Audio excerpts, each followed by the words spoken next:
great leader, at some point you got to be a dope ass follower. For sure. You got to be. Yeah. It's every great leader was once a perfect follower. Yeah. Right? Yeah. So he told me stocks, real estate, run a business. Mm-hmm. So ideally for me, thing he told me, stocks. I studied it. I got into it while I was in prison. One of my close friends in prison, his name Walter Ward, man, is my guy, man. He literally was doing 25 years. They went did something, a little. It was in a mix of something, and the dude pulls out the gun, and he pulls out the gun. The dude grabbed the gun. The dude shoots him. He wound up, killing the dude. So he got 25 years. Mm-hmm. But he had to learn how to walk again. He introduced me to Rich Dad Poor Dad. Robert Kiyosaki. He introduced it. And that was the first thing that changed my mindset. So I always tell people, Rich Dad Poor Dad is not a great investment series. It's a great mindset series. For sure. And once you get past the second book, Robert is a great marketer. Mm-hmm. He's a great marketer. You better. Oprah didn't have to wait until now to do something. She didn't have to wait until now to say something. And you would think that with the print edition of her Oprah magazine circling the toilet bowl, soon to be out of print, you would think that a psychopathic narcissist like her would be obsessed with that. I mean, she's been totally obsessed with it for the last 20 years. She ain't thought about nothing else. Why change her tune all of a sudden? Yeah, but instead she's deciding to devote some attention to this, allegedly, or at least to put her brand on it. Family, this is something you need to understand. Oprah's been a willing sock puppet for white supremacy her entire adult life. The white supremacist media have used her as their front person for all manner of anti-black propaganda and media manipulation of the black community. Come on, let's be bluntly honest here. You really think Oprah's worth as much as the white media tries to claim that she is? Just like Donald Trump, it's all a con. It's an empty claim. It is entirely possible, and I think it's likely the case, that Oprah didn't pay for these billboards at all. She merely lent out her name as a brand so that the white handlers who are behind this, they can go ahead and put this phony baloney AstroTurf stunt on and then turn around and claim, hey, this is Oprah's. Oprah's got her name on there, so, it had to come from her, so you can't question it. There's a black person behind it, Come on. When it came time to smear Russell Simmons, it was Apple who wanted to do the smearing, but it was Oprah who they wanted to get out there and be their front woman and say, oh, well, you can't really claim it's racist because I'm out here and you get a smear and you get a smear and you get a smear.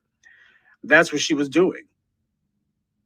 Gail Skank tried and failed to slander Kobe Bryant in death, and here comes Oprah Winfrey out of the woodwork. The movie Precious, she lent her name to that. Yeah, it seems there's a lot of anti-black propaganda being put on by the white media, and Oprah Winfrey can always be counted on to push herself away from the buffet table and come and give her offices, such as they are, to whatever effort the white media is putting on to try to smear, slander, defame black people. Oprah Winfrey has long been a sock puppet for white supremacy. I think this is no different. The white powers that be need to do something. They can't just sit there and see these billboards popping up across the country. New York, Atlanta, Louisville, and other cities. They're seeing this stuff popping up and they're going, whoa, there's a program at work here. There's an agenda at work here. We thought New York was pretty much it. We thought it was going to burn out after that. It's like, this thing's spreading. We better do something. It needs to be big. It needs to get headlines. It's got to overpower what these black grassroots are doing because a lot of black folks are intellectually lazy and morally cowardly. And as a result, if they see Oprah, even though they know that Oprah is not on our side, Oprah has been doing everything she can to avoid having to speak for black people in any shape, form, or fashion. But if she shows up and pretends that she's putting up some billboards, a lot of black folks, especially the older set, they're going to say, well, Oprah, as long as she getting the message out, man, they've been dumb idiots putting up messages like that on Twitter and online and other places. Well, it don't really matter if Oprah's been MIA for the last 30 years.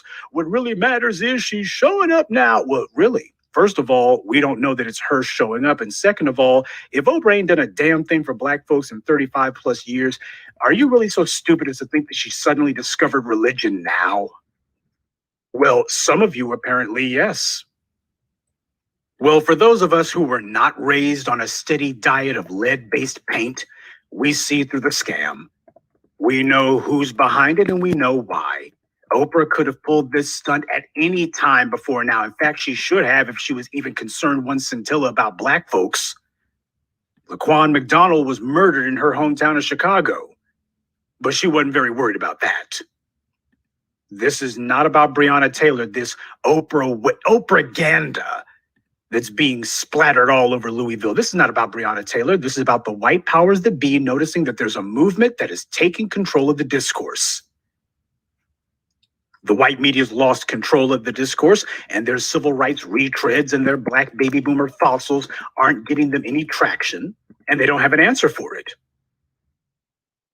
So after decades of attacking black men and years of ignoring black women who have been murdered by the white supremacists, here comes Oprah Winfrey now. Yeah, because they've seen what's happened nationwide and they understand this is part of an ongoing war to spotlight white supremacist violence and to get black folks on code, and they see that it's working. See, this is what we tell you with white supremacy. They are ultra hypersensitive to anything that might even constitute an organized effort by black people to speak in our own regard. They looked at those billboards in New York and they understood, man, that's not a shot, that's a fusillade across the bow. That's a number of shots. You better believe they've been checking out the Black Channel and Jason and the Black Grassroots and me and any of you people who like to comment frequently. They've been checking us out 5 ways from Sunday. And they're looking and saying, these guys, hey, put in some calls to D.C. Put in some calls to San Francisco. Put in some calls to Miami and New York. Hey, say, you guys aren't behind this by any chance, you know? You might want to get on code, fellas. You're not behind this by any chance, are you? And what they're telling them is, no, these Black Channel billboards, this isn't one of ours. You think it's one of our little organizations, one of the pork chop preachers that we got on the payroll? Nah, those guys, they're too busy going to the NAACP summer luncheon and the Urban League fall fish fry. That's what they're interested in. So that's not them. That's not them at all. They were putting the word out, trying to figure out who the hell's behind these billboards. Who the hell is sitting here trying to cause all this trouble for us? And they realized it wasn't one of their bought and paid for bootlicks, and it's not anyone affiliated with them. In other words, this is coming from a source that they cannot control. And that's the problem. That's the entire problem. So since they can't control this message, they're trying to use Oprah Winfrey to put out some Oprah-ganda, you know, a message that they do control. So family, if you want to know how important it is that the black grassroots be on point when it comes to pushing our message, you're seeing what the reaction from the white powers that be has been. They tried to put on a brave front when it happened in New York. Then when they saw other billboards pop up in Atlanta, they're trying to put up a brave front. Now it's happening in Louisville and they're going, God dang, you know, we can't take, this is too much. This is too much. Now don't expect to be seeing the white media coming out full force against what we're doing, because they understand that this is a crucial moment. They're not going to be trying to give any sort of platform to us or give us any sort of ability to have name recognition. They're not going to be lending their airwaves to this message, because to even mention us is too dangerous, too damning. They're concerned. They're going to see if they can drown us out. Our message is so potent, so effective, so frightening to white supremacy, they dare not even mention it. So this is trying to put forward a front Negro, a safe Negro, and they're going to hopefully she can get them some traction, because nobody else has. This is all that they feel. We cannot leave the white media any safe harbor to push their propaganda. We cannot let up on the bastards. There's a lot of you out there who have known exactly what the message is. You are the resistance. You don't need to wait for else to give you permission to push the message. Those of you who have been listening to us, especially our folks who have been listening for a long time, you're already familiar with the message package itself. You're already familiar with the basics. You know exactly what the message is supposed to be. You don't need to be waiting for somebody to come to you and tell you what to do. This is why we need self-starters. The white supremacists pride themselves on having groups who are self-starters. That way, you're up against a constant phalanx of opposition, teams of opponents. They don't rely on central leadership. They rely on everybody getting on code and everyone acting according to that code. And slowly but surely, we're getting Black people on the exact same wavelength. But we all know that as soon as Oprah thinks that she's made enough of a splash and the white media feels like they've gotten something resembling leverage in this particular instance, when they think they've gotten enough Black folks to look at them, or if they feel that, okay, this burned out and didn't produce much, you're not going to see Oprah doing this next year or even next month. This is a one and done. It is unless the Black media continues to scare the bejesus out of these white supremacists. But the thing about it is, if Oprah's not producing anything for them, they're not going to keep throwing good money after bad. Oprah merely lent her brand to this effort, and if it pans out, if it gets some traction, good, and if it doesn't, well, they'll try basically the same thing with another front Black person. Don't be surprised if you see Killer Mike. Killer Mike's gonna crawl out of whatever refrigerator or whatever buffet line that Oprah hasn't eaten everything on, and that roly-poly hasn't devoured. Killer Mike, he'll abandon whatever Chitlin restaurant that he's at, and he'll roll his way in front of the cameras, and that'll be what he does. He's not doing anything in Louisville. They'll get some other rapper, hip hop person. People intellectually are like children, because a lot of us have acted politically immature, and the white supremacists are capitalized on it. Afford to actually have a substantive message out there with. And we have deprived them of the ability to get away. And so we see them trying.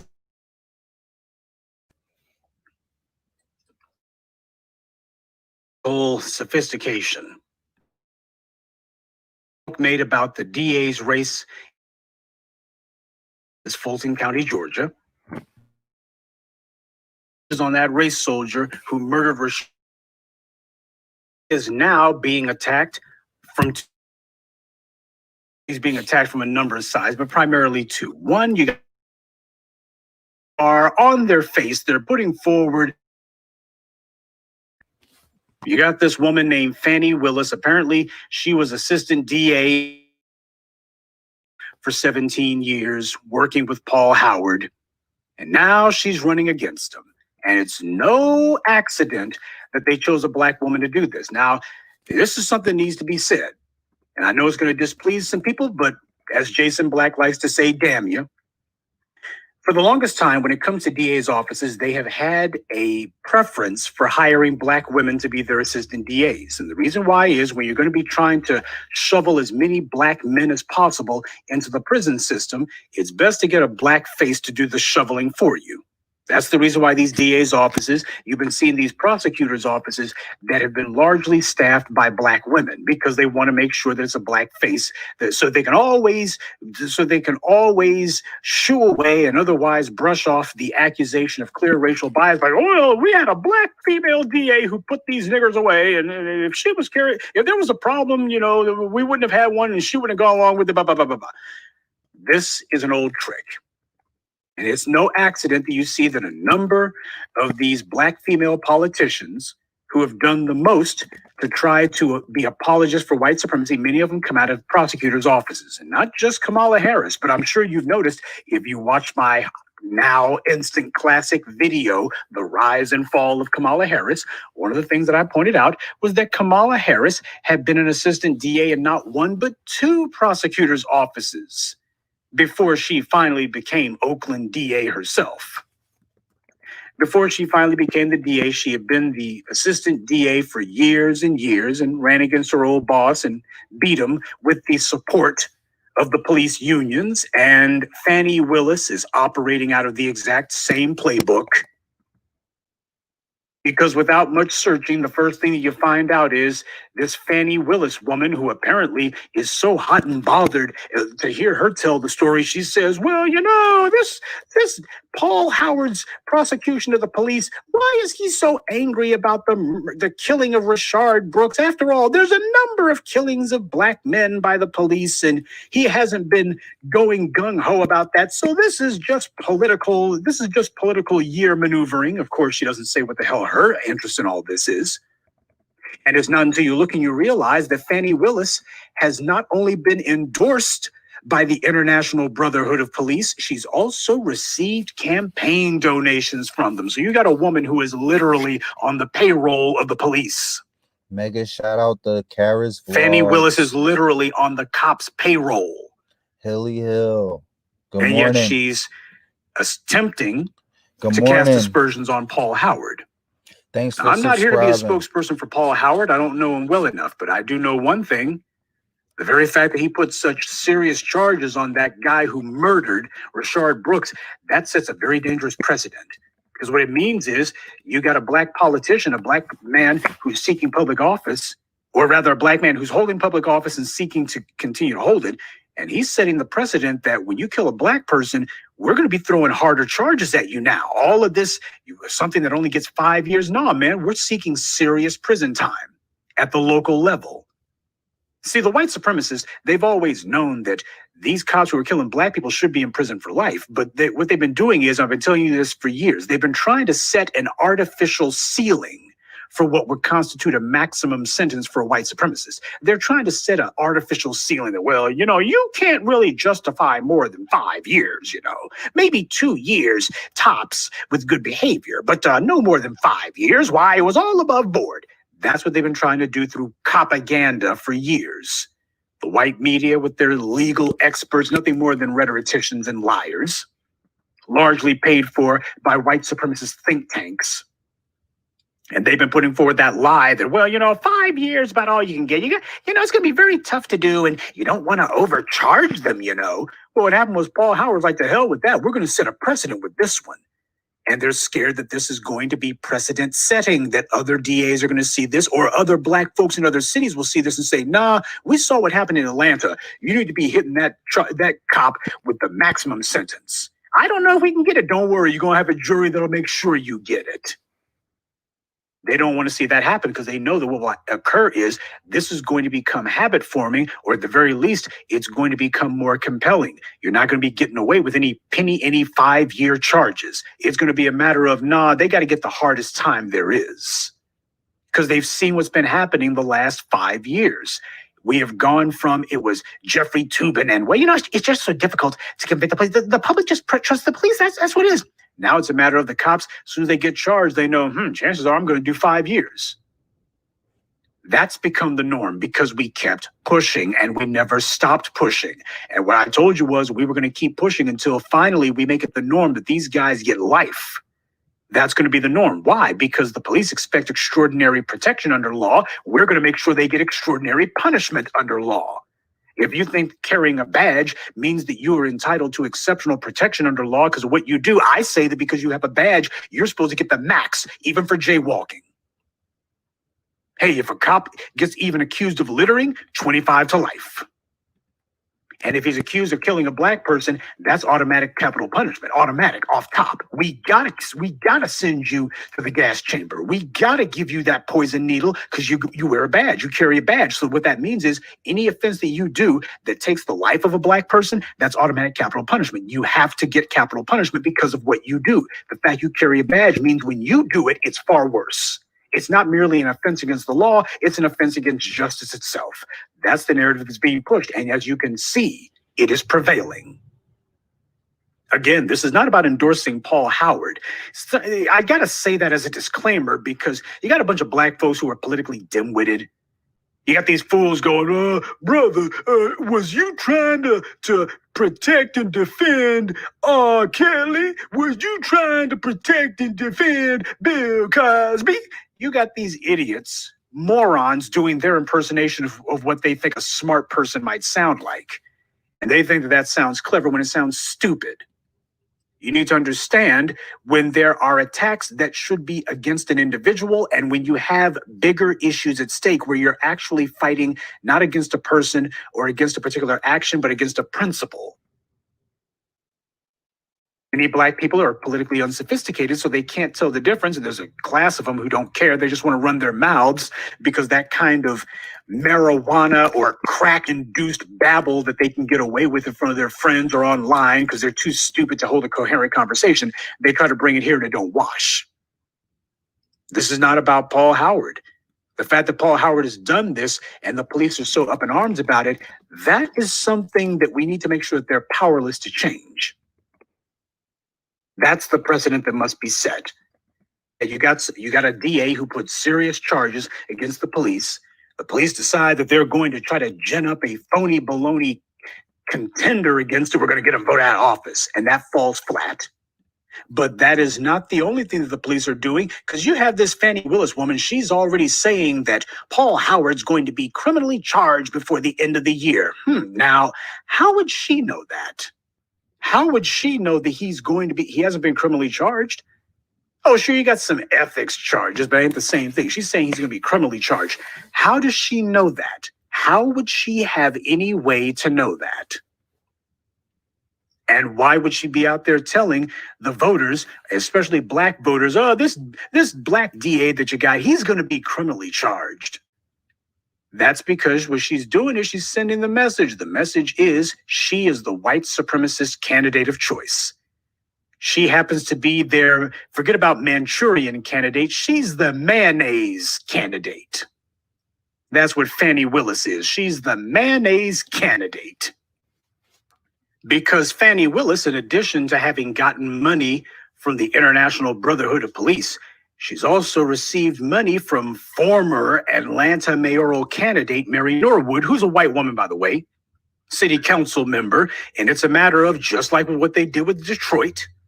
We got to acclimate the Negroes to accepting white supremacist rule again. We got to make sure they understand that we spent 50 years buying and paying for sock puppet stalking horse candidates. You want to know why it is that Black people haven't gotten anything from Black politicians? It's because the white supremacists, we've been the ones paying for them. That's what they've been doing for 50 plus years. Why is it that your Black politicians have been ignoring you? It's because you didn't choose them. They were chosen for you by the white supremacists. You got these white newspapers and TV stations saying this nigger over here, he should be on the city council. He should be mayor, when they know that person's nothing more than their puppet who is going to maintain the white supremacist status quo. But after a while, you get tired of puppets. It's a matter of, okay, we spent enough time using puppets. Now that nothing's changed, now that these puppets have done our bidding and made sure that things remain economically stagnant and politically regressive for Black people, well, hopefully Black people will have lost confidence in Black leadership because we've put enough Black puppets in front of them whose job was to do nothing for them. And hopefully this will undermine Black political morale. Hopefully this will destroy Black people's political faith in themselves and why they'll be begging the white supremacists to rule them and saying, well, things were better when the white supremacists were in charge. They weren't. But the thing is, people remember most what happened last. So because of that, hopefully that's the con that will go down. And that's what Mary Norwood and her pals are trying to usher in. We've seen this happen across the country. Ever since the 1960s, the white supremacists spent a lot of time and a lot of effort finding and cultivating Black political puppets who they would then present to us and say, here's your candidate. Don't pay attention to the white money and the white men behind them. Please pay no attention to the white men behind the curtain. And what would happen is these Black puppets would get into office, do nothing for Black people, and the white supremacists would gas up these morons' empty heads with all sorts of delusions and asinine talk about, you could be a congressional candidate or even governor. There's been some talk around the cocktail party in the country club about how you could be good material for our next senator. They do that with the Black bootlick, and the Black bootlick goes, really, massa? And that's usually the con that gets run on them. And because of the fact that, as I've told you, bootlicks don't have any sort of marketable skills. The only skill that a bootlick has is licking boots. And that's the reason why these guys aren't good for anything else. They can't do anything else. They have to rely on the white benefactors who are giving them some crumbs from the table because they don't have the ability to get anything on their own. And while Fani Willis is trying to gin up some phony fake outrage about Paul Howard and some phony ethics charges, why is it that nobody's talking about Fani Willis and the money that she's received from the police unions? The police unions are clearly going to expect that anyone who they put money into the pockets of are going to have to pay them back through policy. And the main policy that the police unions want, you make sure that any white cop who kills a black person never sees a day in prison. You don't bring charges against them. We want immunity from law. This is a clear conflict of interest. This is a clear ethics violation. Yeah, but you're not going to see anybody saying, hey, Fani Willis should be brought up on charges. She's just taking money from the police unions. You think they're not going to want anything for that money? Hey, it's improper for you to be taking money from the very cops who the public is saying to prosecute. But that never becomes an ethics issue, and the white media doesn't make it into an ethics issue, but the black community is. The black community in Atlanta clearly is not happy that Fani Willis is getting money from the police who were killing them in the streets. So why is that not called a controversial endorsement? See, when it comes to the police, you never put controversial on anything that the police do. Police unions' actions are never controversial. Getting the support of the police is never controversial, even when the people are demonstrating in the streets. Even when there's riots nationwide against the police, getting the police's endorsement is not controversial. White media never calls that controversial. And you don't have any politicians going, this is improper. It's never improper, never controversial, never unethical, never questionable. But this is what Fani Willis is up to. While she's busy trying to cast aspersions on Paul Howard. Meanwhile, she's taking money from the police, and I'm sure that she's not going to be paying them back through policy. I'm sure that she's going to be bringing charges. Yeah, she's going to be doing just like all these other DAs. Well, we looked at it and there was just nothing we could do, just nothing we could do. That's what they're setting up here. And the white media attempting to whitewash it and to say, well, it's all above board. And the clear purpose behind all this is to send the message to Paul Howard and black politicians in Fulton County.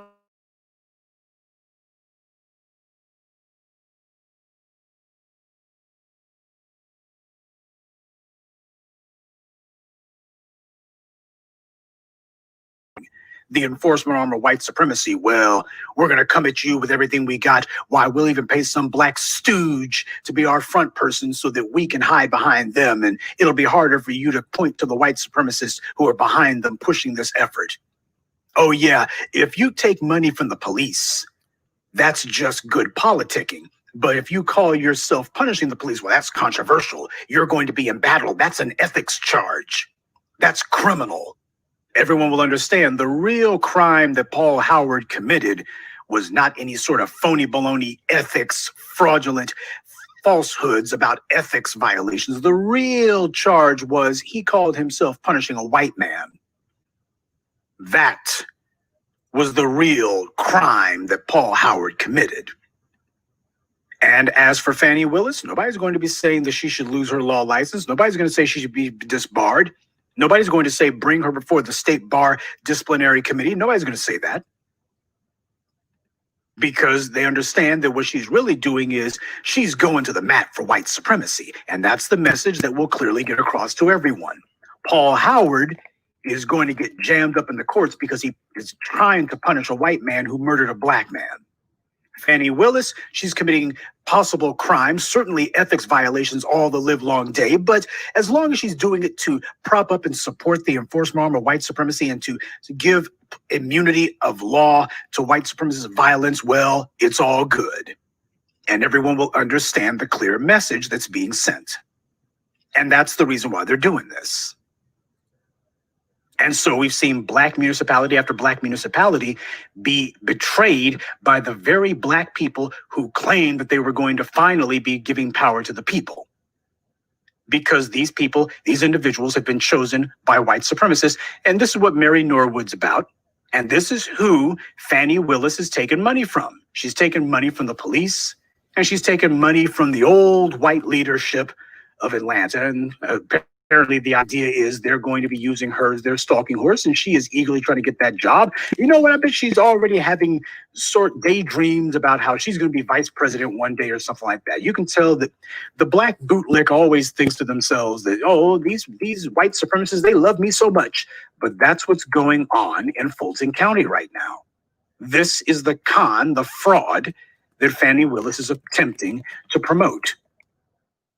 This is Kamala Harris all over again.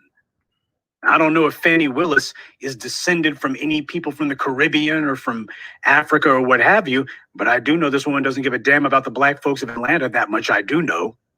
By the way, you notice how she hasn't said what it is that she's going to be doing to make sure that the murder of her is. Notice how she's not doing that.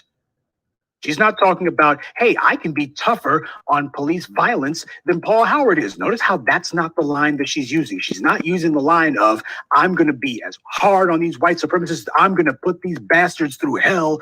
As soon as I get elected, every white supremacist better either get out of town, or they better come begging for mercy, because I'm going to be putting cases on all these scumbags. Notice how that's not what she's saying. Instead, what she's talking about is Paul Howard. Somebody should be putting a case on him. So she's not concerned about the white supremacists who have been running roughshod over black people. She's a former prosecutor in his office. If she's so hot and bothered about all the cases of black people killed or harmed by the police that she claims Paul Howard hasn't done anything about, notice how she's not saying that she's going to do anything about it either. Oh, she'll point and say, well, Paul Howard, plenty of cases of black people being harmed or killed by the police, and Paul Howard hasn't felt moved to do anything about that before this year. He hasn't made an issue out of those. Yeah, and she ain't making an issue out of you. You better learn to understand when. So I hope you see what's been happening here. You've had the white supremacists, and you notice that they're using black women in particular to do this. And the reason they're thinking to themselves, hey, the only play we got, is it possible, just possible, that we still have some mileage in the You Go Girl scam? They're trying to see that because they realize black women ain't going for the scam like that. Oh, you got a few sorority skanks, and you got some shea butter biscuit bootlick bedwenches, you know, some aspiring Kamala Harris's and Fani Willis types. Somebody who thinks that they're going to have Simone Sanders' job one day. You know, in other words, they get to be an apologist for an old white racist man. That's what they have. They got some of those, the Karine Jean-Pierre idiots and the Joy Reid. There's a few of those idiots like that. But the truth of the matter is black women have been seeing what's been happening. And they couldn't help but notice that these individuals who the white media is trying to put out there, these black women who've decided that they're going to be sock puppets for this or that white supremacist cause du jour, they realize it ain't working like it used to. Make no mistake, Fani Willis knows exactly what she's doing. White supremacists have put her out there, and her entire job is to try to put together a partially black voter coalition. Everybody understands she is the white supremacist candidate. That's why the police and the old white leadership of Atlanta are behind her. It is fully understood that Fani Willis is their black sock puppet. She is their tool. She is going to do what the white supremacists want, which is to restore the white supremacists to power, or at the very least to maintain their legal immunity from law. Everyone understands she's the white supremacist candidate. She is their tool. And that being the case, the goal is, hey, we're going to have her with a voter coalition. You know, if we can just carve off enough black votes. We already know that the white supremacists are going to mobilize the casual racist, read white moderates. We're going to mobilize the white vote to get behind Fani Willis. And hopefully she can slice off just enough black votes, particularly black female votes. That's why they keep making a big deal. You know, black women voted. What they really mean is black men have broken bad on the Democratic Party. And what they're hoping is they're trying to keep black women from doing the same. So they're giving a bunch of insincere praise to black women, hopefully enough psychological masturbation, and black women won't start thinking. At least that's the working theory. But it's going to be tested on Tuesday. We already know that Fani Willis is going to get a huge part of, she's going to get the majority of white votes of people who vote for the DA. But the question is, how many black folks are going to decide that seeing this stalking horse somehow is not a threat to them? And of course, what's going to happen is the old life is going to return soon enough, because once you send the message that the white supremacists can no longer expect even a movement in the direction of hard punishment against them, that's going to embolden the white supremacists. I'm not saying that Paul Howard rides in on a white horse or a black horse or any other color horse. I'm not saying that Paul Howard is somehow going to be a panacea, but what I'm saying is what he represents in political terms. The white supremacists are sending you a message. They don't want to see the trend, whether or not Paul Howard is getting up every morning going, oh, Lord, I can't wait to put some of them cops in prison or not. That's beside the point. The point is the white supremacists understand that this man is running on a platform of, I'm going to be giving serious time to anyone who kills black people. They don't want to see any bricks taken away from that wall. The white supremacists certainly seem to look at Paul Howard with somebody who seems to be threatening to them. If not what he's doing, at the very least, what his present actions represent. See, that's what happens when you're politically sophisticated. You're looking at trends. You're not just looking at the man himself. You're looking at the principle. You're looking at what this guy represents. And Fannie Willis would represent a repudiation of all that.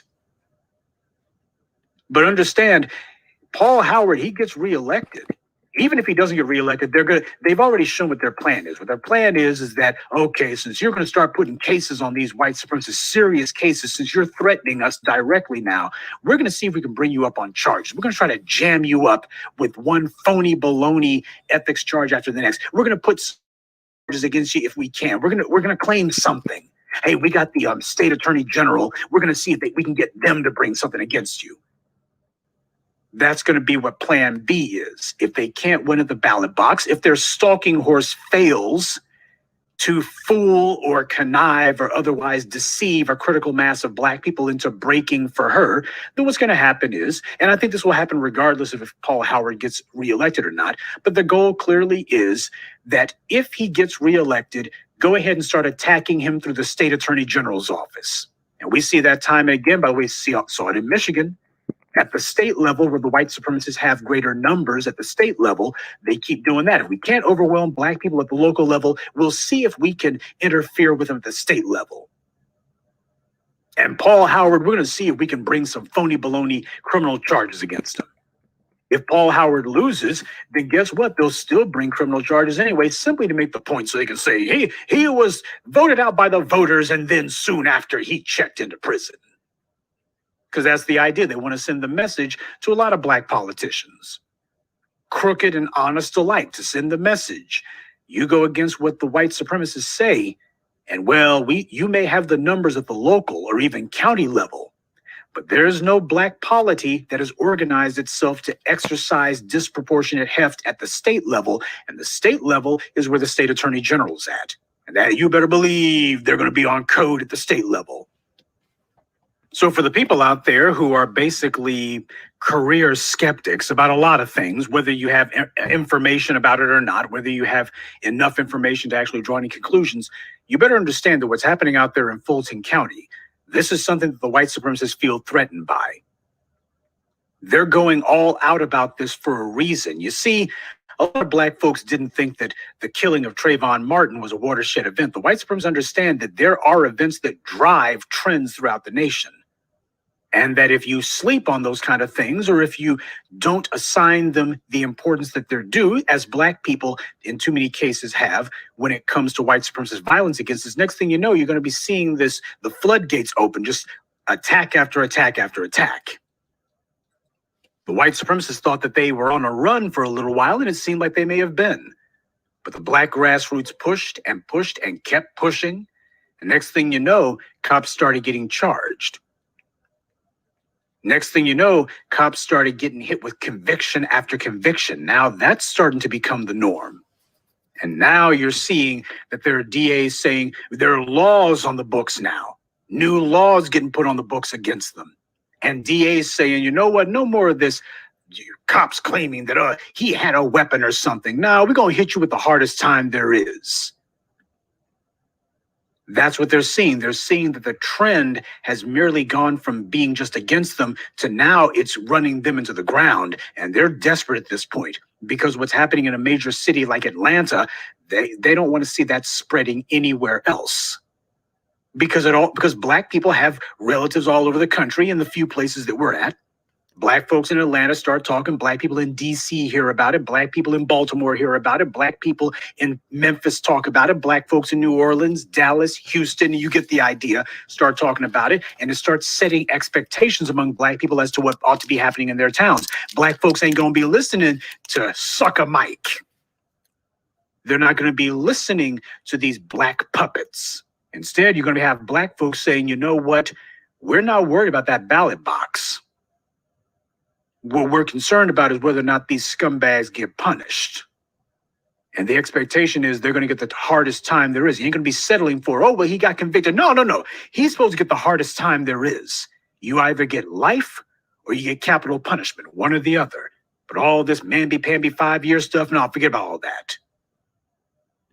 That's what's happening here. That's where the trend is going if it is not stopped. And so Paul Howard is seen as being a possible watershed event on the East Coast. If he gets successfully reelected, the white supremacists can try to bring charges against him, but it's very difficult to be actually bringing criminal charges against a politician while he holds office. It's part of the reason why they usually have the feds do that. At the state level, it's very, very difficult. And if he's holding office, first thing he could point to and say is, you know, I got reelected and they're trying to get me out of office like this because they can't get me out of office any other way. They tried and they failed. The voters are against them. It also pretends serious consequences from the electorate. Marion Barry got jammed up on drug charges, and when he got that behind him, he ran for re-election and won. The voters were still with him.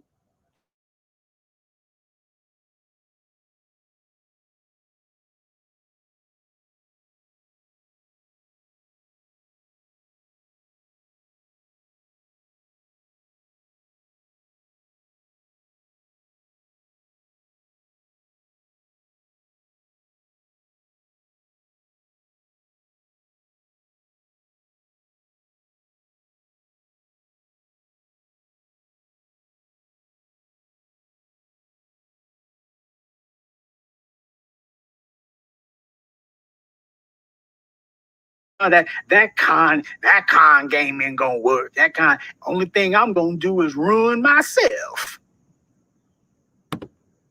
That's gonna you're gonna have the black bootlicks get real leery about this kind of stuff when they realize that it doesn't work.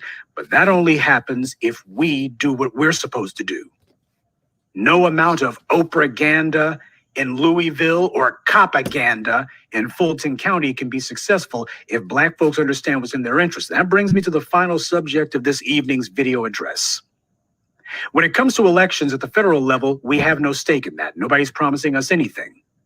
But I have always told you that it makes sense. You can vote at the local and state level so long as you have somebody who's offering you tangibles, making sure that these white supremacists are doing hard time, making sure the white supremacists are denied a crucial victory. They want that white supremacist to walk so that they can point and say, see, he should sue to get his job back and blah, blah, blah, blah, blah.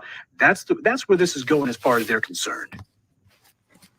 As black folks, when it comes to voting at the state and local level where we can actually take offices for ourselves, that makes sense. But voting for somebody who offers you absolutely nothing, I don't give a dang if he's running for dog catcher. If he's not offering you anything, that's stupid. You can try to make excuses for it. You sound like an idiot making excuses. So voting at the local and state level, you make sure that whoever it is, you're getting something tangible for it. Now, in the case of Paul Howard, since the white supremacists are so scared about this one, we need to make sure that the white supremacist thugs with badges are put on notice, which he has done, by the way. This is an important thing to show that the public is behind, to focus the will of the public behind making sure the white supremacists get hit with the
Leah. Jam a cat, big head. Hey, big head.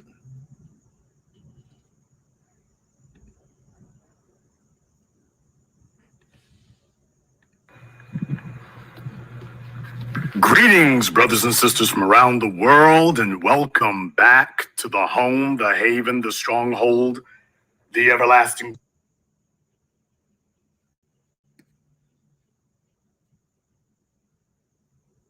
channel. I am your host, your brother, your humble servant, the voice of Black America, the Black Authority, broadcasting to you live from the only historically Black college and university of higher education and learning in the cosmos. You are, of course, welcome to join us. And join us you shall, because on tonight's program here, and it's going to be a little bit different because we're going to just go ahead and just cut right to it here. You know, we're living in times where being pro-Black, as it were, is kind of coming back into fashion. We're living in times where a lot of folk who were attempting to divorce themselves from being pro-Black, it used to be a dirty word. Now a number of folks are trying to find their pro-Blackness again. A bunch of folks who abandoned the field, been sitting on the sidelines for decades, and in many cases have been aiding and abetting the white supremacists against us. A lot of them have found themselves on the wrong side of history. They're now taking a look at the events as they've unfolded and finding themselves that they chose the wrong side and they backed the wrong horse. And now, as the rest of the society is completely balkanized, and let them know that their coons, house niggas, mammies, bed wenches, and turncoats are no longer necessary. Now a bunch of these folks are attempting to scramble their way back over here to our side. Not because they truly believe in what we're doing, but because they got nowhere else to go and they are now outcasts. Rona. And probably the biggest, most poignant example of that right now is none other than Oprah Winfrey herself. Hey, baby cake. A woman who has spent the last 4 decades of her life seeing to it that she has reinforced white supremacy, backed white daddy at every single turn, worked against the interests of Black people at every single turn. And she is hoping that there are enough brain-dead, groupie-minded individuals out there who are so desperate for a pat on the head from a celebrity that they will just be feckless, unprincipled cowards like she is. She's testing to see how many there are. As you all know, right now in America, those of us who have been carrying the banner for Black people all these years, and I count you among them, those of you who put skin in the game, those of you who have contributed, those of you who have beat the pavement. We've all spent the last 10 years when this wasn't fashionable, when this wasn't popular, when this wasn't what people wanted to have, we spent the last decade continuing the march, unrelenting, unapologetic, and uncompromising, while individuals like Oprah Winfrey herself were telling us that we were wrong. Oprah Winfrey herself was undermining Black people, and particularly Black men. Oprah Winfrey herself was attacking individuals like Kobe Bryant to get brownie points with the dominant society. Individuals like Oprah Winfrey was doing that. Hey. Because she figured the way things have been and the way they're going to keep going. The journey of a Christian. And what happened was she ran headlong into the new day, way under the sun. She is so used to an environment where she and her white corporate masters control the environment and control the narrative. They lost the narrative, but they didn't get the memo. But they didn't get the notice. So she waltzed her big wobbly happy ass back out here again, figuring, well, all I got to do is say, it's Oprah and you go, girl. And everyone is going to fall at my feet. And this time, that didn't happen. This time, she found out that the society agrees with us, not you. She found out that she's completely out of touch with reality. Now, I'm not a person who is independently wealthy. I'm not a person who is swimming in resources, but I have never allowed what I could not do to prevent me from doing what I can. And as you all are aware, over the course of the last week here, I've stayed busy. I've stayed on top of things. And with some help from our listeners and those of you who've been motivated on your screen now, as promised, I will admit I did have to kick in a little bit of my own money for these. They weren't completely funded at the local level, but be that as it may.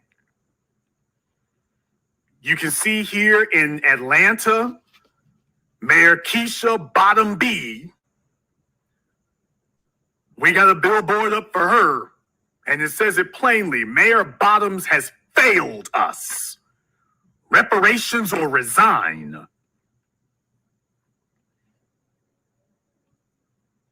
Right there on the interstate, big, huge 60-foot billboard.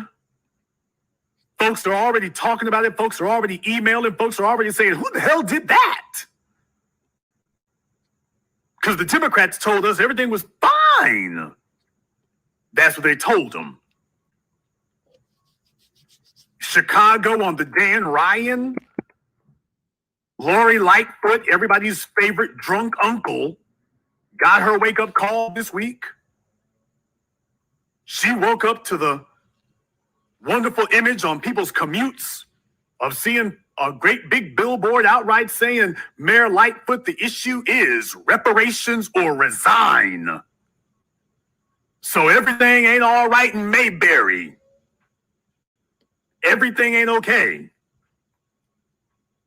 Everything's not fine. And another one that was near and dear to me, because I wanted to make sure I took care of this, in Louisville, Kentucky, I had announced that I wanted to get a big billboard in the middle of downtown in Louisville, Kentucky, to let them know that the case of Breonna Taylor and everything that she represents, that we are on the case. And that we have not forgotten and we have not let it go. I also wanted to make it very clear who was doing this. And that in this day and age where they have attempted to send in their feminist minions and their LGBT henchmen for the purposes of distracting and deflecting, of attempting to sow discord and play on the gender war tactic, I wanted to make it clear who was doing this. So I made sure that that billboard said that Black men are here for Breonna Taylor as we have always been. As her boyfriend, Mr. Walker, was attempting to fight for her life and shot back this woman. But it is in clear, bold letters, Black men are here for Breonna Taylor. And you know, the situation that we're in today would have been abrogated a long time ago and mitigated a long time ago. Niggas who've been making millions of dollars over the years, if they had put some skin in the game, we wouldn't be a lot better. These individuals have been assisting, aiding and abetting, pretending there ain't nothing wrong, everything's good for them, so damn the rest of us. They have been willing tools and willing accomplices. These individuals have resources that make mine look non-existent. And that is the unforgivable thing for them. The Will Smiths, oh yes, I'm calling you by name. The Will Smiths, the Dwayne Johnsons, the Oprah Winfreys, the Puff Daddies, the T.I.s, yes, even the Killer Mikes, These individuals have had resources, have resources. What we do, what we have to sit here and scrap for and scrape for and fight for, these individuals have the ability to do 1,000 times what we can do with absolutely no financial impact to them whatsoever. They could do 1,000 times what we're doing, make it look easy with no impact on them. And yet, here we are. They've done nothing with their vast resources.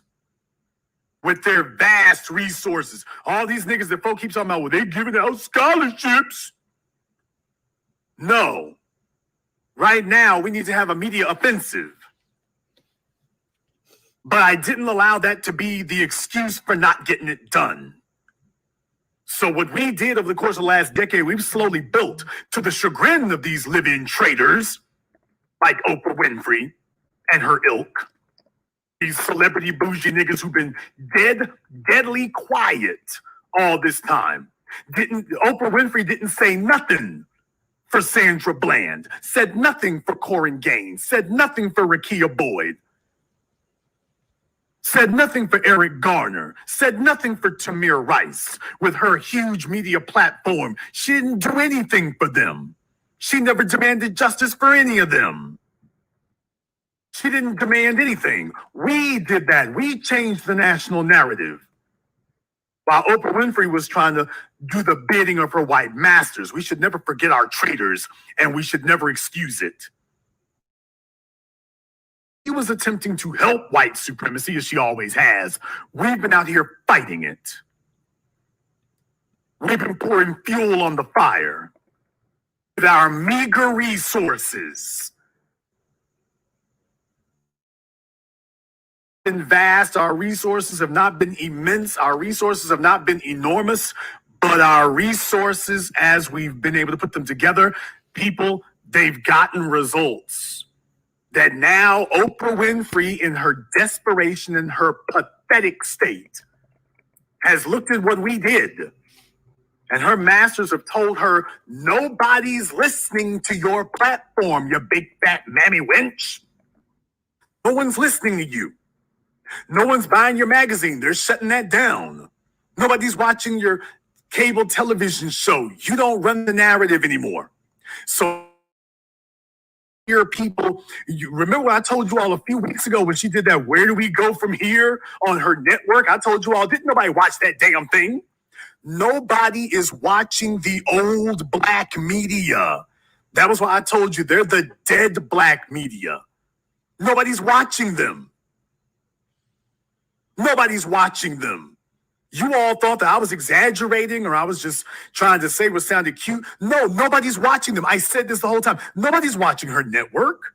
Nobody's watching her program. They're over here watching us. They're following us. Nobody's watching her. Nobody's taking their cues from her. Nobody watched her bull jive ass cable sham program. The people are over here. The soil is listening over here. And if you want the proof of that, let me tell y'all something. Nobody has gave a damn about a billboard in the last decade. Nobody.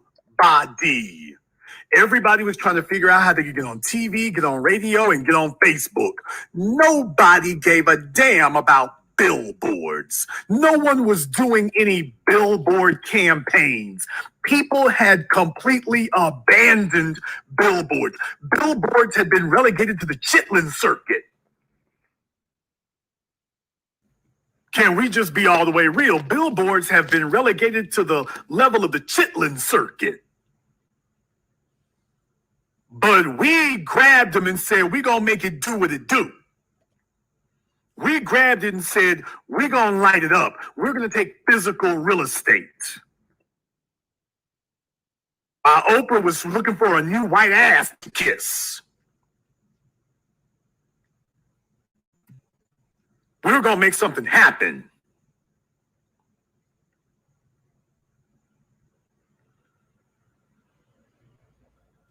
Nobody was doing that. They had abandoned it. We were the only ones who kept working it and working it and working it.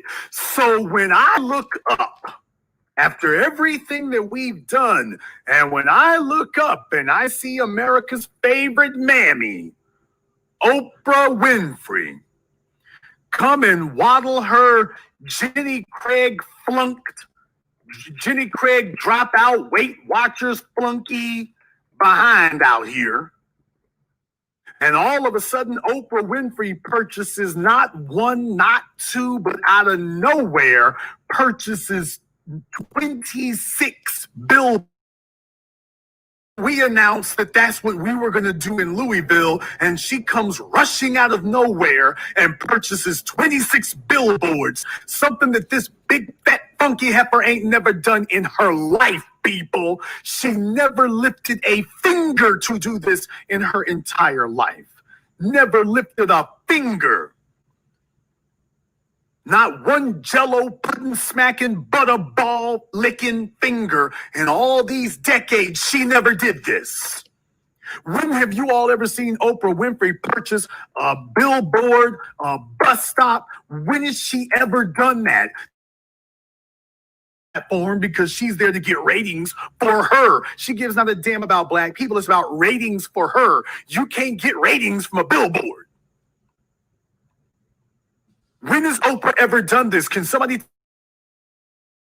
before? Simple question. Simple question. When has she ever done this? No, you see, we've been doing this. If you all want to know what was the effect of us doing this in New York City, when I told you all doing this is going to have repercussions and create shock waves. If you are wondering if what I was telling you is just hyperbole, is this just Jason talking it up and exaggerating? I told you all what was going to happen in New York after we did that. And when we purchased those, you follow the family. When we purchased those billboards in New York, some folk were saying, why are you doing this? Why are you doing this in white neighborhoods? Why are you doing this on the Williamsburg Bridge? And you all remember, I told you we need to put this front and center so that no one can ignore this. All of a sudden, everybody and their mama wants to get a billboard after we did it. No one was doing this last year. No one was doing this 2 years ago with Botham Jean. When I took the message to the streets, I got the billboard for Botham Jean in Dallas, and next thing you know, Amber Geiger, first time ever, you saw the police on the defensive, and Amber Geiger goes to prison for a decade. No one was trying to take physical real estate. They had told you we need to be on TV, the internet, radio, or you don't exist. And I said, damn that. Damn that. I'm going to interrupt people's morning commutes. People had abandoned that. So Oprah Winfrey comes and waddles her big wobbly ass down the street and decides to get 26 billboards in Louisville, Kentucky after we did. So this is her white supremacist masters telling her, you better get out there and intercept this. You better get out there and intercept this. You need to do something.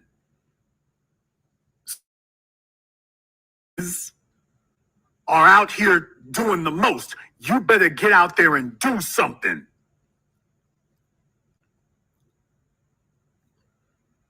So Oprah said, well, we're going to see if we can create some noise with the billboard thing so that people won't be able to tell the difference.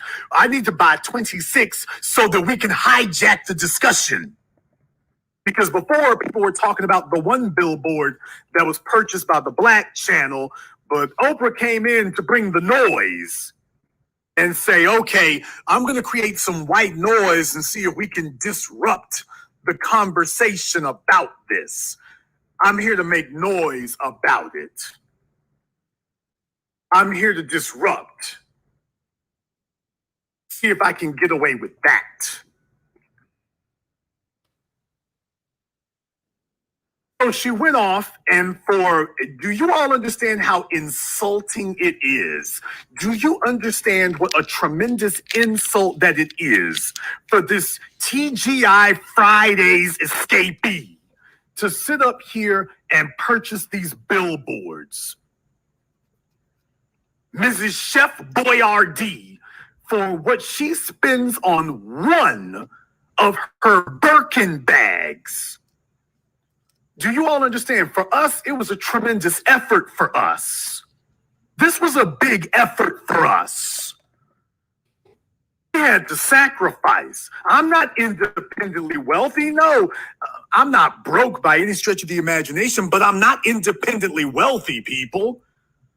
I went over the numbers of what she spent for those billboards, and those are not Lamar billboards. Those are not Lamar billboards. It's another company. I think Maloney. These are not Lamar billboards. And by the way, they allowed her to post up a message that they wouldn't allow us to post up. Do you all realize that over the last almost a decade of me buying billboards for these purposes, they have never allowed me to put up a billboard asking that somebody be indicted or arrested? Do you understand that? They have never allowed me. Jason Black, in the decade that I've been buying billboards, none of these billboard companies, none of them, Lamar, Clear Channel, Outfront, nobody has allowed me to purchase a billboard asking or suggesting that somebody should be arrested. It has never happened. They won't let you do it. All of a sudden, Oprah Winfrey shows up with a message that all of these billboard companies have never allowed me to say. They've never allowed me to say. No, it's not that the rich get a different set of rules. It is that the puppets and controlled opposition gets a different set of rules. You see, when you're not really a threat to the system, you can go ahead and do that because they know her job is to take attention away from the black folk who are getting the real work done. So she's supposed to sit up here with her faux revolutionary talk. This is her phony revolutionary talk. People, you're hearing and seeing things from her that you never saw in your life. Never saw it. Out of nowhere? People out of nowhere? Come on now. You can't be this dense. This woman's never done this ever before, and then out of nowhere, they allow her to go ahead and post this up. You can't be this dense, people. You can't be this dense. Let's just keep it real. This is controlled opposition. This is phony revolutionary talk from a person who is completely unreliable, because we know that she is a puppet who has been fighting us for the last 4 decades, and all of a sudden she spins on a dime, and then there's some dumb niggas talking about, well, maybe she had an epiphany. Maybe your mama should have had an epiphany before she gave birth to you. We don't have time to be this stupid at this late of an hour. We don't have time to be this damn stupid this late in the day.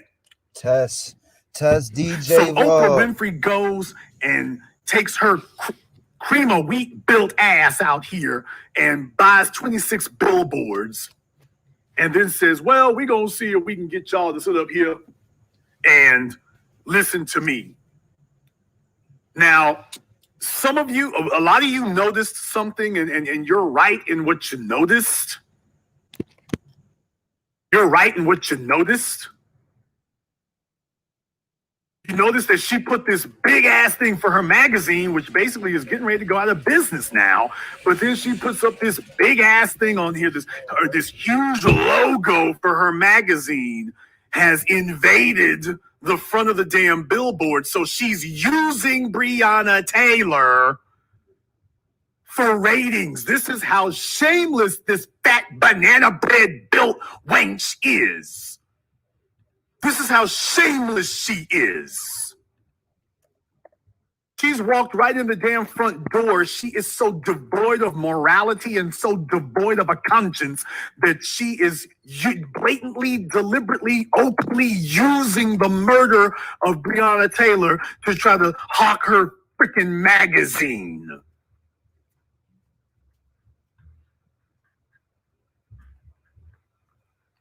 Now, I'm going to explain to you all exactly how it works here, okay? Here's a picture of the billboard that I put up.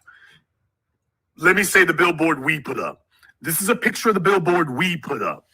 I paid for the billboard in Louisville, Kentucky. I paid for that one myself, but I'm putting this on the B1 family. Now, you take a look at that billboard right there. Now, for those of you who've been trying to purchase billboards in other cities with messages similar to mine, when I told you all what was going on, you all found out when you called these billboard companies, what I told you was correct.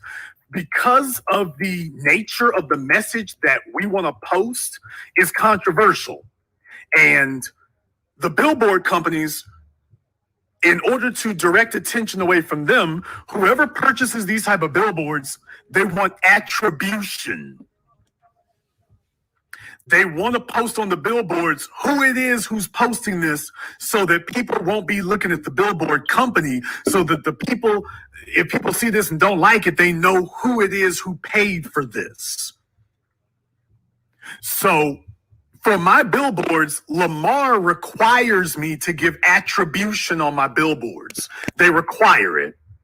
So this is why whenever you all have seen me post my billboards and stuff, it says who it's from and what it's for. It says Black Channel Films, paid for by Black Channel Films, because Lamar requires me to do Lamar, Outfront, Clear Channel. But I do most of my business with Lamar, but they require attribution. They require you to, because you bought the billboard, they require you to say you did this. No, they didn't have to have attribution for the Back to Badge billboards because Lamar, the company itself, volunteered to put up those billboards to advocate for police on their own. But for us here in the New Black Media, here at the Black Channel, they required me to post attribution on the billboards, to post who paid for it. Now, here's the thing. Even though they said that, you all see what I did. I minimized the attribution as much as I could. I shrunk it down as much as I could. I put it down in the lower corner. Now, it needed to be big enough that people could see it. You can't make it so small that nobody can see it. So if you want to know, well, you still made it big enough folks can read it. Well, you have to make it big enough people can read it. That you can't play no games about this. They have to approve your artwork before they put it up, so you can't play no games. So I don't try to get around the rules. I just say, okay, we're going to work within the rules and make it do what it do. But I couldn't make it so small that you can't see it or that you can't make it out. People need to be able to make it out. Otherwise, there's no attribution. So I made it as small as I could and still get it approved. You take a look at this. This is probably, what, 5% of the space on this billboard? As small as I could get it. As small as I could get it. Now, take a look at Oprah Winfrey's billboard.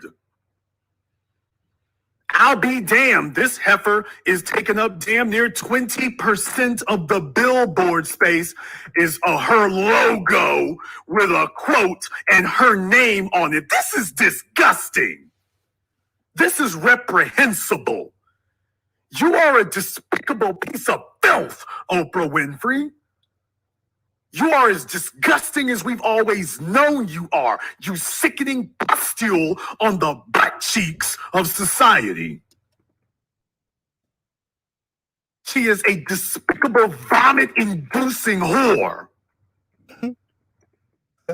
She wants to take up damn near 20% of the billboard space for herself. So Breonna Taylor becomes a damn footnote on her own billboard because Oprah Winfrey is going to use this as an opportunity to advertise for herself. This shameless piece of trash. People, this ain't no damn game to me. Don't you tell me about no damn epiphany and you see what's on this damn screen. Attribution, you all saw my billboard. This is not attribution. This is advertising. This is not attribution. This is just advertising. She's using this young woman's murder as an opportunity to advertise for herself. This shameless piece of garbage. Why didn't she just put her name in the lower right-hand corner just like I did? Paid for by Oprah Winfrey. Paid for by O Magazine. Maybe you want to make the payment through one of your corporate, subsidiaries. Okay, O Magazine. Paid for by O Magazine. Just put it down there in the lower right-hand corner in little itty-bitty letters so that you are not sitting here competing. Do you all see how much you got to read on this damn thing? Oh, the Oprah Magazine. If you turn a blind eye to racism, you become an accomplice to it with Oprah's signature in cursive. Then you've got to say all that to get over to demand that the police involved in killing Breonna Taylor be arrested and charged. Visit untilfreedom.com.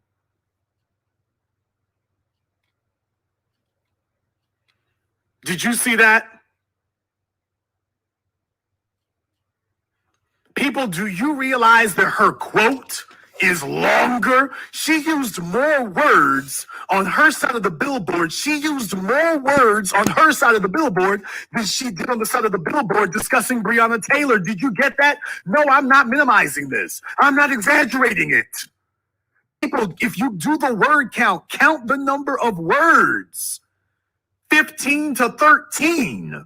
If you count the website, 15 to 15, but if you count the Oprah Magazine, 18 or 19 to 15. She's used more words on the left side of this billboard talking about herself than she did about Breonna Taylor. You don't think that this is reprehensible?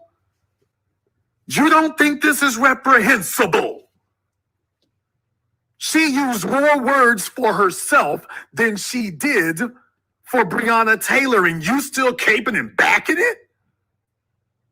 Oh no, people, I'm giving you the 720 degrees. Did you even count the words? This is just another narcissistic trip for an evil, disgusting individual.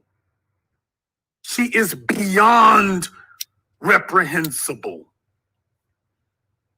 She is an insult to humanity.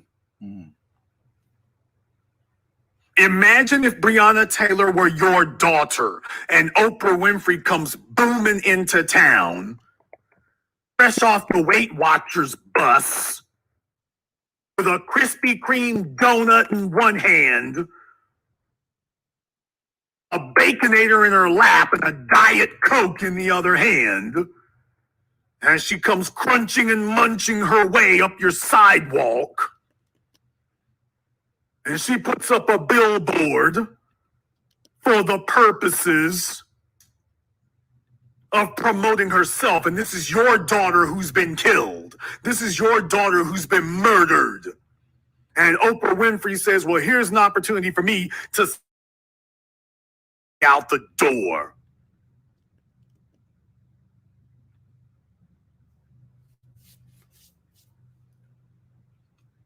So Oprah apparently was doing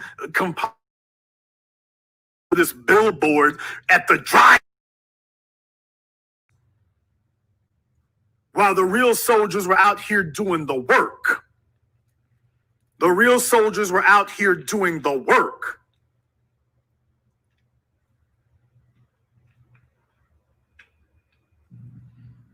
And we didn't get any help from her in 4 decades. She has worked against us. No, you'll never be forgiven for that. And you think you're going to parachute in at the last minute and hijack this new media network. We put together our own media advertising network. We put together our own advertising apparatus. Using social media, using billboards that everybody else had abandoned, we put together our own national media apparatus, our own advertising. Oprah was given one. We put one together piecemeal on our own. And here she comes over here to say, I want to hijack that.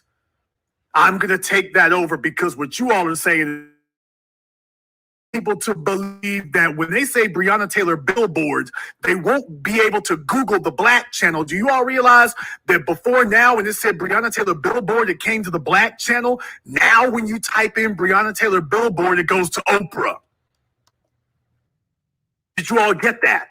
So now when you type in Breonna Taylor billboard, it goes to Oprah. They hijacked what we did. They saw that we were effective. They stole it and hijacked it. And I have no ego to inflate or offend. It doesn't bother me that billboards were put up. It bothers me that I understand that Oprah is a tool of the very white supremacists that this billboard is pretending to fight.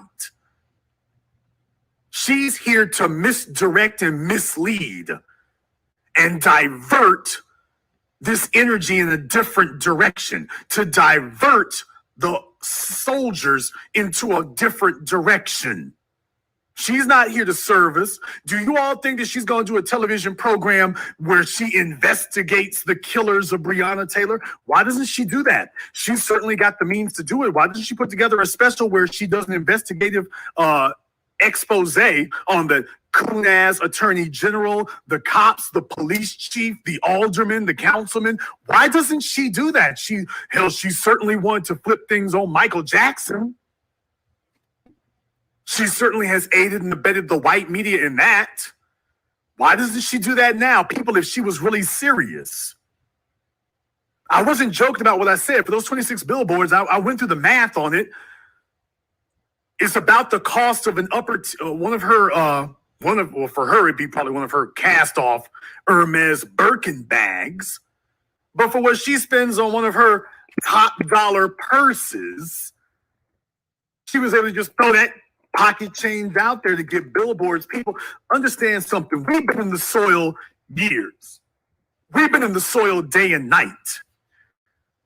We were here before Oprah Winfrey decided to try this con game, and we're going to be here after that. People, these people are visiting. When I saw these celebrities talking about bailing folk out of jail, you niggas is phony. You're visiting here. I live here.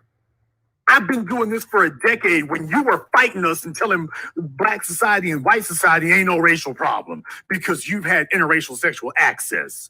Looking at you, Jamie Foxx. I live here. This isn't something that I dip my toe in because it's where the people are looking at. I'm here when the reason people are looking at this is because of 10 years of us beating the pavement and pounding the pavement and getting attention on this. I'm not a visitor. I'm not a tourist. I'm not visiting this place. I live here. I can name all of these people because I live here. I can name all these innocent victims of white supremacist violence because I live here. Oprah can't name 2 of them. I live here. And that's where the damn insult to this is, because in all these years, I ain't seen your ass, Oprah. Oh, I'm sorry. You were working against us and telling folk that black males are rape culture and that we're the enemy and got it coming to us. You've been helping them. Up until they decided they were going to turn on you. Now you're trying to save your own life. I live here. I'm not visiting. Breonna Taylor's people didn't have to beg us to acknowledge what happened to her any more than Terrence Crutcher, James Du Bois, Tamir Rice, Eric Garner, Philando Castile, Oscar Grant. They didn't have to beg us or ask us. Sandra Bland, while Oprah Winfrey was ignoring her, we didn't just do one program about Sandra Bland. We've done several. We keep invoking her name. Rakeem Boyd, Martina McBride, we keep invoking their names. Breonna Taylor, we keep saying the name. Ayanna Jones, we keep saying the name. Oprah Winfrey don't know none of these people. She knows Breonna Taylor for this week, and then as soon as she goes back to the Gucci store or Barney's, she's going to forget them again. You're not real people to her. She don't give a damn about you. You are a cause that she's able to piggyback on to get attention for herself. She doesn't give a damn about black folk.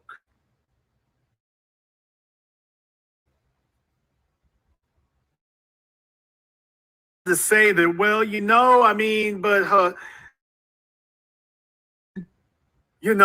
this can be going into the right place. Well, let's go ahead and take a look at that here. Hey, what's up, y'all? I hope y'all wearing your mask everywhere you go, and more specifically that KN95, protecting against all the germs that are in the air. But also I want to tell y'all one more thing to stay safe. hand sanitizer, but with aloe vera. So you put some of this on, you rub it around. Not only do you knock all the germs, but the aloe vera smells so amazing that you're killing two birds with one stone without drying out your skin, because traditional hand sanitizer leaves your hands feeling clammy and disgusting. So definitely get hand sanitizer with aloe vera.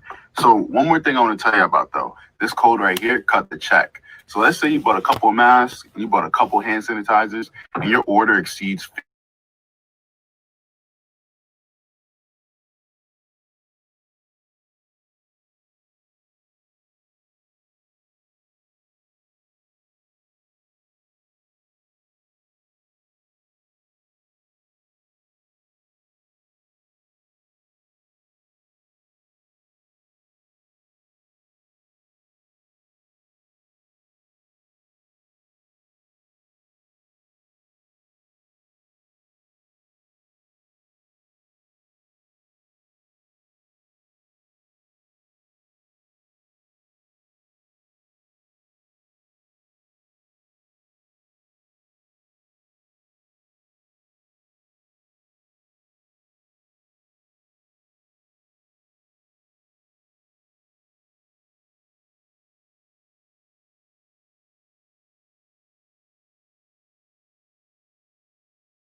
messaging, a power analysis, and winnable tasks. Rapid response and triage. We have the training and ability to quickly mobilize contacts, organizers, faith leaders, and organizations. Training and resource development with a focus on underserved communities.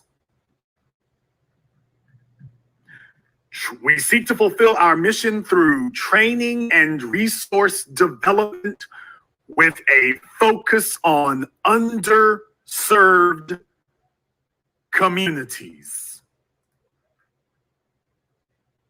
We have expertise on a wide range of issues and have a track record of providing sought-out workshops and trainings and organizing 101, building your brand, how to use social media effectively, Media 101, financial literacy, crisis communications and management, amongst other topics and subjects. Media advocacy, effectively using the media to raise awareness on important issues impacting Black and Brown communities, Black and Brown communities, Black and Brown communities. So in case you thought the intersectional, social justice, all of our people, everyone is worthy, in case you all thought that it didn't mean what I said it meant, when you read, yeah, it means exactly what I said it meant. It said exactly what I said it meant.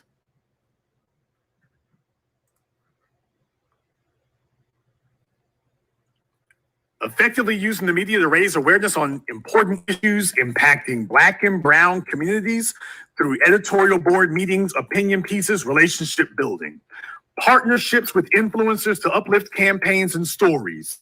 We act as a clearinghouse for influencers and artists on issue campaigns and provide resources and information that can amplify important community-led solutions. And lastly, faith-based outreach and engagement.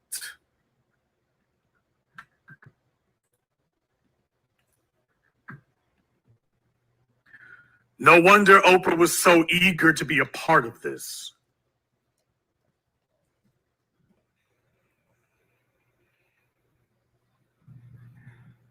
No wonder Oprah didn't mind lending her strength to the cause.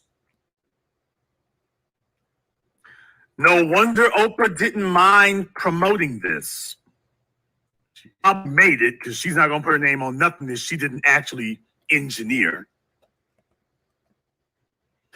I'm not going to impugn the character or the motives of the people that I mentioned here before. They put in enough work to be respected, but what I am going to say is that what is being advocated on this untilfreedom.com, this is more of the same smoke and mirrors. I can't trust this. I want to talk about Black people and nothing else because Black people are being targeted and no one else. If they were targeting, quote, everyone, I'd be talking about everyone. They're not. They're targeting us. They're targeting Black people. So I can't rock with the rest of this they talking about. I can't rock with that. They're not targeting all of you. They're targeting all of us. And many of these other people, if I can just be very honest about this, many of these other people are the ones targeting us. That LGBT police chief in Aurora, Colorado, what's her name? Vanessa Wilson, I think her name is. She was the interim police chief when Elijah McClain was strangled to death by the Aurora Police Department. And then she fired the officers who went back to the scene of the murder and took selfies mocking, strangling him to death in a chokehold. But what you all didn't know was that I read the article where she was talking about firing them. And she said, it was an unfortunate incident. This man was killed by the media and everybody else was saying chokehold, chokehold, chokehold. But the Aurora police chief, Vanessa Wilson, I believe her name is, she said he was in a carotid control hold. Everybody else in the media was saying chokehold, chokehold, chokehold. But the LGBT police chief in Aurora, Colorado called it a carotid control hold. Now, to my medical people out here, to my nurses, my medical professionals, will you please explain to me how in the flip-floppity flam you can control the carotid artery? You're talking about the carotid artery as if it's a muscle. You can't control the carotid artery. You can allow blood flow to the brain or you can stop it. You can't control it. She called it after people kept saying to her chokehold, she wanted to correct them and say it was a carotid control hold. She was the interim chief of police. Now you all saw that they pulled over with a Dodge Journey. Wrong license plates. The police were looking for a motorcycle with out-of-state plates. They pulled over a Dodge Journey with in-state plates. It was a car full of girls, and I mean girls, children, with their mother. And the police in Aurora, Colorado yanked them all out, put them face first on the hot-ass asphalt in the middle of the day with guns drawn on 6 girls. You got the wrong damn car and everything. Do you know what the response of the Aurora city manager and city council was? They promoted Vanessa Wilson from interim police chief to permanent police chief. She is now the police chief of Aurora, Colorado in full. She's the police chief in full now.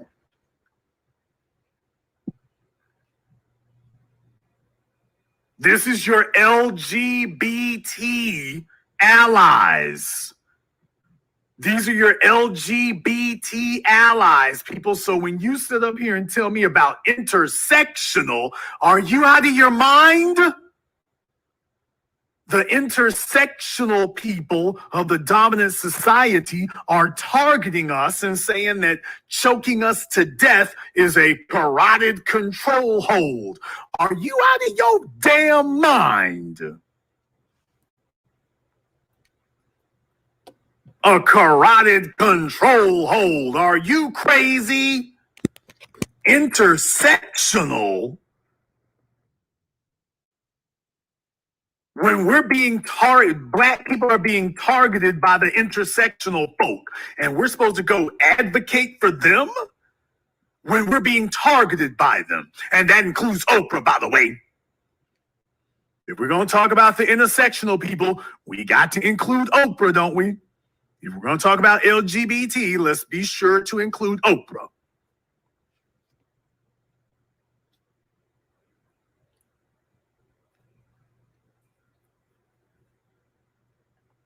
When you go to Los Angeles, the cops who are targeting black folk, those are a bunch of Latinos. You're black and brown.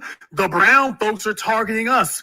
Will someone please tell me a police department in this country where the black police officers have formed a clique where they go around targeting non-black people of any color? Name them.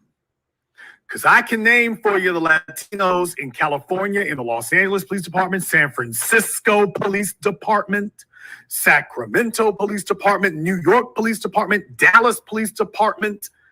I can name for you the groups of white and brown Latinos who get together and target black people.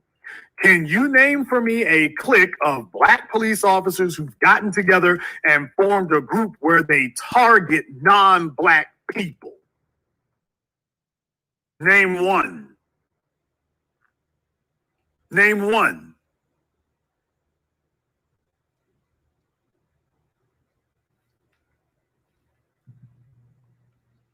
So you're telling me that we need to get together and Oprah Winfrey needs to get us to advocate for black and brown people.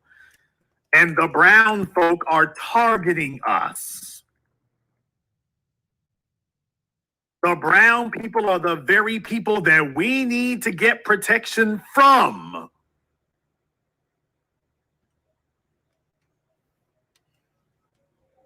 There are no black people targeting them. So don't tell me that that the strategy we need to employ is everybody's strategy. Folks, let me say this in no uncertain terms so that you are very, very clear about what the issue is. I didn't do this for anybody but black folk. I didn't do this for anyone but black folk. When we said reparations or resign, everybody knows we're talking about black people. Reparations for us. For Breonna Taylor, I made it very, very clear that this is a racial issue. And most of you never thought you'd see a billboard like this in your life. It's certainly not in the busiest intersection in town. I made sure that it was clear that the terms of discussion are racial. Black men are here for Breonna Taylor. That's what the issue is. Oprah Winfrey, I don't know what the hell she's talking about. If you're turning a blind eye to racism. Well, what does racism mean? Well, when you go to Until Freedom's website, it's everybody. When they talk about racism, they're discussing everybody. I'm not discussing everybody. I'm discussing black people because we're the only ones being targeted. I'm discussing us. I'm discussing who we are. I'm discussing our experience. I'm discussing where we at because nobody else is being targeted. So I don't want to discuss anyone else. I'm not going to change the subject. The issue is that we are being targeted because we are black. And every time we allow somebody to step in and change the discussion and mislead us and send us in a different direction and tell us it's about something else, we are doing ourselves hideous amounts of grievous harm. It ain't about everybody. It's about us. Not because we are narcissistic, not because we are self-absorbed, not because we are selfish, but because what is happening to us is the issue. And other folks are trying to come along and change the subject so they can return to brutalizing us with impunity. We are the only topic of discussion because we are the only ones being targeted.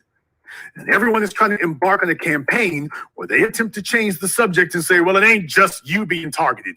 Yes, it is. Yes, it is. From the courts to the judges to the police departments to the media to the schools, it's just us. It's just us.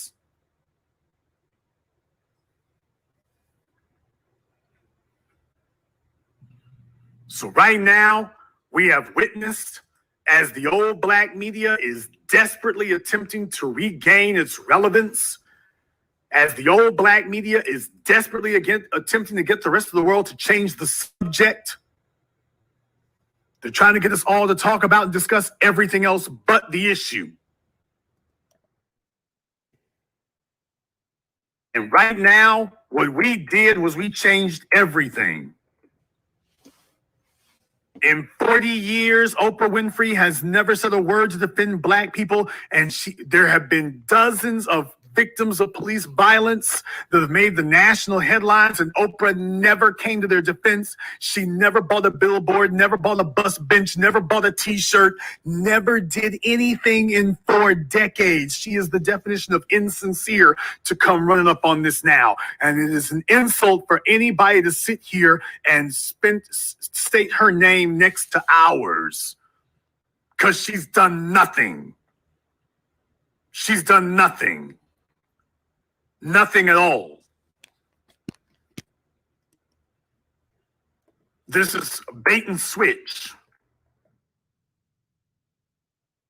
But I want you all to understand, I've told you all this here for years. I want to say it to you again. You're witnessing what's happening is now they have left the confines of their media platforms and they've come over here to ours. They've come to the internet. They've come to the billboards. They've come to social media. They're trying to win the battle on our turf now. You know why? Because we're winning. You see, Oprah Winfrey's white masters ain't going to come over here. They're not going to come over here. They're going to send her over here. But people, she's coming over here because we have been effective. They're coming over here now because we have been effective. So when you see them attempting to make incursions into our territory, I want you to understand, this is not a bad thing. Oh no, to the contrary, this is good. Oh, this is damn good. Because you're showing us that you're afraid. You're showing us that what we've been doing has worked.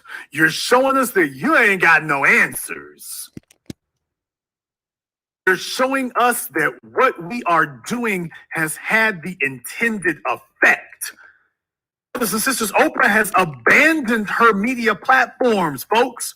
Her cable TV show, her magazine. She's not trying to fight the battle over there. 15 years ago, she never would have done this. Why did she leave the confines of her television show and her book club? Why did she leave their confines to come over here to where we have been utilizing these media platforms? Why is she coming over here? Nobody was doing a damn thing with billboards before we started doing it here over the last 5 years. Why are they all coming over here now? Because they see that what we are doing is effective. What we are doing is changing things. So everybody wants a taste of that kind of power now. They're coming over here trying to utilize our tactics because our tactics are working. That's what I'm telling you. If Oprah Winfrey's tactics were working, where do we go from here now? If that was really working, Oprah would be doing another TV special. She ain't doing that. She's coming over here to where we are. She's trying to hijack our tactics. This multi-billion-dollar woman, why ain't she using hers? She's not using hers because it ain't working. So she's saying, if I'm going to get anything done, I got to go over there where y'all are. People, recognize when you're winning. Folks, I didn't go to where she is. She's come over here where we are. She has come over here to where we are in force. Yeah, Oprah, I know you would have liked to have had one of the big billboards in town, because let me be very clear, we got the biggest one in town. I know you would have liked to have had that, Oprah, but we already got that. You know why? Because you're a bullcrap artist. You're full of crap. You're not sincere. And while you were sitting around helping the white supremacists, we were purchasing the biggest billboard in town to advocate for the people. You're the Johnny-come-lately. You see, the billboard wasn't available because while you were faking it, we were doing it. I know you wanted that billboard. You can't get it. All you can get are those little small posters. You can't get it. Because if you were sincere, you would have already gotten it. If you were sincere, I wouldn't have to be doing any of this. I'd be like, you know what? Oprah's going to take care of this. Oprah's got the means. She'll take care of this if we could depend on you, but we can't. So it wasn't available to you. I know you would have liked to have had it so that you could have blacked us out altogether. You couldn't do it because we beat you to it. But the reason we beat you to it is because we're real and you're not.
code. There is a unified message coming out of Black society. Folks, these politicians are not confused about what it is we want. They know what it is we want. They're trying to figure out how not to do it and to get our vote. But they heard loud and clear what we want. They heard loud and clear what we're looking for. They heard loud and clear what the deal is. They heard it loud and clear. Why are they all getting so desperate now? Why are they all panicking now? Why is it that they're all coming out of the shadows now? Why are they doing all this extra stuff, man? When they ain't never did anything like this before. They've all been quiet for 4 damn decades. Now, all of a sudden, they're activists. Now, all of a sudden, you're phony pro-black, you're born-again pro-blacks are trying to weasel their way out slither their way out from under some rock somewhere with the other slimy, disgusting things.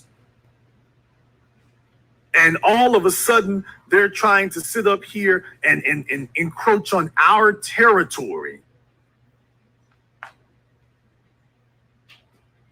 Why all of a sudden, folks? Why all of a sudden, people, if we were so damn ineffective, if what we've been doing and the methods that we've been using on social media and billboards, if that was so damn ineffective, will someone explain to me why Oprah just bought 26 of them?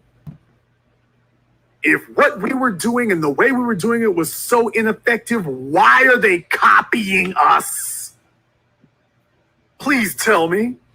Someone explain to me, if our methods were so meager and ineffective and insignificant, why are they copying us?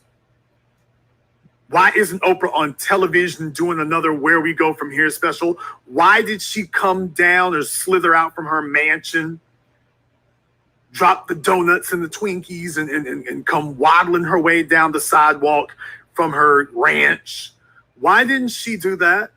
If what we're doing is so ineffective and so marginalized and insignificant, then why did she abandon her media platform and she's over here on ours? Someone explain that to me. If we don't run the yard, if we don't control the narrative, if we're not leading the national discussion, why is she coming over here where we are? Just leave us alone. Leave us alone out here and let us just go ahead and do our thing with our pitiful you ain't got but one little old billboard there in New York City. You ain't got but 3 old billboards there. And by the way, my billboards in New York are still up, nigga. By the way, if you hating, keep hating. It's been over a month now. The billboards in New York are still up. The billboards in New York are still up. Hate all you would like. They still there. Because I live here. By the way, our billboard started going up months ago, years ago. Oprah Winfrey is late as hell. We've been doing this for months now. So people, when you see celebrities who wasn't doing any of this, and then all of a sudden, they're hopping where you are. All of a sudden, your celebrity rappers are showing up on the Breakfast Club and talking. They're showing up on the internet where they wasn't showing up over here before. All of a sudden, they're showing up on the internet. Yeah, that's where the audience is. They're starting to circulate in familiar circles. That's where the audience is. That's who the people are listening to. And they want some of that influence. They want to be able to have that too. It's not going to work the way you think. Not going to work the way you think and not going to work the way you tell yourselves. Let's be very, very clear. You're foreigners. You're foreigners. Oprah don't live here. She doesn't know the language and the vocabulary of the soil. Oprah Winfrey is a fraud. You're an outsider. knows you, and nobody here trusts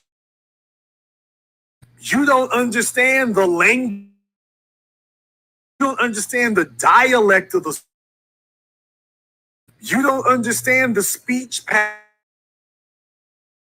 Nobody in the soil understands the way. To the extent we understand it, we don't trust it.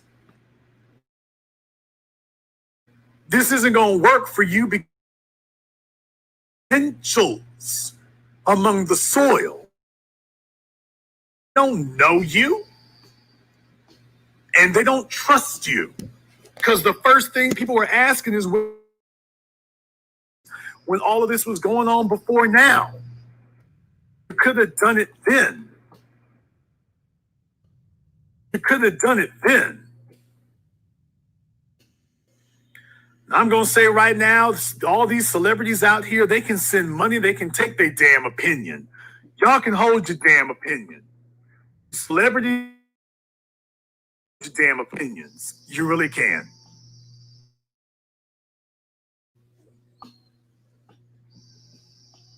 We really don't need, we can use your money, but we can't use your opinions. Your thoughts don't matter. You're not moving no weight. People, this is what winning looks like. This is what change looks like. This is what altering the national discussion looks like. This is what changing things looks like. So if you want to know what it is I've been seeing and what in the world it sounded like and what in the world it is I think of it there, oh yeah, I see it. I see it all. I see it all. And I want you to be aware that, yeah, I've been watching. And yes, I noticed they're following our lead. They're following our lead. And this is exactly where we wish to be.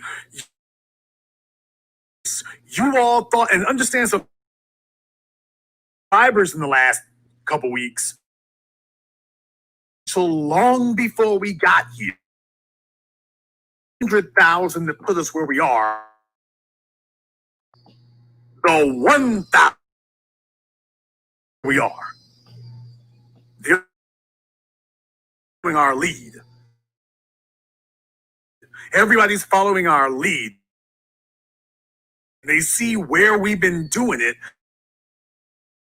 on it, but they see where we, and everybody's, and this is where we want to be. Folks, we damn sure trying to play catch up on that. We want them following us. We want to be the people who set the discussion. This is not something we can afford to be behind on. My goal when I set up the Black Channel was to create a think tank of intelligent Black thought where we would not be up to date. We would be ahead of the curve.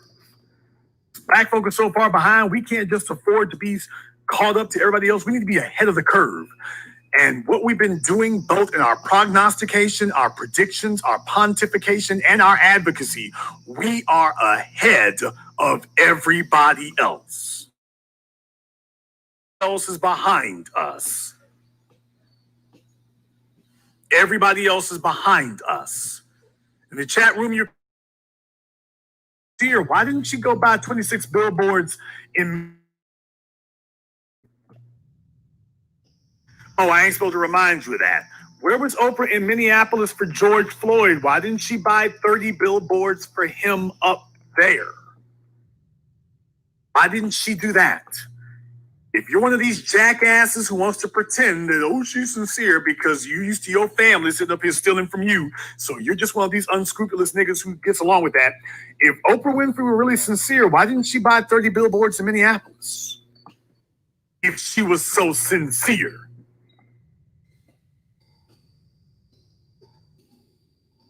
Why is it just for Breonna Taylor and just now? You know why Oprah didn't buy any billboards in Minneapolis before now? Because we hadn't bought any billboards in Minneapolis. We didn't do it. Yes, she also hates Black men, of course. Yes, she hates Black men. She thinks it's a good thing. So she actually considers George Floyd's murder to be a plus. But the other reason is because we didn't do it. We didn't buy it. And because we didn't do it, she couldn't enter. Now she's desperately trying.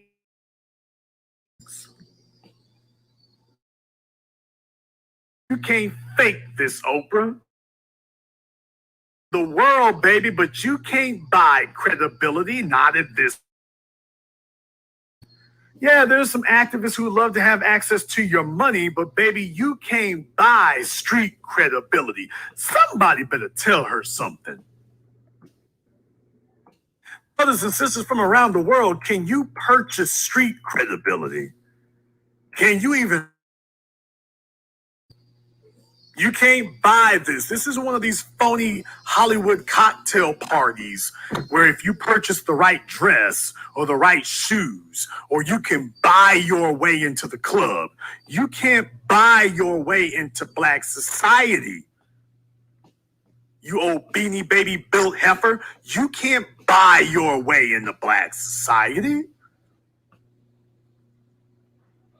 You can't buy us off. You can't bribe your way back into Black society, you Teletubbies built heifer. You can't do that. You're not going to be able to bribe us off. You could do that with the civil rights generation. You can't do that with us. You can't do that with us. It's not going to work. There aren't enough wannabe Oprah groupies among the new generation of young Black people. There aren't a bunch of wannabe Oprah Winfrey groupies now. It's not a bunch of people who want to be your damn groupie anymore.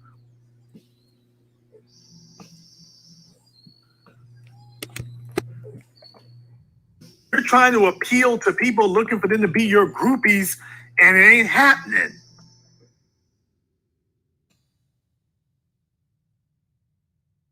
People are out here dying in the streets. They don't have time to try to figure out how to be your damn pen pal.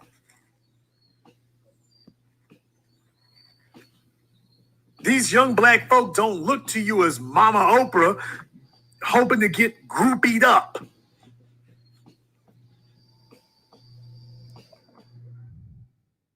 So where we are right now, people, she doesn't know the vocabulary. She doesn't know the figures of speech. She doesn't know how to talk to the soil. It's too little, too late.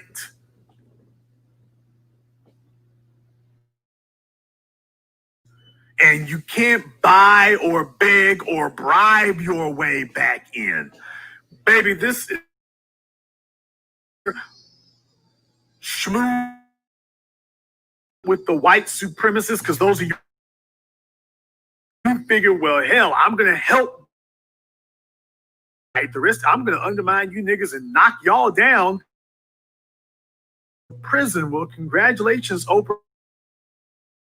Inmates run the prison.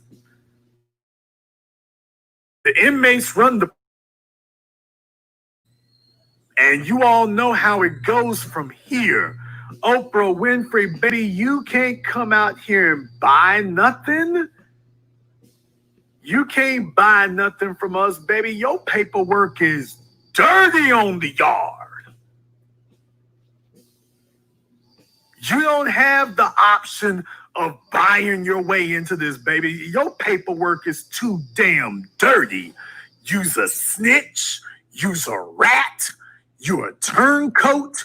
Baby, you ain't got enough money to come out here on this yard. You ain't got enough money to leave your cell. You can't even walk around the cell block. You can't even do that. We can't even stick you with a cellmate, except maybe Stacey Dash. Baby, your paperwork is too damn dirty on the yard. And everybody knows it. That's why niggas got to go fool with Roland Martin. Their paperwork is looking dirty on the yard now. Your paperwork is looking dirty on the yard. You can't walk the yard out here with the rest of the people. You can't do that. You can't do that. The shot callers have already sent the word.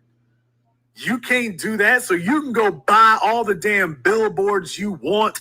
You can put up all the activist websites you like. You can try to take up all the search engine optimization techniques you want to. Baby, the problem is the streets don't fool with your great big ass snow cone built ass. The streets don't fool with you. That's the part you just can't accept, baby. It's too late to do any of this. It is too damn late to do any of this.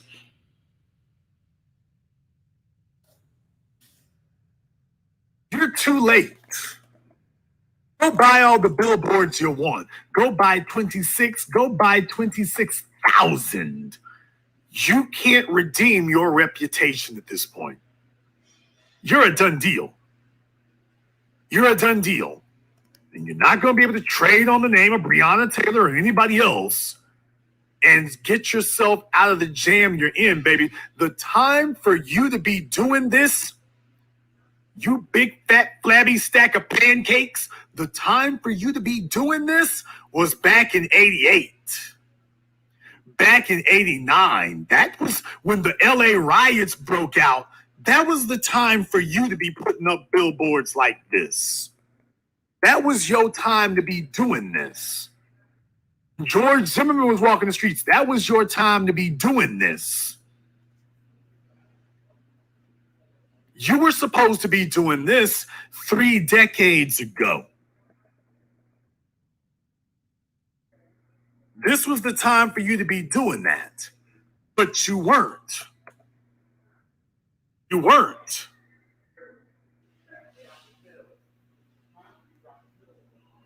You should have been doing all of this back then.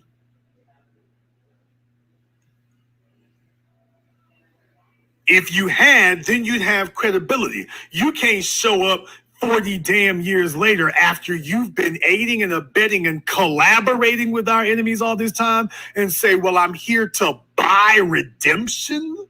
Baby, you can't buy redemption. It's not that situation anymore.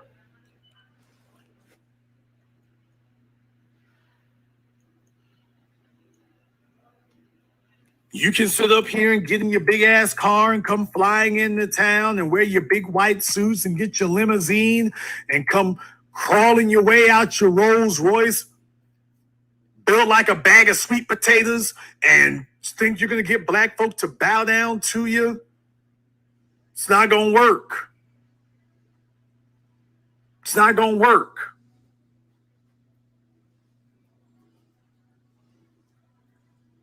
You've spent too much time away. The people don't know you.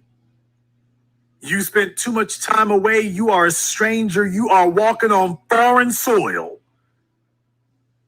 And this is a situation where you can't buy what you need. You can't buy what you need.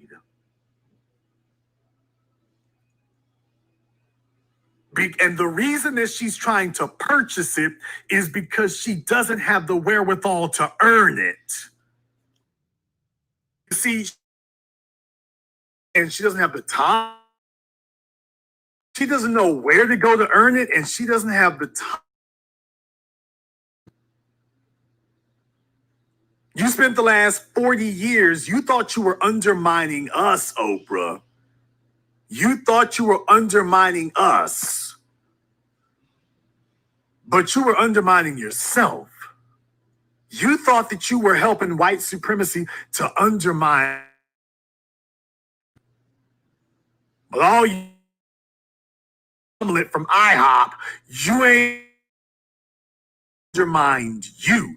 And now you need credibility. And as old as you should be swimming in credibility at this point from all the decades of work that you put in. Oh, but you ain't put in no work. You ain't put in no work. So you don't have any credibility with which to withdraw from the bank. You haven't deposited anything. You haven't deposited nothing.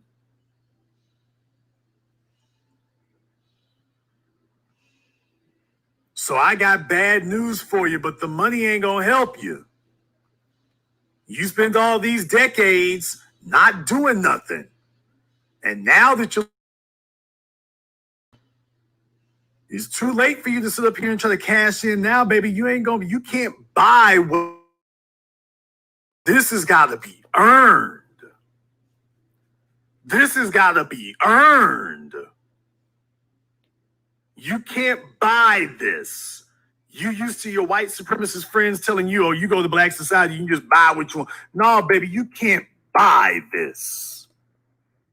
You have to earn it. And she doesn't even know the vocabulary that is necessary to earn it.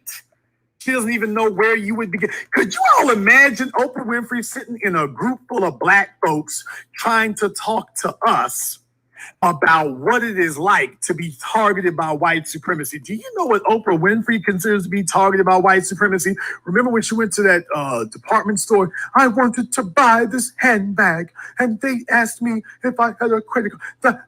That is my experience. I know what it's like to be discriminated against.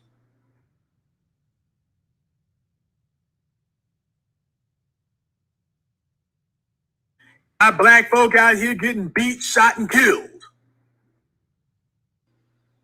And she's going to tell us that racism and white supremacy is something that it comes down to, oh, the clerk at the store questioned her about her ability to buy a handbag. They wouldn't let her buy a handbag. Can you imagine her trying to tell you that when you got pulled over by the police? Brothers and sisters, I've been pulled over by the police. I've been pulled over a bunch of times. I've been literally thrown across the hood of the damn police car. Literally. Can't tell you how many times in Louisiana that's happened. In Louisiana, please. I've been there. I know what it's like. I know what it's like, people. I know what it is to sit up here and have the police tell you, yank you out the damn car. 4 of them standing around you with their hands on their guns, talking about get your driver's license. And as soon as you stick your hand in your pocket to grab your driver's license, they all grab you and throw you across the damn hood of the car. Talking about you was reaching for something. You literally just said, get my driver's license. It's in my pocket. I said it's in my pocket. Okay, get your driver's license out. The second I reached for it, they grabbed me. Threw me straight across the hood.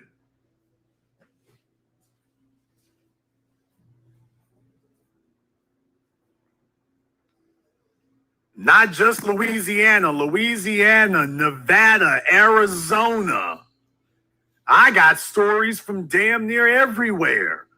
If I spent more than a week there, I got stories from everywhere. Los Angeles.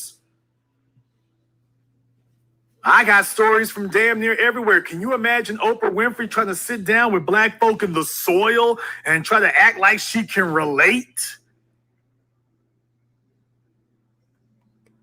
Trying to sit here and tell us, we sitting here telling her about when the police done pulled guns on us, when the judges have tried to throw football numbers at us. We sitting up here, if you couldn't afford to purchase your own lawyer, they trying to sit up here and throw years at you for a first offense, and Oprah Winfrey is going to waddle her Aunt Jemima built ass through the door and tell you, oh, she understands what that's like.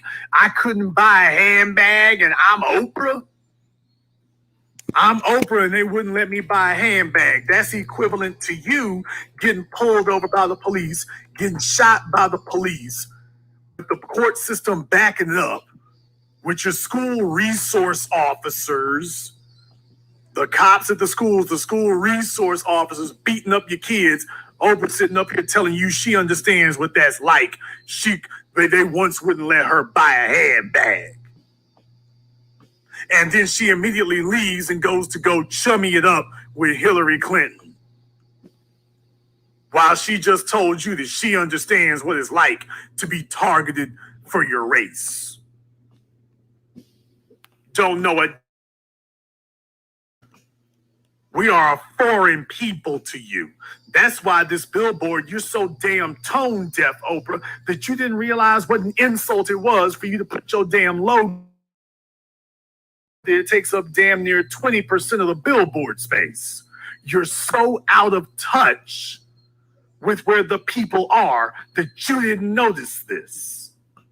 You didn't notice that this ain't no use us to attention whore. You think because this is a joke to us, and you don't. This what Oprah is finding out. She Los Angeles for the first time herself to wear red or blue. I tell you right now, I've been to Los Angeles many a time. People wear black, people wear white. It's gonna be very, very few. If you do see blue, it's gonna be dark blue. Nobody wears blue and red like that. And if you dare to try, they gonna let you know. You will get informed. If you're out of touch with the environment's gonna let you know. Oprah's out of touch with the environment. She's wearing the wrong colors. She don't know. Because she's been so out of touch for so long, but she's the only tool the white supremacists got. So they marched her out there. Oprah Winfrey is as intelligent about black people as the average. Oprah Winfrey is a black Karen. How dare Oprah Winfrey attempt to pretend that she can speak to us or for us? She's a black Karen. Oprah Winfrey ain't nothing but a black Karen. Her and Trina and a bunch of others. She's just a black Karen. She can't speak on these issues because y'all got to understand, when Oprah hears about these kind of incidents, the first thing she asks herself is, well, what did you do wrong? She doesn't say, what did the police do wrong? She looks at the black person and says, what did you do wrong? What did you do wrong? That's the way she sees the world is, you must have done something to bring this on yourself. What did you do wrong? When she looks at us through the eyes of a Karen. Tell me the hood that she hangs out in. Tell me the neighborhood she hangs out in. Tell me the black people that Oprah Winfrey hangs with. Show me the young black people that she's watched grow up who are dealing with the current state of racist violence in your post-racial society, your integrated society. Who are the black people that she sits around and converses with about our situation as black people in America? Somebody needs to ask her that. Who are the black people that she talks to, that she converses with, who are her chosen friends in her chosen social circle, that she converses with about what it's like to be black in America? Or is it another group of LGBT, flat-faced, buffet-nosed black Karens like her best friend Gail? Her best friend Gail looking like one of the damn goons from Popeye. You gonna tell me that they identify with us as black folk? What the hell they got in common with us? How many of you have been able to purchase anything at a damn luxury store in New York or LA? To the point that you can even trade stories about how they treated you at the place.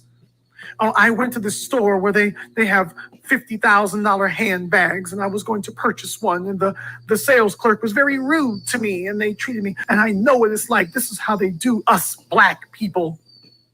This is how they do us black people. You know, when you went by Barney's or Sotheby's to spend your money there, I know what it's like to be treated like you.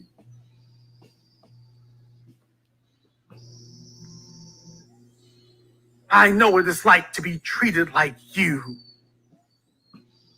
People, she doesn't even know how freaking stupid she sounds.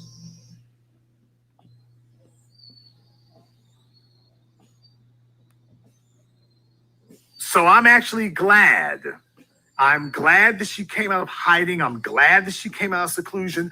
I am glad that she did this. I'm glad. I'm glad that she went ahead and did this so that the line is very clearly drawn. Because let me just make this very, very clear, Oprah. You're not going to remove us from the struggle. You're not going to replace us because you can't replace us. You can't replace us, Oprah. You ain't about this life. You're already looking for the next white cocktail party that you can go to. So you can go suck on the barbecue chicken ribs or the chicken wings. She's already looking for the next integrated LGBT function to go hang out at. And what she's hoping is if she throws a little cash around, then that'll be enough to get folk off her ass. But it ain't gonna work. This is not gonna work for you. You can't fake your way through this. You don't have any celebrity friends with street cred who are able to sit here and speak up for you and deceive the masses. And if any people who do have street cred try, it's not gonna go well. If anybody who does have street credibility does try to come to your rescue, if they start doing too much, they're going to drag themselves down with you. They're going to drag themselves down with you. So they got to watch how they tread. They got to watch how they tread here.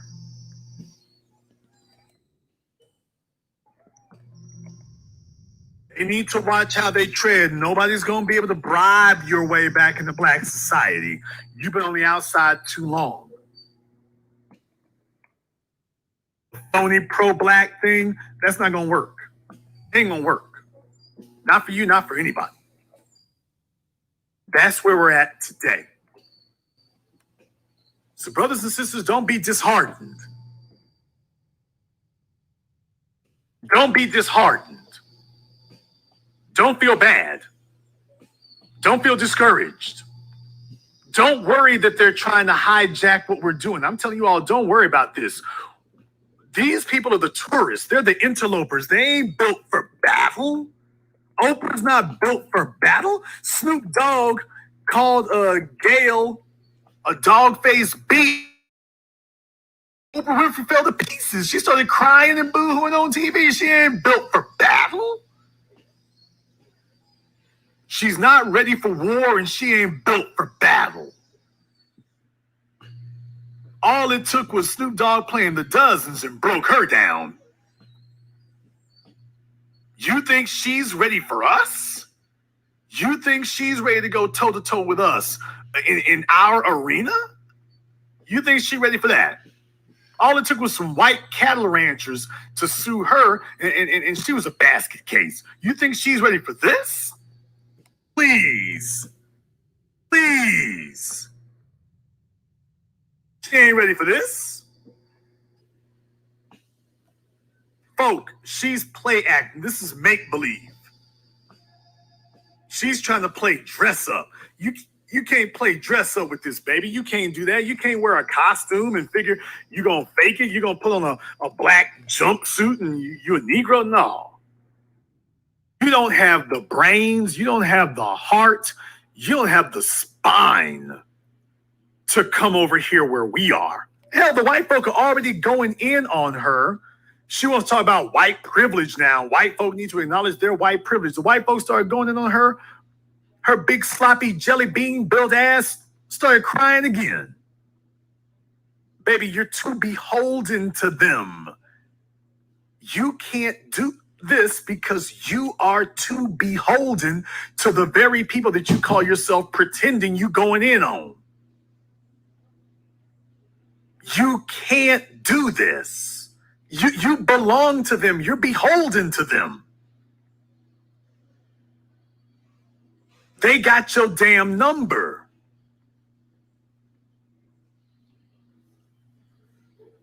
They got your damn number. Every time you get too buck, they gonna yank your leash and pull you back. You're not gonna be able to say 3 words without their permission. You can't do this. What's gonna happen when they say you doing too much with these billboards? Are you gonna tell them, some folk tried to pull my chain, but I said I ain't gonna do it. I'm not gonna back down. I'm gonna double down. When the next black woman gets killed by police and the DA start defending it as justified, where's she gonna be? Do you all think she's gonna buck white society when the next black woman is killed? Do you think she's gonna be about this life? Hell no. Hell no. They're going to let her know, we didn't approve of that last thing you did with all them billboards for Breonna Taylor. Do you think she's going to be able to send it to them? Hell no. Hell no. No, people. The only folk who are going to get it done is us. We're the only ones who are going to get the job done. All these fakers and frauds and phonies are going to parachute into town. All these colored carpetbaggers. All these colored carpetbaggers think they're going to swoop in and hijack what we're doing. That ain't going to work. It's not going to happen that way. You might want it to happen that way. It's not going to happen that way. No, she's not going to admit where she got the idea. None of these people are. See, we're the ones who take the slings and arrows. We're the people who take the body blows. We're the ones who have to clear the land. We're the pioneers who clear the frontier. We do the heavy work. We do the dangerous work. These other people, these so-called celebrities, since the pandemic hit and they can't get their movies made, and TV shows made, and albums made, what we doing?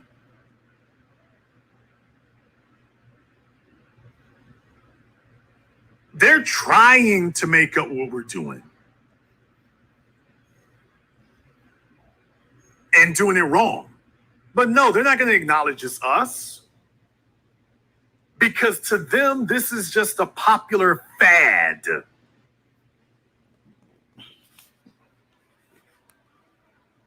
This is just a fad.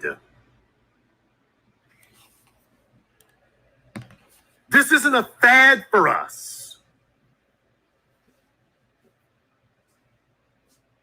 We live here. None of us are doing this because this is trendy. Being assaulted by white supremacy isn't fun. None of you who are listening to me right now, you ain't fighting white supremacy because it's a trendy thing to do. You're fighting it because you live here. You live in this place. This isn't something that you do for clicks on Instagram or ratings. It's life and death. It's life and death. So she can't relate to you. She can't relate to you.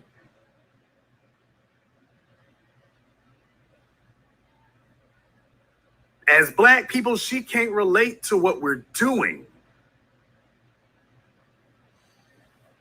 Not at all.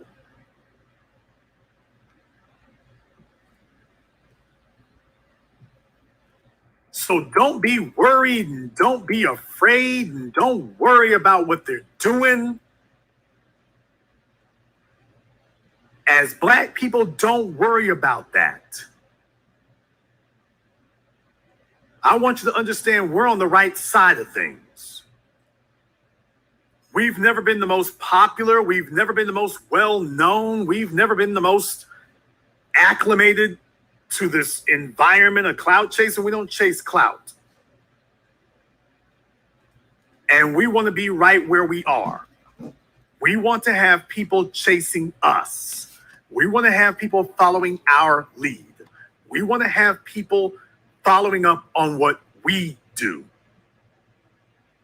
We don't want to be following them. We want them following us. We don't follow trends, we set them. We don't follow agendas, we set the agenda. And I want you all to understand that right now we are as powerful as we've ever been. Politicians, presidential candidates, media moguls, the old Black media, the dead Black media is now conceding that that's a problem. The dead Black media itself is now conceding that it's a problem. They're now conceding that they can't make it work on their own. After all this time, they are conceding that they've lost. That's what I'm telling you. After all this time of pretending that everything was okay and we got it all under control, they are now conceding they've lost. They've lost. And now they're conceding it. We're not taking any victory laps here. We're not taking a vacation. We're not taking time off. I'm not calling 4 of my celebrity friends and telling them pat me on the back and take a look at what a good damn job I'm doing. I'm not off to go buy a Birkin bag or to go by the Gucci store.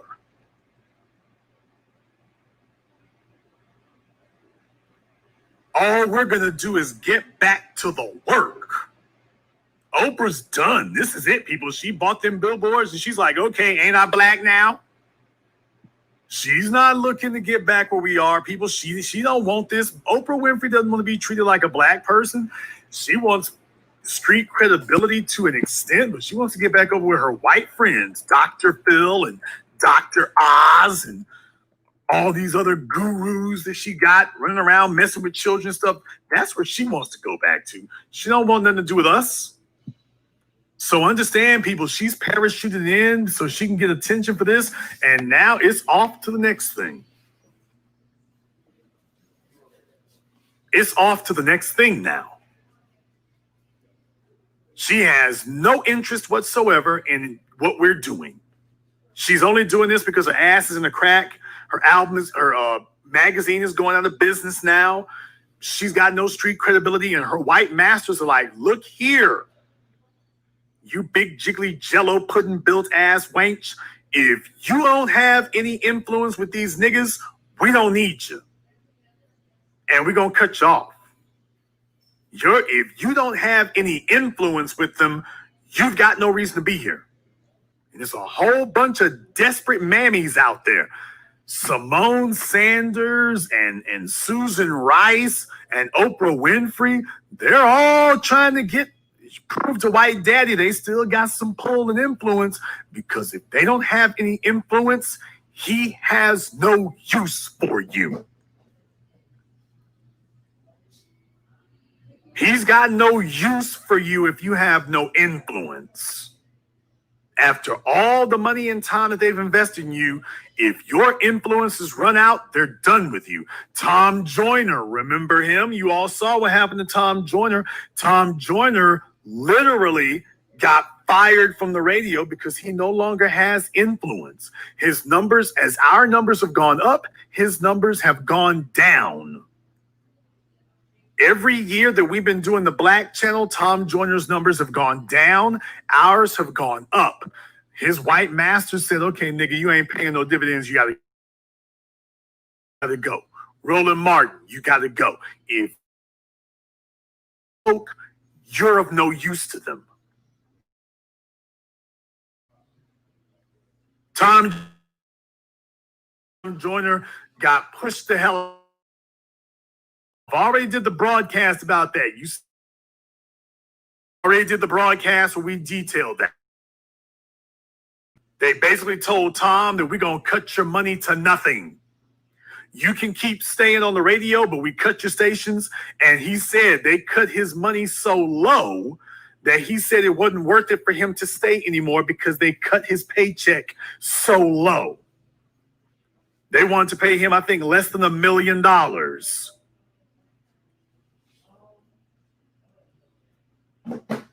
People that they don't have an old black media to go for, those old useful niggas who could mislead everybody, they don't have anymore. They don't have anymore. The new black media runs the yard. The new black media runs the yard. And the old black media that spent so much damn time capitalizing, made so much money on undermining black progress, collaborating with the enemy, all these. I've spent all these years.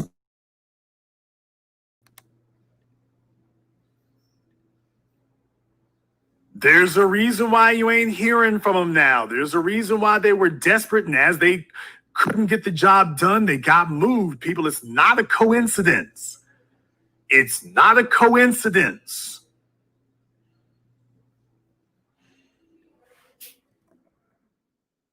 It's not a coincidence that as these people's ratings have dropped and their influence has dropped, ours has inversely risen relative to them. Ours has risen. It's not a fluke. It's not some momentary aberration. This is the new normal. Do you understand that? This is the new normal. Now, they ain't going to stop here. You got to understand, it's not going to stop here. Okay? It's not going to stop here. They're going to be back. They're going to try to find somebody else. Hell, they're already hard to work at it. They're going to see if they can elevate another black female built like monkey bread and see if they can get that to work. They trotting out Terry Crews. Remember, they tried to put out Van Jones. They tried to put out Mark Lamont Hill. We'll give them a TV show. Jamel Hill. They keep trying it, people. They're not going to let this go. They want a bought and paid for nigga who's going to toe the line. And what they are refusing to accept is that ain't going to work. That ain't going to work. It's not going to work. The era of the phony pro-black is dead and gone. It's dead and gone.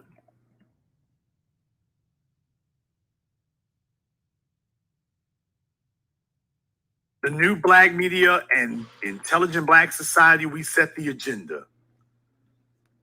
So look for them now that they have conceded that what we put together and our alternative media network, our alternative promotion platform that we put together, now that they are admitting that our tactics actually work and they are conceding it because they're copying us, now that they've conceded that, brothers and sisters, don't look for them to back down, look for them to double down.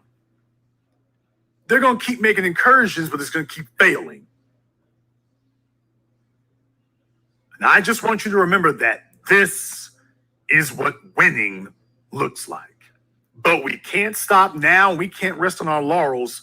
We got to double down. I know you've been working hard, and I know that it's been difficult. I know it's been a grind. But we got to keep at it now, brothers and sisters. We got them on the run. Brothers and sisters,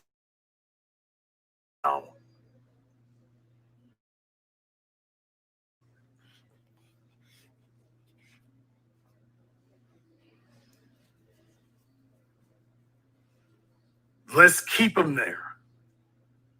They're coming over to our side. They're imitating our language. They're trying to steal our vocabulary and everything else, not because they're going to champion our cause, but because they want to hijack it. And then once they're in control of it, then they're going to shut it down. We want to hijack the agenda you all have built so that when we're in charge, we can shut it down. We ain't going to let that happen. Black folk are not going to fall for it again. We're not going to let that happen. Oprah Winfrey is going to get to go back to Chipotle and go get the black bean burrito with the guacamole. We're going to put her where she belongs.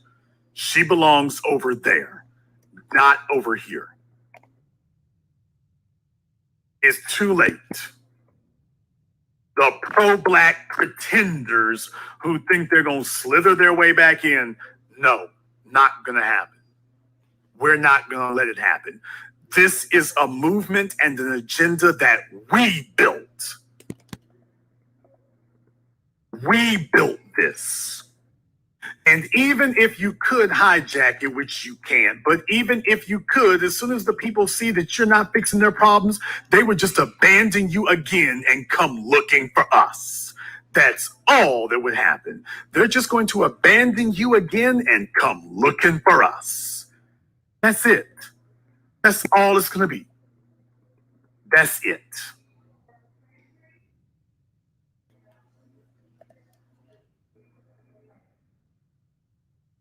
If you are new here to the Black Channel, welcome to the haven of intelligent Black thought.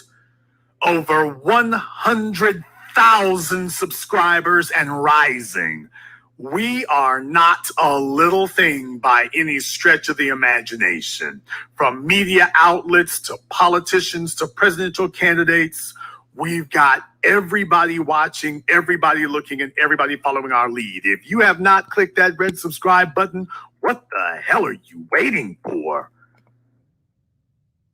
Be a part of what you've been missing out on and click that yellow notification bell so that when we're on, you're on.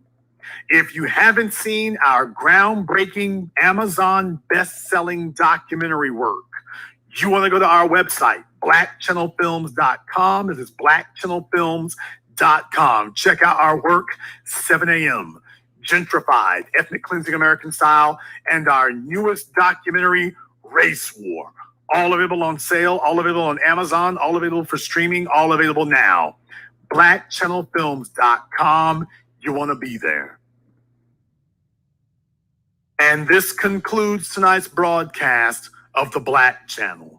I am your host, your brother, your humble servant, the Black Authority. And until next time, my brothers and my sisters from around the world, remember, Black is the future, and the future is uncompromising.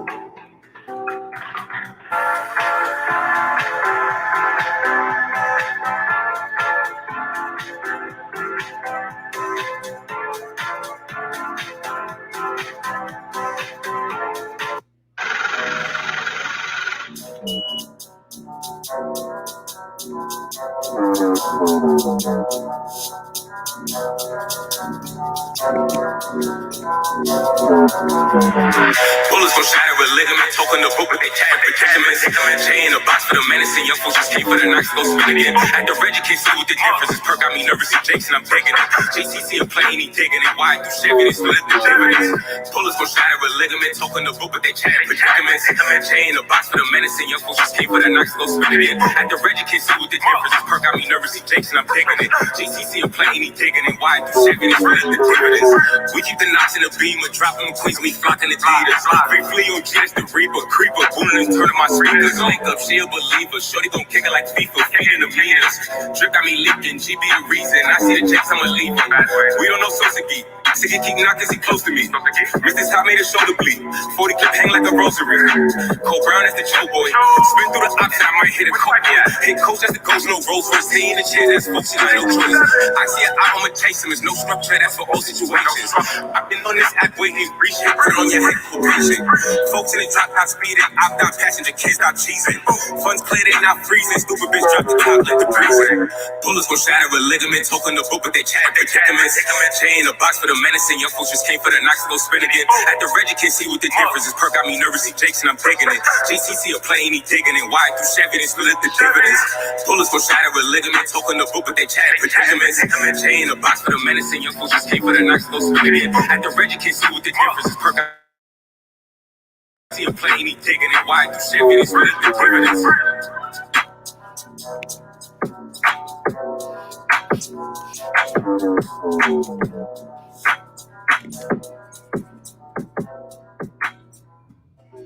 In the bike, I'm Mad Max, kicking the door with a stash at. My oldest, they spinning shit, know they ain't missing shit, that's what they won't do. I don't wanna know you, kick me to touchy and social. Cold roller come smoke you, you get split with your bro too. They said they gon' show you, they went from Carvey to Global.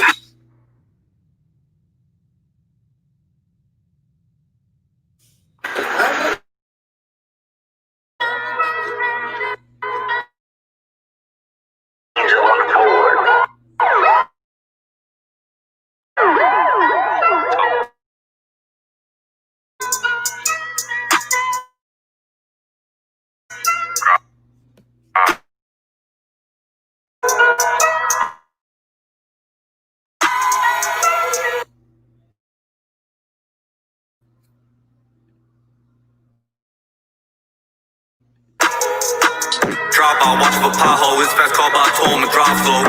We keep the knocks in the Tahoe. See me in action, no shoe, my eyes closed. When the window drop by, drop two. Shout out to fresh, you got guns in the booth. See the demons jump out of that coupe. 357 don't flame when I shoot. I'ma show how fast the life is. Whole game short shit like a cipher. I just might turn to a lifer. Digging the Jakes go pop.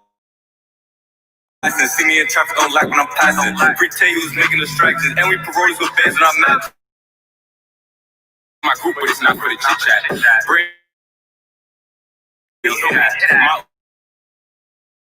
My money G's. This 40 gon' kick like a beat. Welly away. Get it the fast way. She know these niggas is mad face. I could call Rose a rampage. Clip with an Ike in the ashtray. I slapped this wife on my bad day. She always lurk on my fan page. Knocks around, you know how they play. Get shot, you step on this landscape. Kick them over the beat. Daddy Spice do what he post to. Whole lot of knocks in this crib up. You know what that mean? We in the school in the street. Them demons keep spinning and spinning, so don't get surprised when the shots will repeat. And I don't even know what to think. Might go to the. Send me my birdie, don't even do splitty. I won't take it. Don't cap with your team, gon' flock where you post up. See without moving more, son. 3 max out. All this breach on my back. They know for spinning and blocks, you won't kick me to. Me for drops, she gon' walk in the spot cause she know that I'm beam on the joint, help me out when I shoot. If it's not for some cool, and I don't even know shit. All these deposits reaching, get to the breach and I flip it with demons. Drop out, watch for pothole. It's fast call by toll, and drop slow. We keep the knocks in the Tahoe. See me in action, no shoe, my eyes closed. When the window drop by, drop two. Shout out to fresh, you got guns in the booth. See the demons jump out of that coupe. When I shoot, see the Ulis hanging out of that coupe. Beam on the joint, help me out when I shoot. And lately I'm not in the mood. Don't hit my line if it's not for some food. And I don't even know what to do. Hit the bank of the stool in the booth for my piece hit. All these deposits reaching, get to the breach and I flip it with demons.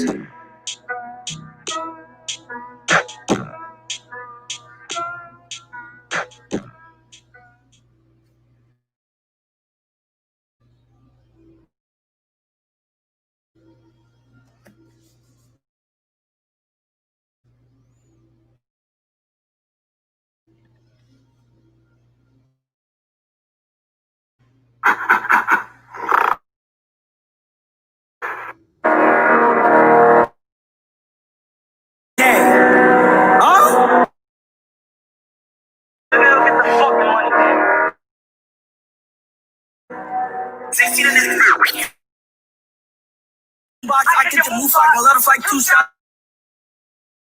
Shots to the telly with 2 eyes.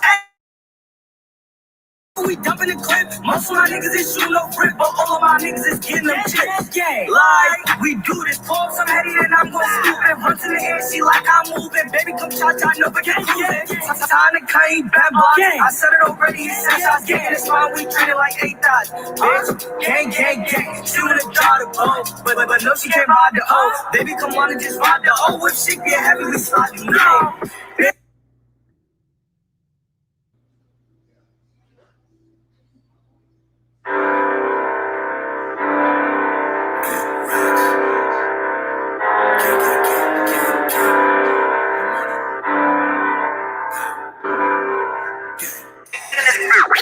Get lit up like a circuit. They say I got money and change, but to my day ones, I'm still the same person. I'm reading these moments when I back it out, I can tell that on the strip, you know my body, I'm clearing the surface. When I write the check, it's in cursive. When I get respect, which I earned it. When I'm with your bitch, she gon' trick it. She jiggle my balls and she work at a circus. Your bitch on my telly be beating her belly, then I'm gonna be. That she hit my line, I'm not gonna. It's probably simple as two. Next, woman just got me a new tech. Shoe my right if he's starting to move that. Rodeo white be my play roulette. I'm finna knock up this dude's head.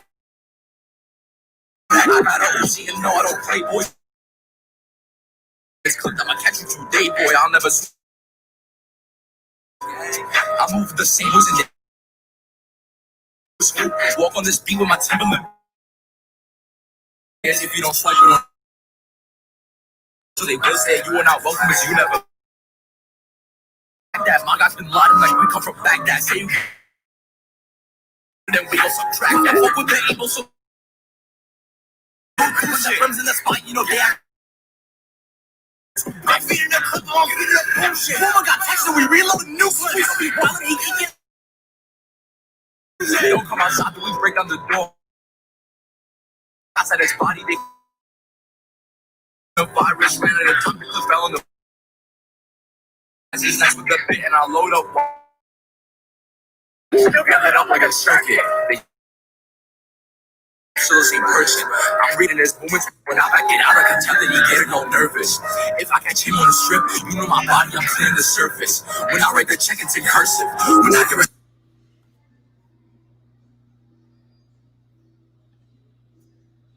I earned it. When I'm with your bitch, she gon' trick it. She jiggle my balls and she work at a circus. Your bitch on my telly, me beating her belly, then I'm gonna be her service. Give me the vibes, I need that. She hit my line, I'm not gonna read that. Squeeze will be ready, he feeding and squeeze that.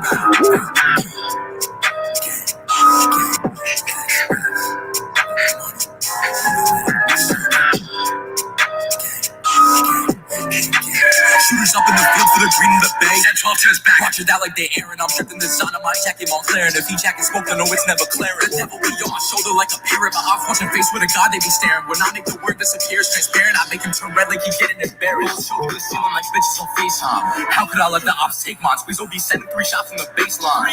Right in his face, pull it FaceTime.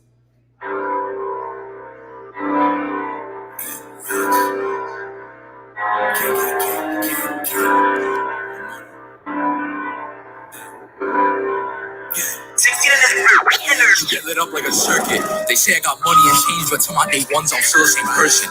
I'm reading his moments when I back. If I catch him on the strip, you know my body, I'm clearing the surface. When I write the check, it's in cursive. When I get respect, which I earned it.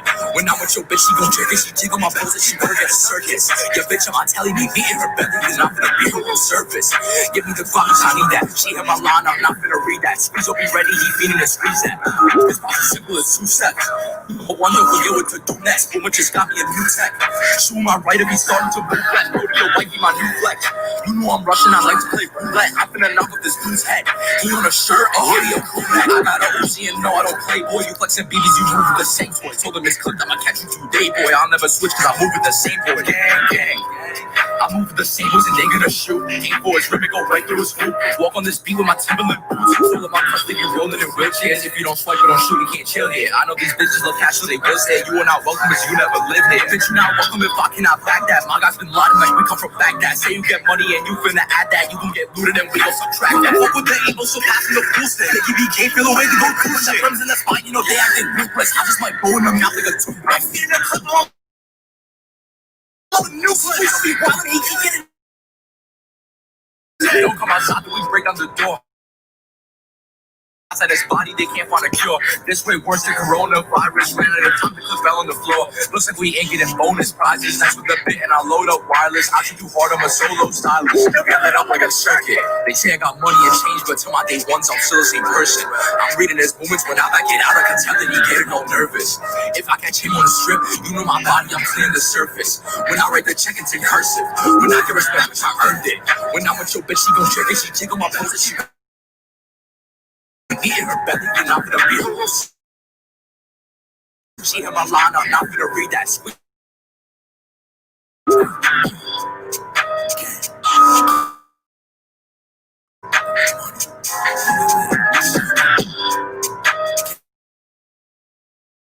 Shooters up in the field for the green in the bay. Send 12 to his back. Roger that like they Aaron. I'm dripping the sun on my jacket, I'm clearing. If he jacket smoke, I know it's never clearing. The devil be on my shoulder like a pirate. My off watching face with a god they be staring. When I make the word disappear transparent, I make him turn red like he getting his berries. Shoulder the ceiling like bitches on FaceTime. How could I let the ops take mine? Please don't be sending 3 shots from the baseline.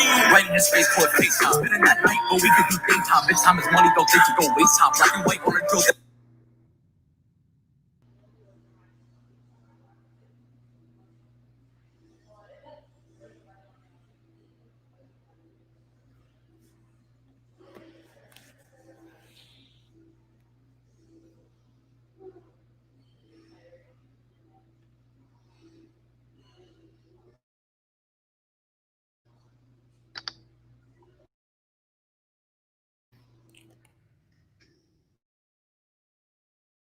Ya itulah nak berengku naman sa cellphone na nila po bulabag. Ah? Namama kayo mo sa cellphone ko dati panggamitin ko bulabag ibanin ko ikaw. Pagkasla. Okay.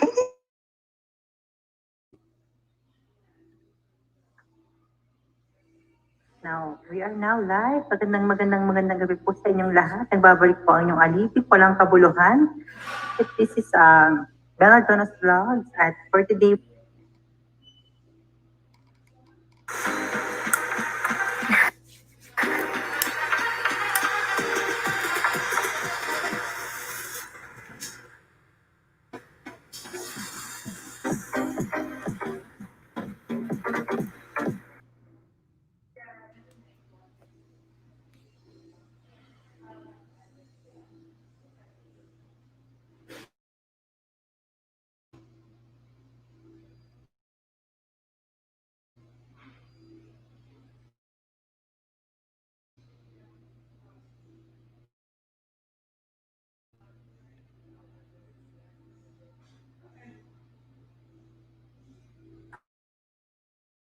Talaga ako, hindi ko alam kung bakit.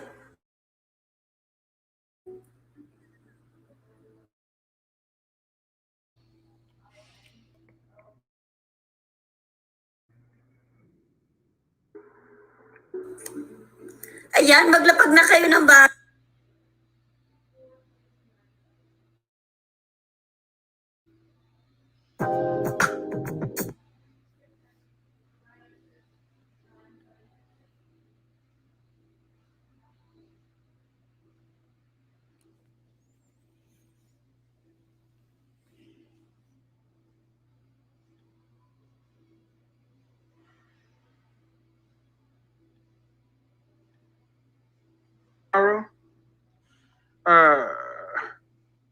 New Weed of Pure, Fire of the Night.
women got a job, and women can buy their own this, and women can buy their own that, and why do you need to be married? What's the need to be married?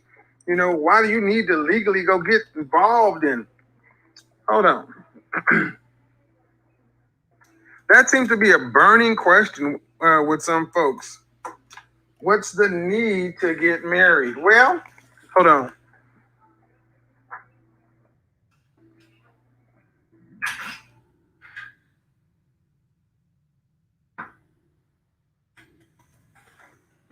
First of all, the question is a loaded question, okay? It's one of those questions that no matter how you answer it, the person asking the question is inevitably going to have some sort of counter because it's not a question asked in good faith. Let me explain something, people. You can tell a lot about a person by how they ask the questions. Are you asking a question in good faith? Are you having a conversation in good faith? Are you really trying to ask for more information? Or do you already have your mind made up and you're just looking to undercut somebody's argument? See, either way, I'll take it. Either way, I'll take it. But the math, the science is in. Regardless if you get married for or socioeconomic reason, if your decision is to, the science is settled. 2-parent household. Now, I'm disingenuous. Just how, but what if the husband's married and the wife is there all day and they're in bed, and I mean, just of any possible relationship.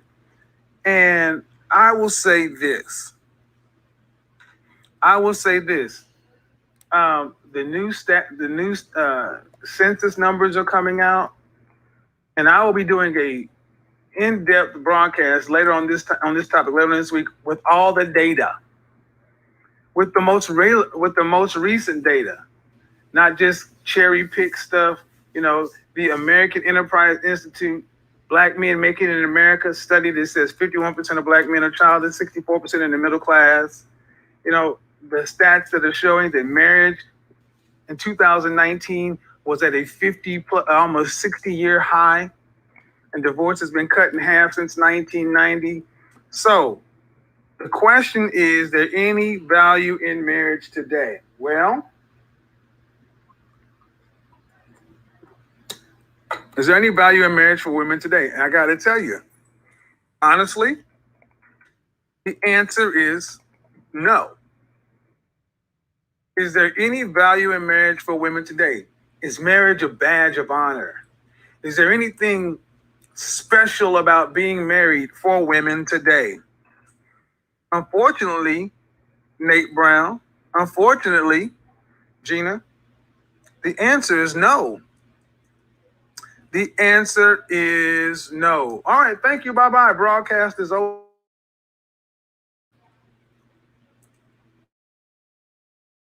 Oh. I'm right here. But it's only if you're an old woman. Marriage. An elder millennial, a Generation X, age 35, for women today. There is no bad. I mean, let's just be honest.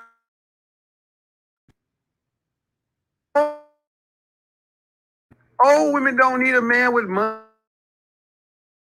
Why?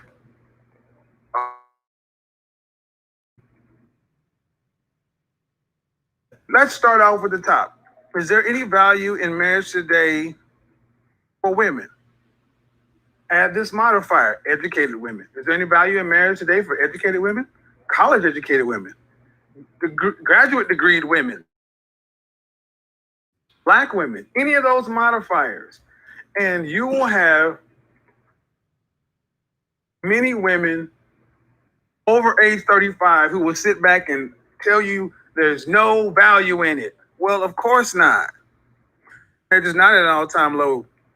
Your stats, your numbers are wrong, but thanks for playing.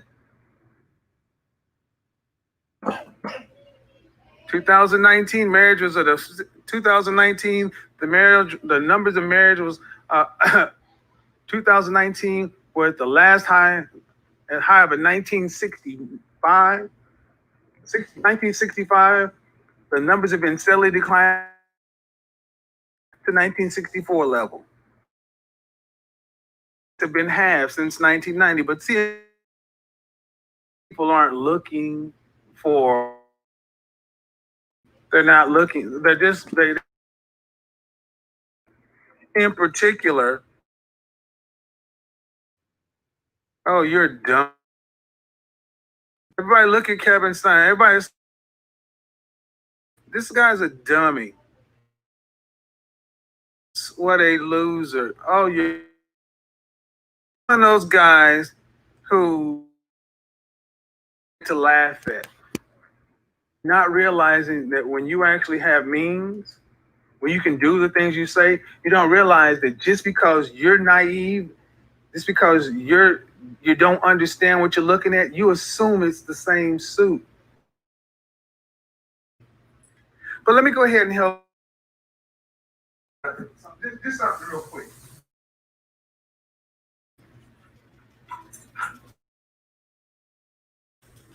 Hey, Kevin Stein. Grab from my closet right now. Uh-oh, what color is that? Gray pen? Just the two I can grab in front of you.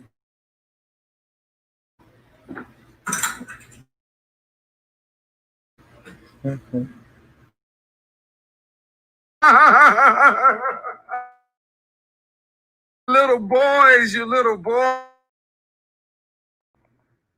That's just the fucking, you freaking child playing. Head and clap for Kevin showing what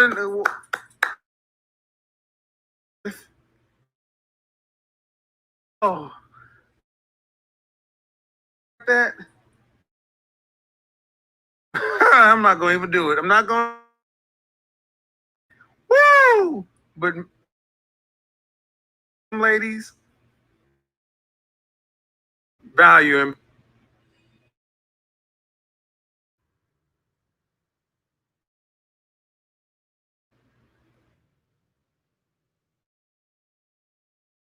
Being with a guy like this. See, that's somebody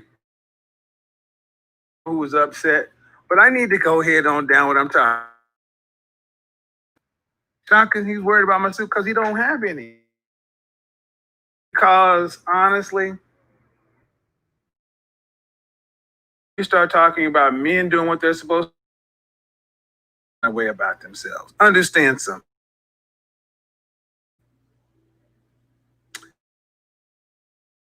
Women. You didn't see that person? Oh, Felicia, because I go down. I wanted him to go ahead and when I just pulled out 1, 2, this is the third one, and there's 2 over there, and there's 1 at the actually getting nipped and tucked. So yeah. And those are just the gray pinstripe. See, it's called an image. Yeah, it would be a loser if you wore the same suit every day, stinking all over the place. But see, grown men. All right, here we go. Exactly, AO. Einstein wore the same thing every day. Every day. And most intelligent men realize that this is an old concept, the uniform theory. However, I need to go ahead and let's say that if there is the value in marriage today for women, if you're over 35, it's not there. But why should it be? Why should there be value in marriage for women over 35? Because what is a woman's position in a marriage? What does a woman bring to a marriage? Traditionally, she brought her virginity, her chastity, her youth, her womb. But when you look at women who ask these questions, why do women need to get married? What's the value of marriage? Is there any honor in marriage? Is there whatever? They are inevitably over age 35. And from a reasonable standpoint, from a distant resource standpoint, all right, if you already have a college degree, well, or a graduate degree, what's the point? Ever check out Bespoke? Okay, different subject, but yes, I have Bespoke. I mean, logically, let's just run it down, guys. If you have a college degree, a graduate degree, master's, or PhD, then what difference does it make if your husband has a bachelor's, master's, or PhD? You're equals. If you already have your own home, condo, flat, whatever, if you have your own property, what difference does it make if a man has the same or more? If you own your own car, if you have traveled, if you have everything from a materialistic standpoint that a husband can provide for a wife, what is the value of marrying? And there is an argument to be made that says there's no real value for an older woman to be married. But that's the thing. An older woman, when I say older, for sake of this conversation, 35 plus. 35 plus. I need you guys I can tell you this, when I hear this question being asked by women, they're inevitably over 35 and older. It is rare or in the minority where I hear women, especially 25 and under, asking about, is there any value? These are the women that want to marry. So, is the question, so do we agree on that? That women over 35 tend to have the education, income, means, all the things that a husband in days gone by would have been able to provide her from a resource standpoint. She has to have it. I mean, else how could she exist in life? So if you already have it, why do you need a man for it? And then if a younger woman, let's say a woman who's 23, shout out to Marcus Houston. Marcus Houston is what, 38? And his his wife is 19? We're going to talk about Marcus Houston a lot. Do you think there's any value in Marcus Houston, whatever, Miss Houston? You think there's any value that she has in marrying a man twice her age? Does she have his level of education, his experience, his level of resources, car, home, all that other kind of stuff? Has she done any of the traveling, anything that he's done? No. She can actually learn from her husband. He can actually teach his wife. So if those two things are equal, right? Those two things are true. The question isn't really if there's a value in getting married. The question is, why did you wait so long? If you can see that there's value in getting married when you're younger, you can say the same woman later on in life, after she's acquired all this stuff. Well, you can see all that, then marriage is not the question. It's why are women waiting so long? Why are women asking these questions, waiting so long? Why are you waiting so long? Why is it that when Becky goes to University of Georgia, University of Texas. She has her freshman and sophomore year to have fun, get out in the open dating environment. By the time she gets her BS or BA, she's leaving with a husband, or at least a fiance. Getting married by the age of 21, 23, where in the Black community, you tell somebody you need to be married by 23, they're talking about how too young. Oh. Mary Beth, if you highlight me one more time, you are going to get banned. I don't know who you think you are. This is not, we're not going to bash women here, guys. But what we are going to do is we're going to ask some questions, and we're going to have a conversation from a woman's standpoint, and then we're going to turn it around. Is it that marriage has no value? Or is it that you've aged out of marriage? Or is it that marriage has no value? Or is it you've aged out of the value? See, if you're making $80,000 yourself, then you want a guy making 150. Or listen to that woman on cruise season. If a guy's not making double what she's making, then he's broke. Okay, let's take that. So if you're making 75, that means he needs to be making at least 150. That means every guy under $150,000 is not valuable in your opinion from a resource standpoint. I'll take that argument. Okay? But then we're going to have to ask this question. At years old, why do you need a Henry? Why do you need a high earner not rich yet? If you are 38 years old, you're past healthy childbearing years. Why do you need a man making multiple six figures when you're not going to be providing him children? This is the question I have for all the women who are over 35, these older women, elder millennials. Elder millennial is not my term. That's a term, just Google it. Older millennials are called elder millennials. They're the ones that separate right in the dividing line.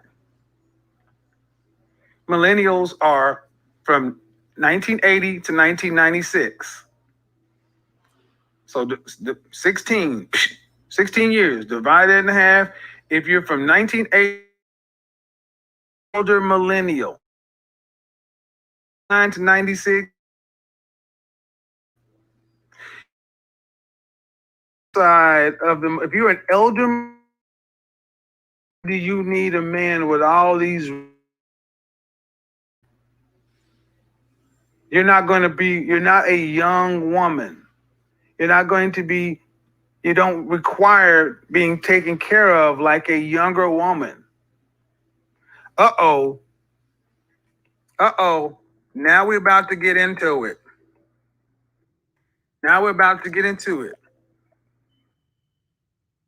Old eggs. Now see, but see, Erica Williams says companionship. Yes. But see, it's all in how older women are valuing companionship. It is rare to meet a woman who is college educated, over 35, the kind of women that got kicked off when I said I like to date younger women, because it's uncommon to find a woman older who is in great shape and does not have high demands. She still has the demand she had when she was 23 at 39. But you don't have the value. See, that's what I just brought into line.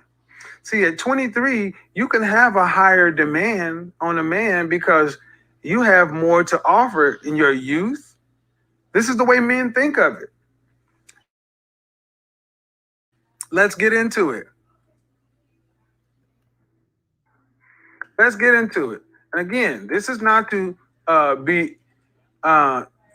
when I hear women say these things, I'm always fascinated to hear middle-aged women talk about how there's no value in marriage. And what you're saying is ultimately what? You need a man's resources to have surpassed yours. And that's why we have this whole 10%, 5% Henry. You're wanting men in the top 10%, top 5%, but you're not there. Your SMV is not in the top 10 or top 5.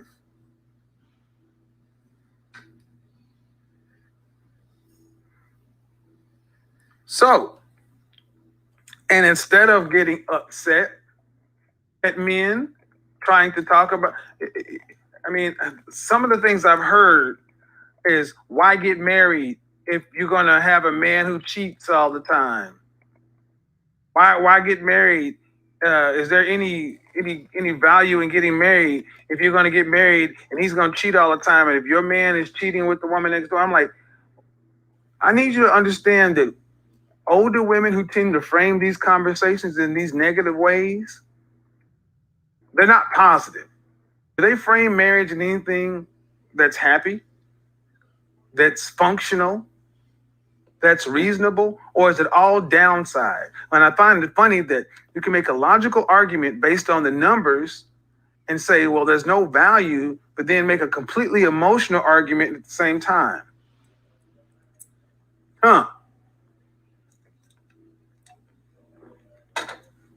So I would say this, leave me out of it. Leave the men out of it. Ladies, you 35 plus year old women who say there's no value in getting married.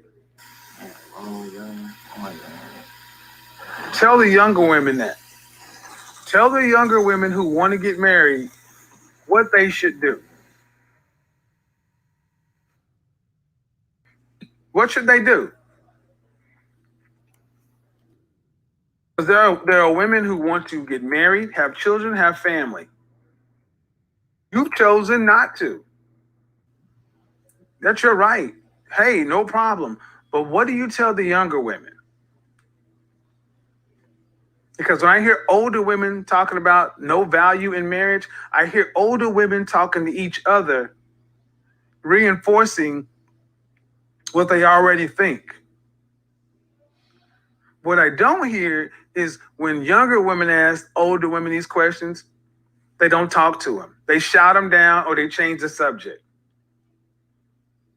Or they frame marriage in such horrible terms. Well, yeah, if you want to get married and have kids, such and so forth, but yeah, but if your husband's gonna be cheating, let's dispel this whole BS. First off, men are not, I mean, such horrible conversations as though men, and then they all cheat. No, they don't. First off, let's be reasonable. 80% of divorces are filed by women.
26% of black women are married. 80% of the married black women file for divorce.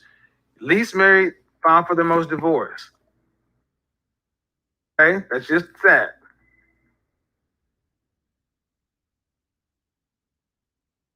Happiness. See, I really would love to ask this question to the women in their mid-30s above. Who told you marriage, a man was supposed to make you happy? Who told you marriage is this Disney fairy tale thing that honestly no other group of people have bought into this much? Because for the longest, the notion has been that there are no good men out there. There are no good men out there. They aren't working. They're dusty, busty, crusty. And no, over the last several years, we've actually proven or shown that's just simply not true. Well, if that's the case, then why did I have a woman on my phone the other day talking about she just can't find a good man and up in law school or da-da-da-da-da-da-da-da-da. And every time I said something to her, it was always, well, I don't see him. But did that woman have a great attitude about men? No. All men cheat.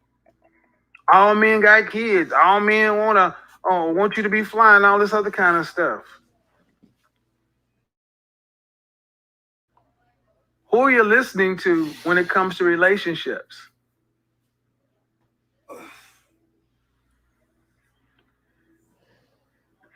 All right. So here's what we do. I want to ask the question. What if not a marriage? Okay. Then what are you going to do? Because here's the question I've always wanted to ask. All right. Then what's the alternative?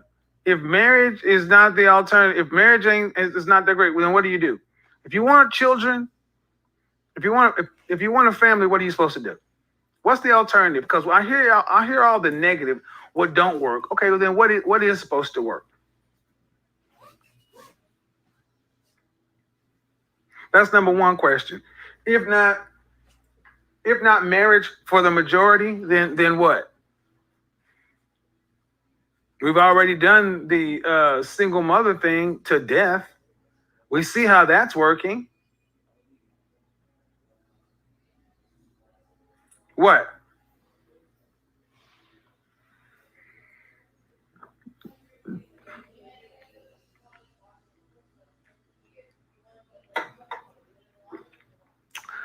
Is the real question, is there any value in marriage? Or the real question is you're just not cut out for it. I'm gonna tell you honestly, the women I've heard talk like this, they're not cut out for any real relationship. The ones I've talked to individually, the ones I've worked with individually, and I've told them, based upon what I know. Shout out to Rebecca Lynn Pope. The reason she stopped being a matchmaker for women is because expectations. You're hearing older women talk down the value of being married. What are you actually saying to younger women? Go out there and live the rest of your life unattached, uncovered, unmarried. What are you telling them? What specifically are you telling these women to do with regards to reproduction? Cut out all the fluff. What are you telling them to do when it comes down to children? To become a single mother? Because if they're not married, that's what it is. What are you telling them? To not have children at all? Because see, I've seen these questions asked, but what I've never seen is answers for the younger women. What I've seen is a lot of talk about how marriage ain't this and that, and then use it as a pretext to tear down or insult men. I'm not gonna play that game with you. What about the women who do want a man in their life and they do want a family? What do you tell them? All right, before we get into this, I'm gonna open the call lines and understand you're gonna keep it civil, you're gonna keep it respectful. Do not talk over me. Because I'm curious. I'm very curious. I do not hear any women who talk so recklessly about relationships who seem to be happy. That's real spit. I don't hear any women who talk recklessly about relationships and or marriage who appear to be happy. Don't hear any of you that appear to be happy. All men cheat. Let me tell you something. While I get the call line up, I'm gonna dispel something. I'll tell you one thing for sure. I have never cheated in my life. In as active of a life as I've had, I have never cheated. Ever. He's a goddamn liar. He is a goddamn liar. He is never cheated. This whole notion that all men cheat, and I would tell you, most of the guys I know did not cheat.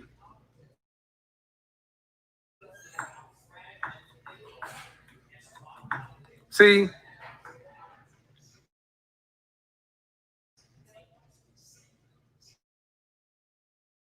what are you going to tell the young ladies who want children and who want children who want a family? What are you going to tell them? What are you going to tell them? What are you going to tell the young women who want children and want a family? All right, we're going to, I need to do this too. We need to go ahead and let you guys like the video, get the likes up. I turned off the like button because the show I just came from was a bunch of MGTOWs and incels. And they just over there hitting the dislike button left and right, losing their mind. Everybody go back and hit the like button. I really want to have this conversation. I really do. Because from an anecdotal standpoint, I know more women are coming to these male spaces. More women are wanting to be with men. They're wanting to get married. You hear them on the show.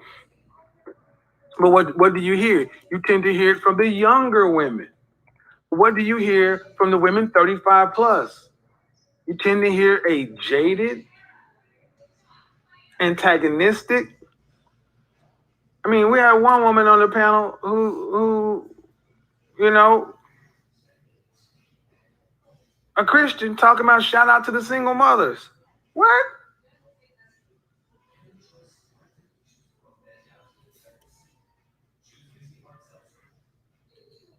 Now, what you're not going to come in here and do is talk crazy about the men.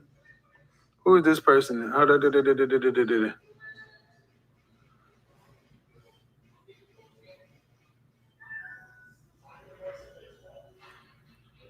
right.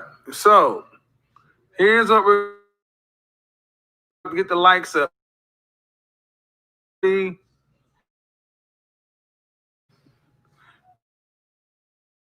Names. And we're also going to have to see how the stream is doing. Because this was a request. A request.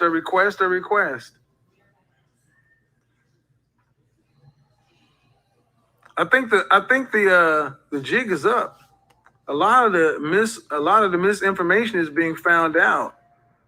Hearing a lot of guys don't want this, guys don't want that, and it really seems as what I'm seeing more than anything else is I'm seeing a lot of women who don't want to be. I'm seeing a lot of women who want traditional relationships in a modern way. You want men to be what they were back in the day, but you don't want to be the women that even close to that.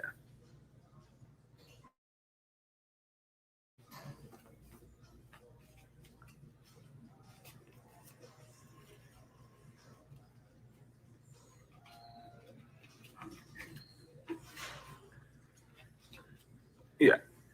No playing on my phone today. If you're not gonna come in with a real name, I'm not gonna play with you. I'm not gonna play games with you. I'm not. Hello? Hello. 3, 2, 1. Goodbye. There you go. Hot girl summer. Uh-huh.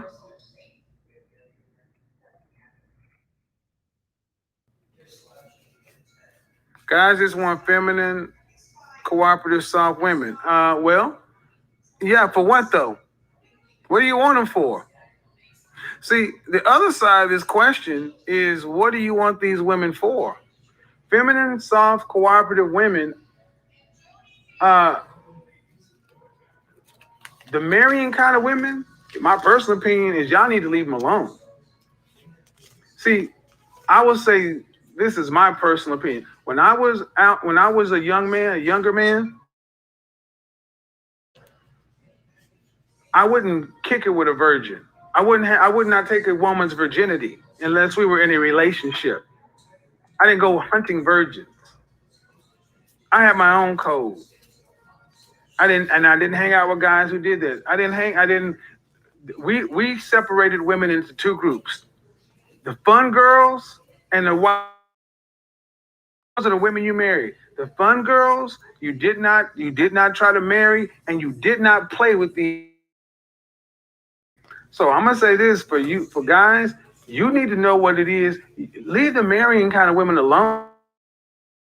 That's why, personally, I don't hang out with men who are dogs. I don't hang out with dogs. Don't do it. Hang out with dogs. Do not do it.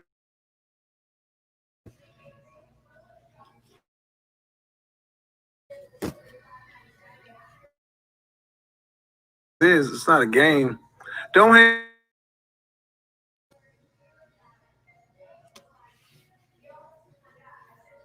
I mean, dude, who are you? Party music DJ Aki? And you calling me on my phone? No, man. And you highlight me too? No.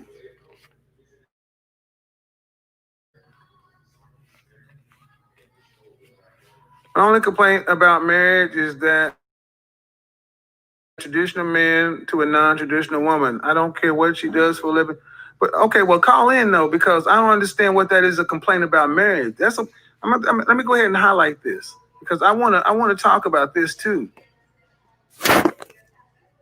John says, Joe Nono says, my only complaint about marriage is that I refuse to be a traditional man to a non-traditional woman.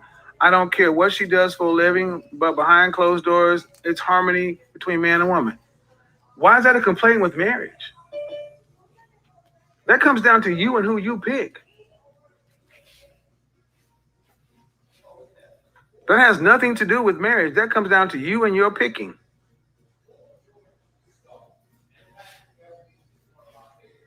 See, you can't be a man sitting around talking about you want women to be a certain way and you don't want to take your accountability in it. Older women don't need rich men.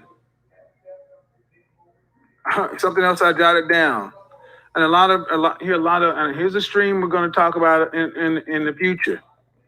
I'm hearing a lot of black women talk about how black men are below, are under earning, or they're not earning, or this group of men is earning more. First off, black men make more than Hispanic men. They make on average less than Asian men and white men. Yes, but I need you to think about it this way.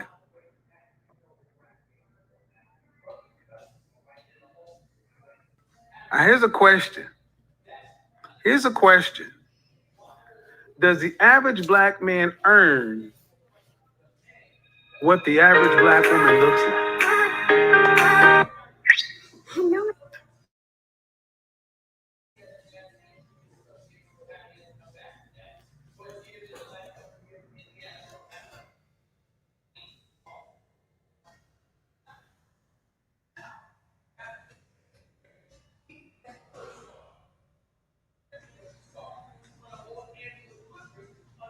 Just saying. Just saying.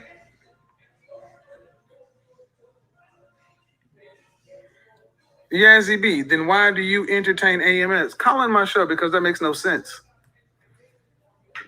Words mean things. The better question is, what are you doing? And where's your husband? Questioning who I do a video with and where's your husband? See, this is a problem with a lot of you busybody-minded women.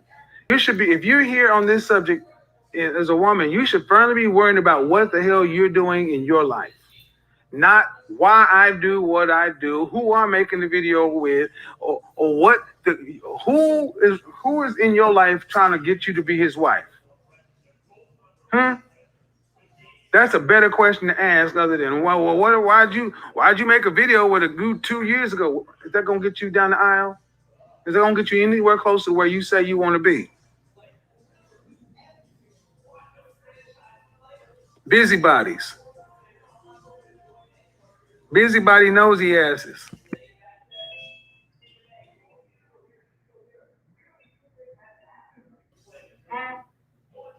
That's a better question. I'm not gonna do it. If you come into the show,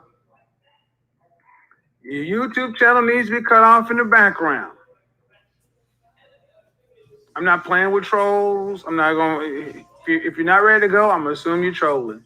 Get your sugar honey iced tea together and be ready. I'm a reasonable person, but I'm not doing this unreasonable stuff. Yeah, I mean, I need you ladies to understand something. I called that lady out for a reason because there's too much of this busybody behavior.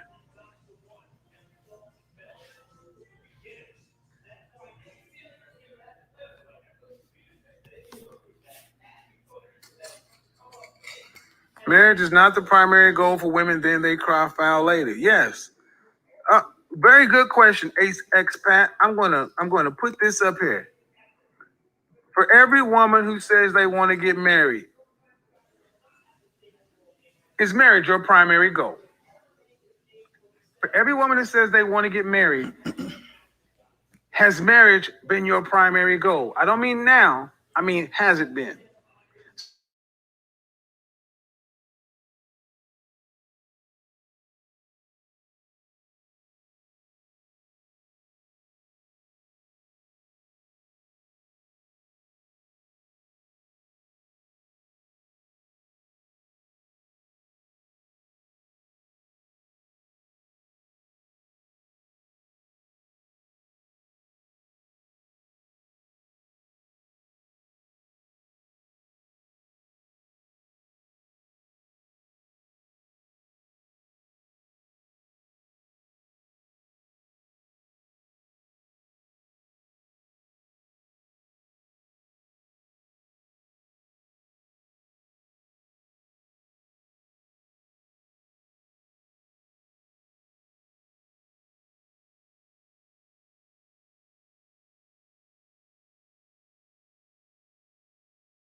been out in the work world for 5 to 7 years, had your fun, then at 30 years old, you think you can just magically turn on a light switch and all of a sudden find Keith Henry, Blake Henry, and then have him say, okay, wife, I'm going to marry you, and you're never going to have to work a day in your life and just sit up here and have our children and our family. And I'm going to go. I actually heard women say that men will go out and do all this work, but then they don't do any help with the kids.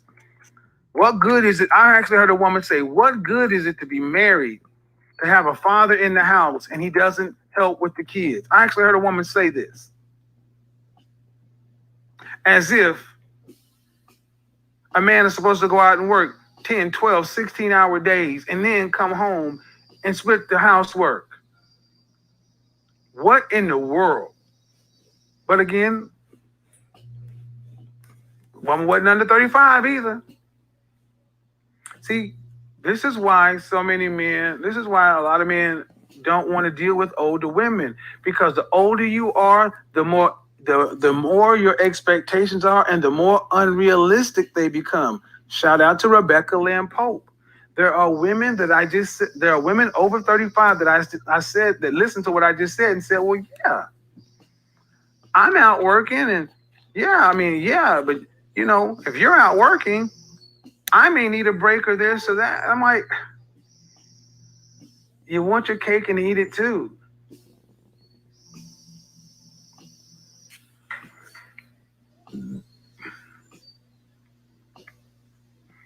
For the women who say they want to get married, is being a wife your primary goal? That's a very good question.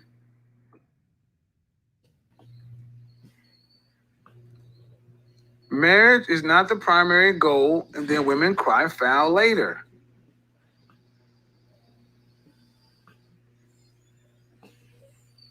Thank you, DJ Music Cocky. Thank you. Understand something. If you're not married today as a woman, whose fault is it? Is it your mother's fault? Okay, if you're not married today as a woman, and you were not raised to be a wife, or you were not raised to value marriage, but you want it, whose responsibility was it to teach you this? And it ultimately comes down to the person on the ground. I'm not saying hold your mother at fault, but understand something.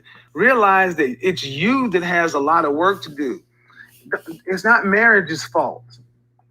People who have the negative idea about marriage, you need to really check your headspace.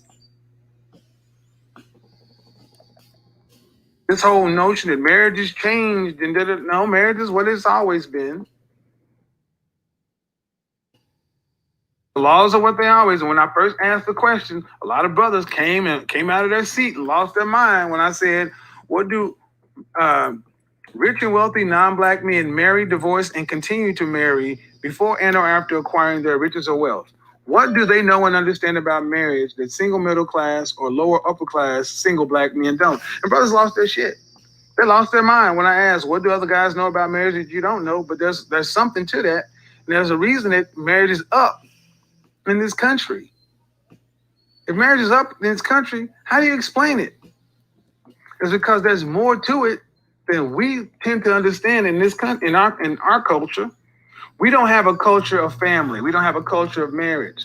We have a culture of individuals.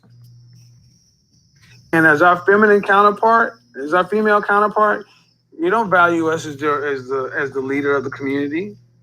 You don't look at the average. Do you honestly look at the average black man as somebody who you should be subordinate to, who should be leading you? Or do you look at him as your equal? And all the justifications, well, you haven't gone out here and built this, you haven't gone out and built that, and Okay, what about, we were the most married folks right out of slavery. We were in the worst financial position back in Jim Crow, black law, segregation, slavery.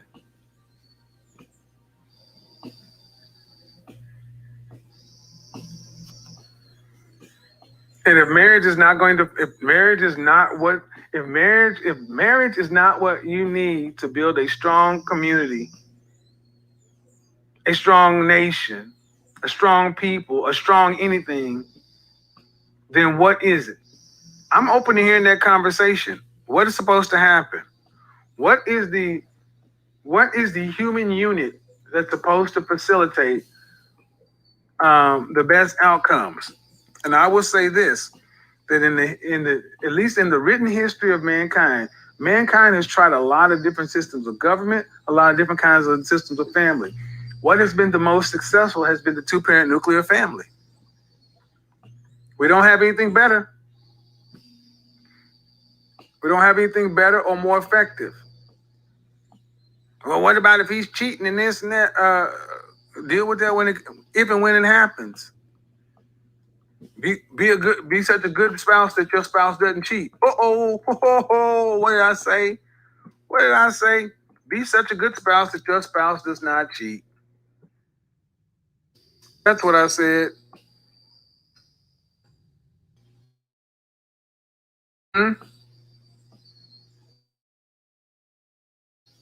That's what I said.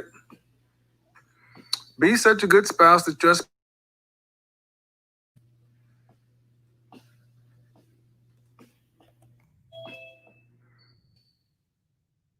Hello?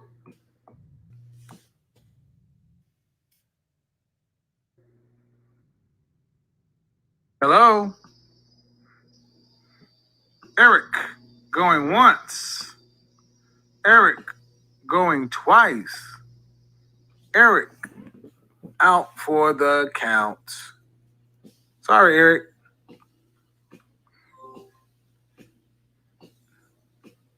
See, just being myself, what they thought I was going to say is be a good enough wife to where your husband don't cheat. No, I'm saying be a good enough spouse to where your spouse don't cheat.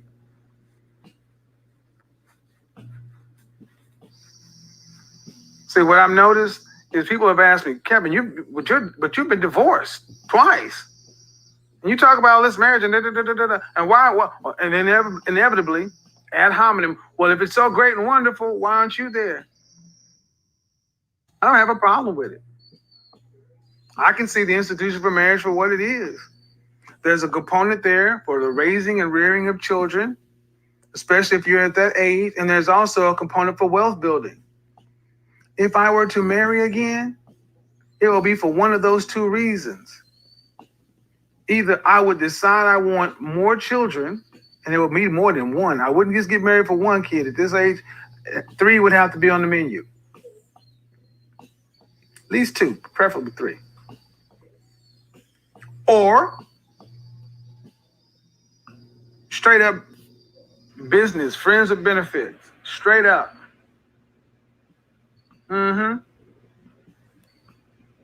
Somebody where we both say, you know what? I got peanut butter, you got jelly. We're going to make a sandwich. But it would still be, I got the bread. I got the bread. I'm peanut butter and bread. You're jelly. See, jelly spoils quicker than peanut butter.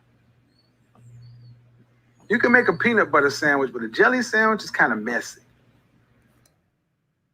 So even if I did marry,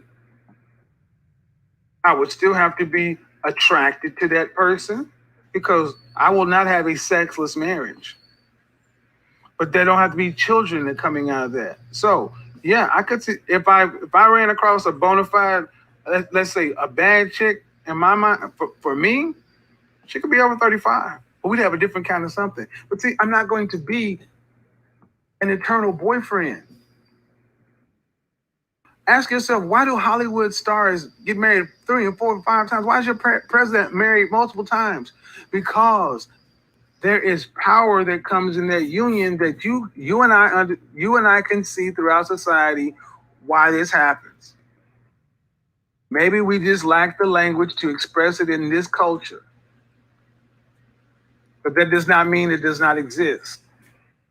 Because I will tell you this, if you get mad that, or if you have an issue, well, if you're a woman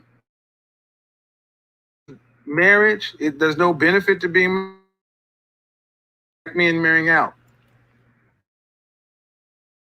Because if you don't want to be a wife, or you don't, other kind of stuff, and this man wants to marry Becky, you can't turn around and say,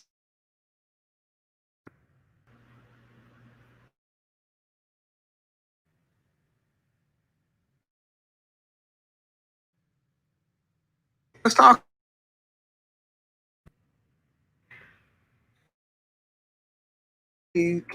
Okay, raised and taught during childhood to be a wife, not after the wedding. I don't agree.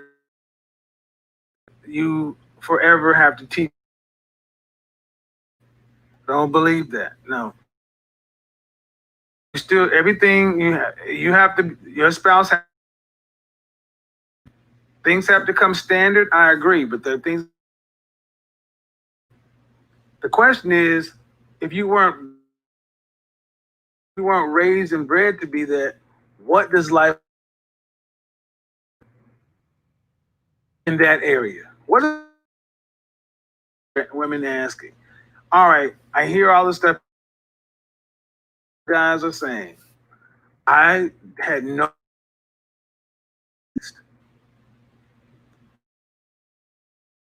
errors in my judgment.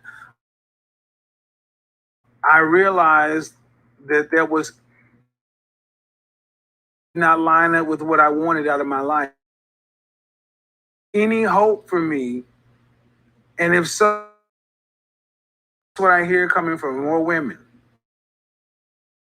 They called in the other day saying, "Oh, and see, as men, here's the thing, you can't.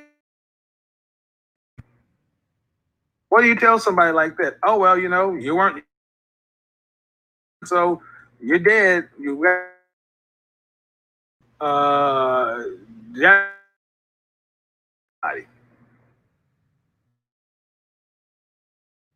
those are the marriages of marriage of compromise.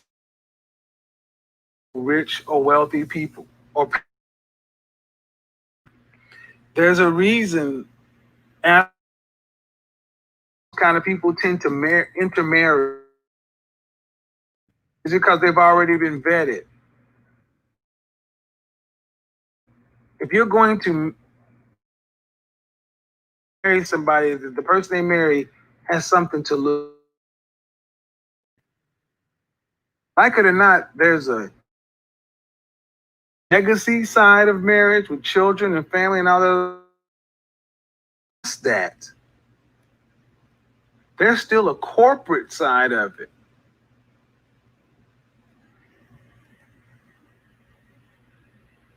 What do you want? Or do you want to go through life? That sounds cool when you're in your late 20s to your mid to late 30s as a woman. But I don't know many women over 40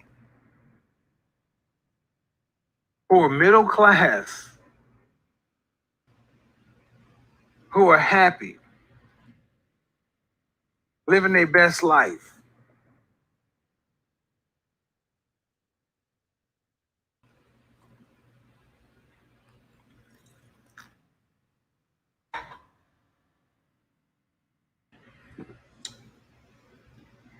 So, it's fired up, trying to be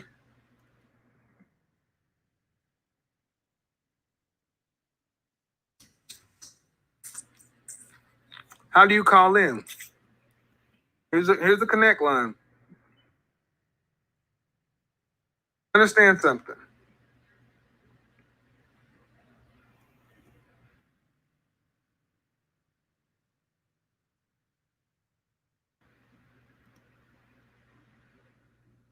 Yeah. See, there's a large group of people who, for whatever reason, did not do it the right way. It is very. Do you just write off a large group of people? I mean, are we at some Noah and the Ark kind of situation? Well, there are people who believe that. In their own little places, and they do those. I personally believe that when men and women get that, you know, I ain't shit. Have a Harry and Kim situation. You tend to have better outcomes. If you don't know what Harry and Kim is, check out the last video.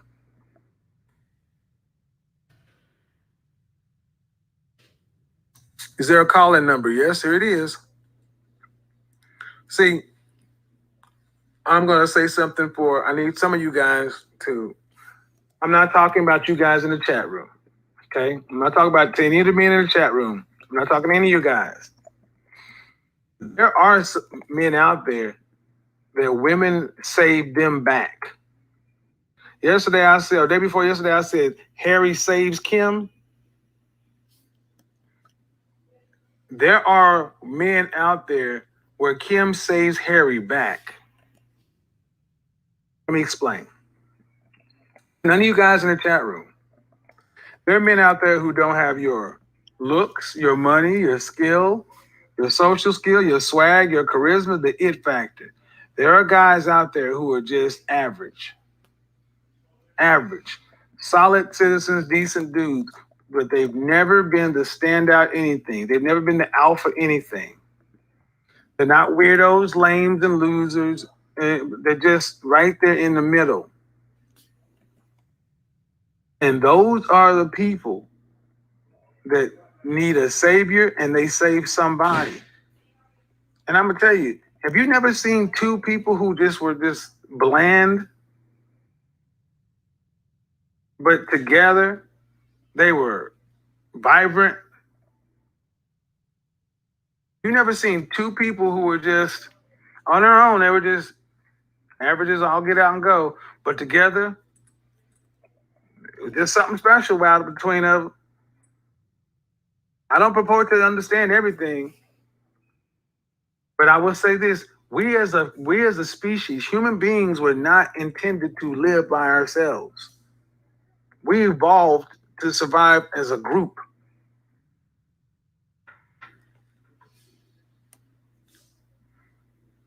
Who's talking about being the cleanup guy? Big Biz 800. Say what I gotta say is, guys, over here we don't talk about a lot of this. See, I hope you guys who are new to this space can understand. We've moved the conversation down the path. Over here, we're talking about men who are working, getting their stuff or got their stuff together. We're not talking about busted, dusty, crusty, blah, blah, blah, blah, blah. We're talking about women who are on the same path. So a lot of the old conversations, other conversations, they still need to be had, but just not in these spaces. Because that conversation goes nowhere.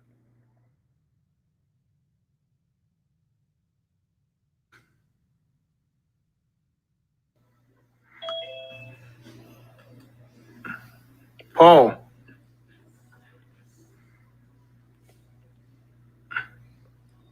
For that comment alone, does the average black man earn what your counterpart look like? We don't deal an average over here, but damn, that's a question. That's true, man. Paul, I'm going to touch back on that, though, because that's a question that needs to be asked, because my personal gut feeling is a lot of sisters really, a lot of women overvalue themselves and think their S&V is higher than it really is. So you're asking for more. And here's the thing, can't nobody tell you nothing, but the reality is you can't get what you're asking for. Oh, you need to unmute your mic.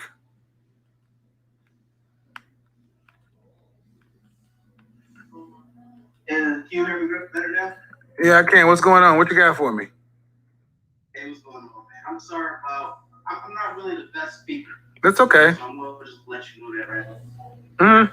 I really don't know how to go about solving the problem. Right now, we hear a lot of people saying, well, black men aren't this, men aren't this, women are doing this. How can we figure out what's the key reason why we're not communicating these issues properly to each other so we can actually have some fair ground to stand on?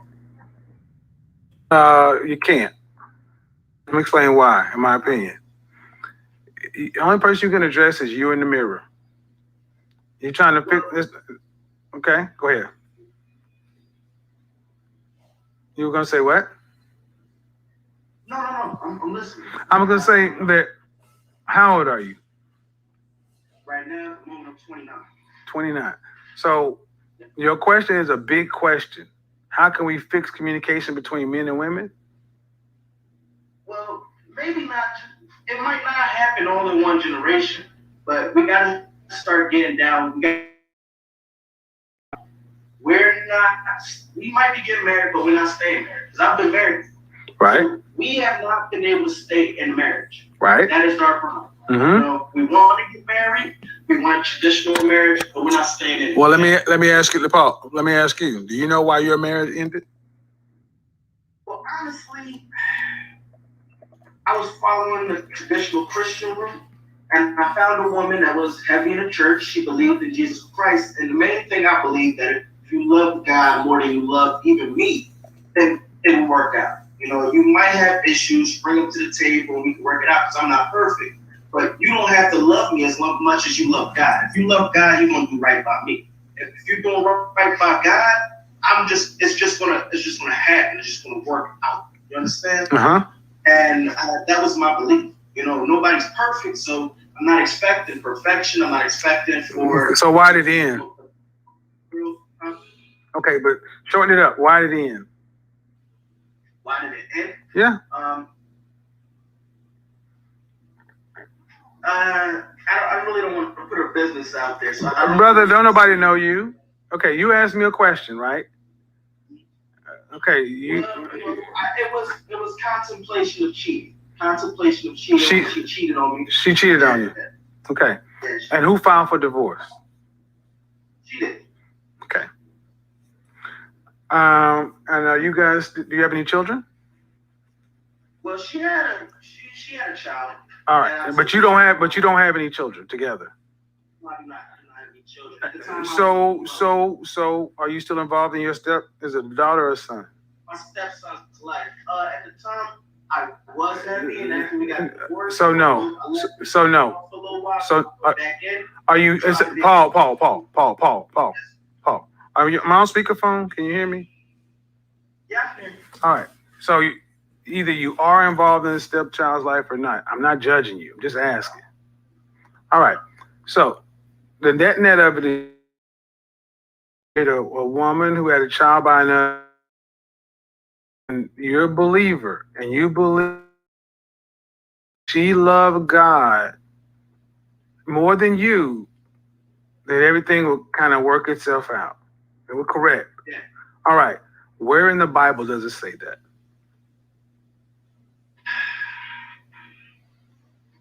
To be honest with you, I don't know. It doesn't. It doesn't. I'm not gonna say it does, but I would say it doesn't. I taught singles ministry in 3 different churches. See, this is what happened to a lot of Christian men. And it even happened to me. Your wife cheated, right?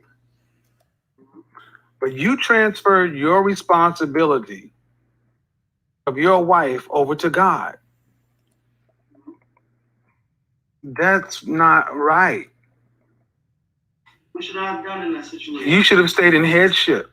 You should have stayed in your place in headship like you should have. And I'm gonna tell you, I've been there. And I take full responsibility for when I did it. Because when you call in and basically say, well, I figured that God would just work it out. God didn't marry her. This was a natural choice. You chose to marry a woman with a child by another man. Problematic already, but it can work. But it has to in order for that to work, you have to have a strong, dominant man who was a direction leading. But what the question, hold on, Paul, give me a second. The question you asked me up front, it was a large question, one that's outside of yourself. And the way in which you handled your earthly marriage was a spiritual answer outside of yourself. You got to get involved in just you presently.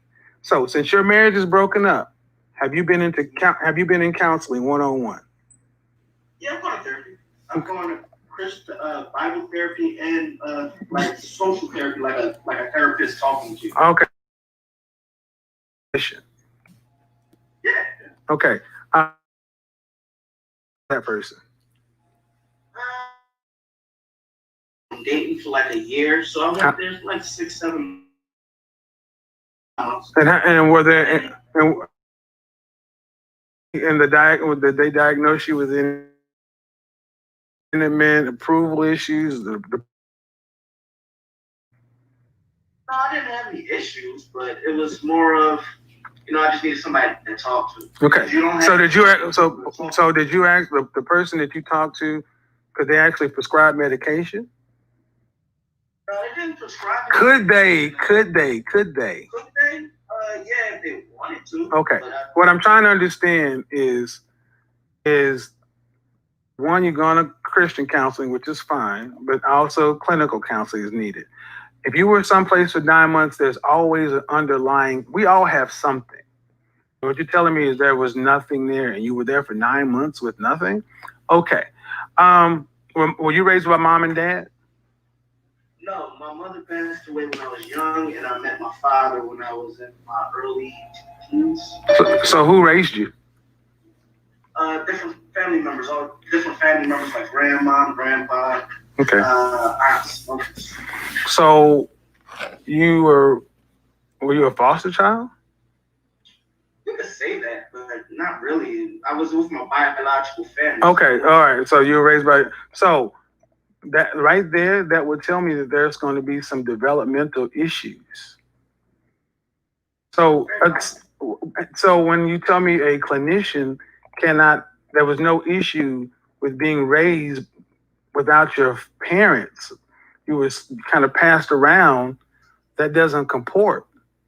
So it makes sense to me, just as a layperson who's done this a while, that a lot of people who are raised in that kind of situation where there's no mother and no father, they long for family.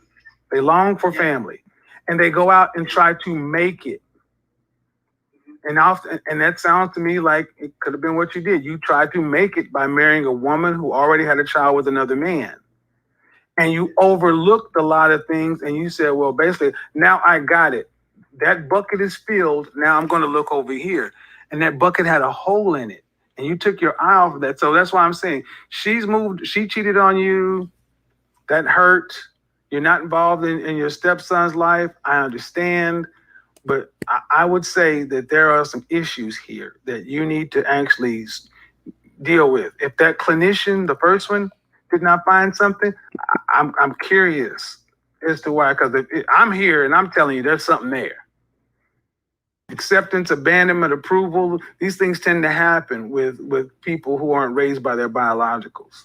Especially at 29 years old, looking to see how you can fix communication between men and women, what you're really trying to relationship that lasts.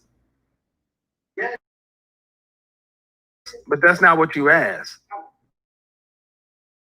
Exactly, but I'm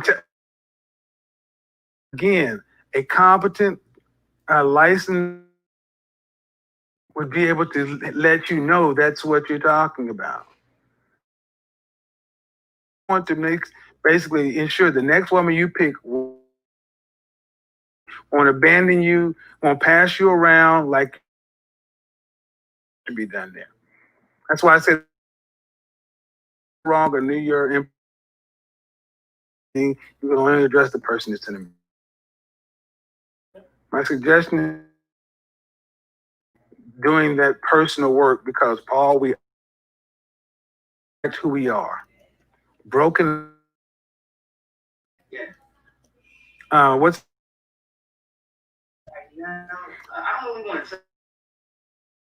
I don't really want to. Okay, let me explain. Do you realize that I can't see you? I don't have. What do you think? Somebody region you're in.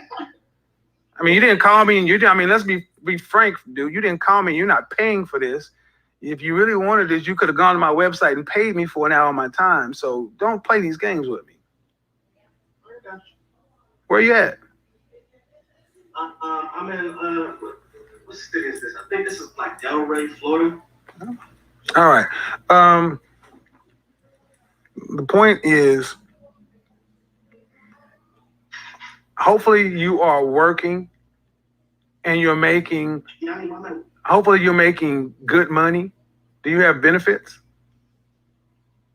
Well, That's a yes or no. That's a yes or no. Do you have medical benefit? Okay.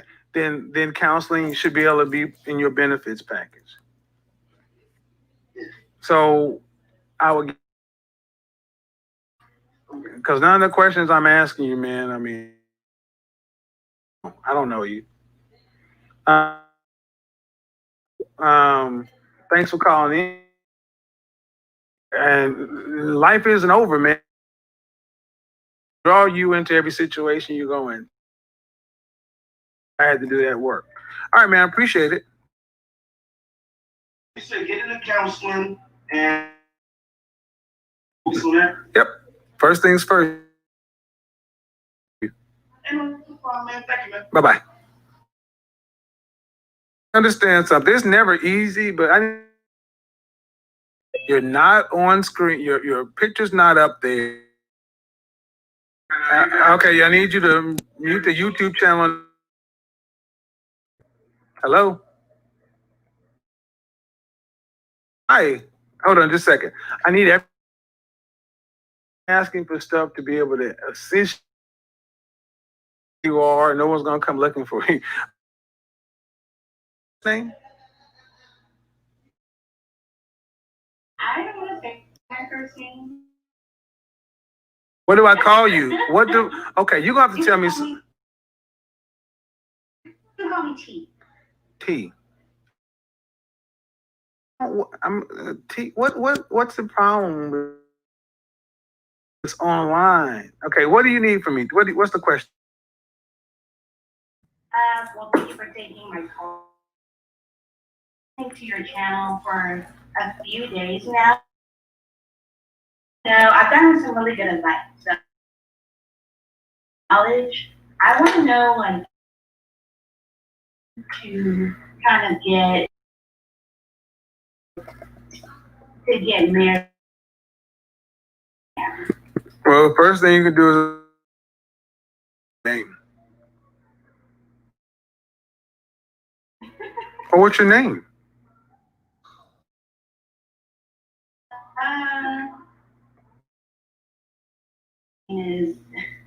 I don't want to. You can always book a session and pay for this.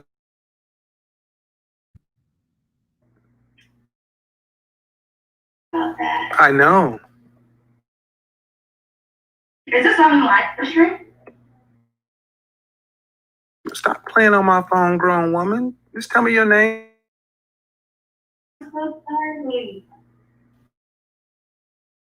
Is that okay? No, it's not. And you just asked me a bunch of questions. And you are more than welcome to go to my website and book it. $849.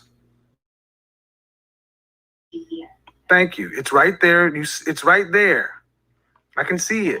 But see, what I want you to understand is this is going to know how you can find a higher value man so you can be your. That's basically what you want to know. All right. How old are you?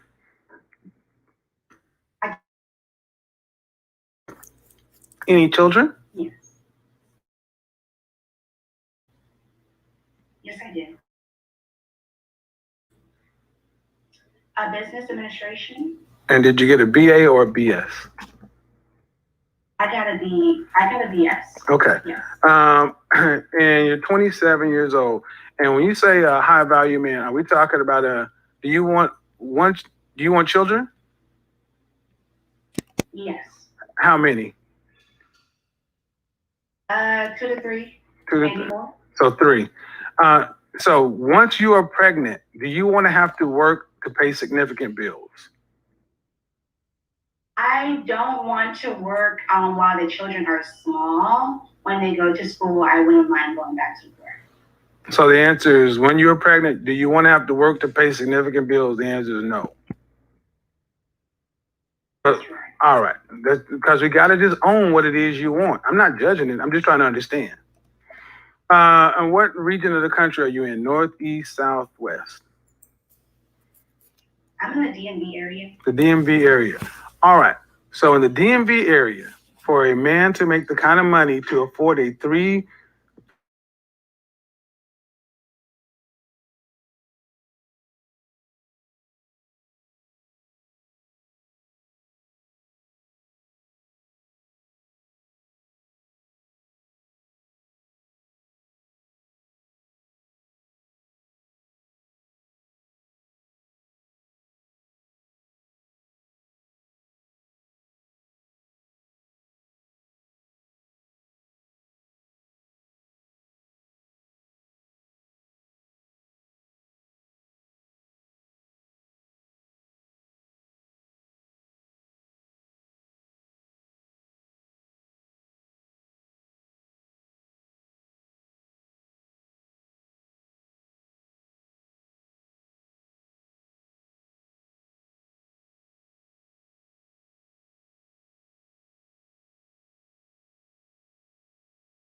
$25,000 a year.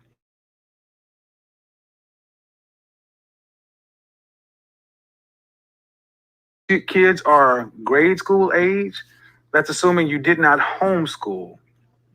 I'm assuming you want them to go to an above average private school, public school, which is almost borderline private. Those schools are fed by the neighborhoods, and you got to have property value tax dollars. Those are suburbs. So a man who's making that kind of money, you can't make $70,000 a year and have a stay-at-home wife and 3 kids in the DMV area and go to a good school. I'm assuming you want your kids to be able to go to college if they choose to. Yeah. And y'all student loan debt. It would be nice. It would be nice. If you could make it to where they did not have to, would that be your preference? Yeah. Did you go into student loan debt? I did, yeah. Would you have preferred to have a family, a mother and father who paid for your school to where you could start out with no debt? Yes. Okay. So, all right. So 27. How tall are you? I'm 5'2". Dress size. 5'8". I know size 8 and slimming down. I was working. Why you jumping all at me? because I heard you say 5'2" or 5'1" and under should be like at least a 6 and under. So I'm just giving you some like that. What's the largest dress size you've ever been? 14. Okay. And if I had to rate you on a scale of 1 to 10, and there's no 7, what would I probably rank you as far as your face? As far as just my face, yep, I would say probably like a 7. I know. I'm ranking you. If I ranked you, rank you, and there's no 7s. I'm pretty in the face. I was gonna say 7. If I had, I'll go with the 6. Okay. All right. Have you ever been engaged? Never, no. What are you doing? Are you walking? Because it sounds like you brushing up against the microphone. Oh no, I'm sorry. I'm it's a little warm. I'm just being. Okay. Okay. You hot? Sorry. Because it's blowing into the microphone, man. Okay, it's blowing into the microphone, man. Okay. They can hear that. Oh, sorry. Okay, I'll stop. Okay. All right. I work in consulting. All right. So obviously, a woman who is 5'2" and the dress size 14, slimming down. The first question, with no children, guys are always going to ask, how did this woman allow herself to get to that size? What question? Well, not that size.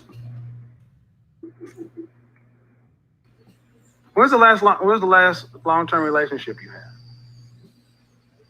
It was, I don't really do the whole relationship thing. It was actually quite some time ago. I was probably like 21. And how long was that? Can you stop fanning yourself or go outside or something? I'm so sorry. Okay, I didn't. I mean, you that damn big the way you just sitting up here hot? The fuck?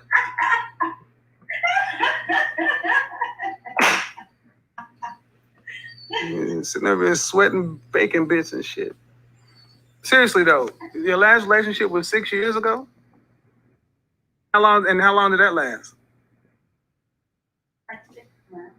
All right. So were you raised by mother and father? Yes. Your father was in the household? Yes. Your mother and father were married? Yes. How many siblings?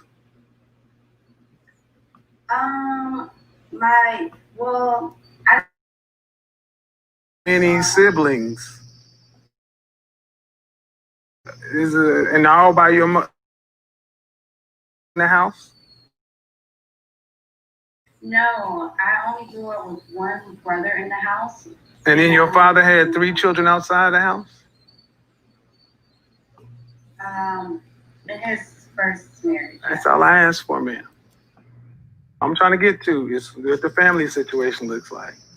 And And is your father still alive? Yeah. Sorry to hear that. So my question is this. You've only had one relationship of any significance, and that was 6 years ago. Why?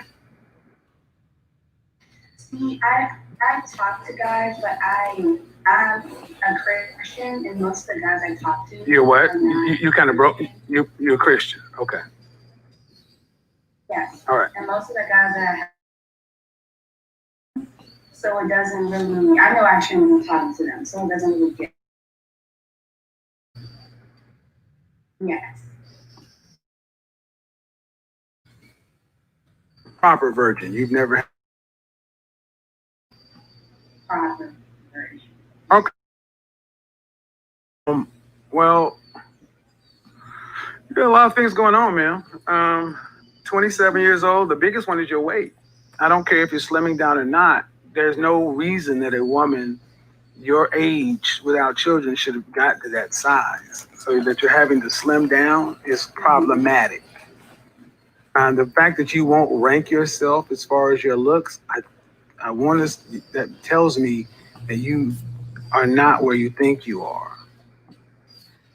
Pretty women know they're pretty. Cute women know they're cute. Average women know they're average, but they don't like to say they're average. That's why you go for 7. I tell them you're a 7.5. I'm assuming that means when you're all dolled up, ready to go. I'm talking about no makeup, fresh face, your hair. And you're gonna still tell me you're a 7 or a high 6? Okay. If you're a Christian, are you actively involved in a church? Yes. Are you not in the singles ministry at church? Yes, I am. So how is the singles ministry so how is the ministry helping you find a husband since your father's not there? It's not. Okay, then what are you doing to help find that husband? How are you going to be found by Boaz, Ruth? Well, I try to do go out to social events in different churches. My church is kind of small, so I try to do it. But a small church is not going to facilitate you finding a husband. Yes. Okay, but you know this. And how can Boaz help up on Ruth? You have to be found. See, a lot of times Christian women, you really isolate yourself into a position to where you make it God's fault that this never happened. No one had to tell you, ma'am, that being 5'2" and a size 14 was going to be problematic finding a mate. No one had to tell you that being in a small church where there are not a lot of single men was going to make it difficult to find a Christian husband are you wanting your husband to be a virgin? No, I don't care. Okay. So you want to be a virgin until you're married? Yes. Is that a requirement? For me or for For you. Husband? For you. Yes. Yes. All right, then you better get on the ball, ma'am. You're a 27-year-old virgin. In order to get that on the open market, you have to be really pretty and in great shape to be able to ask for a high value man.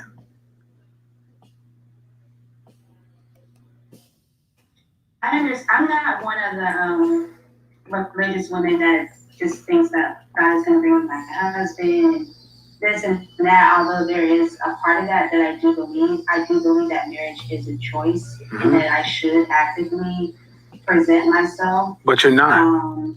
To be married. But you're not. Faith without works is dead. Where are the works?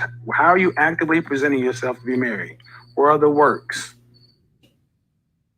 Well, earlier in the year, I got a personal trainer, so I was able to slim down quite a bit. And I do go to meetup events. I did this like right before Corona, so I haven't been to a lot. So you just started losing the weight? Yes. Okay. I gotta ask, why'd you allow yourself to get to the size you are and then just start at 27 to slim down? Just being greedy, just eating too much food. Okay. All right. So let's move on past that. All right. It's going to be a hard question, okay? Why do you think you should have a man making that much money? I don't want a man making like 400,000, maybe like 150. I think that's reasonable. Oh, okay, but, 150, 150. But what city are you in? DMV is big. But I'll give you Baltimore. 150 people, 3 children and a wife and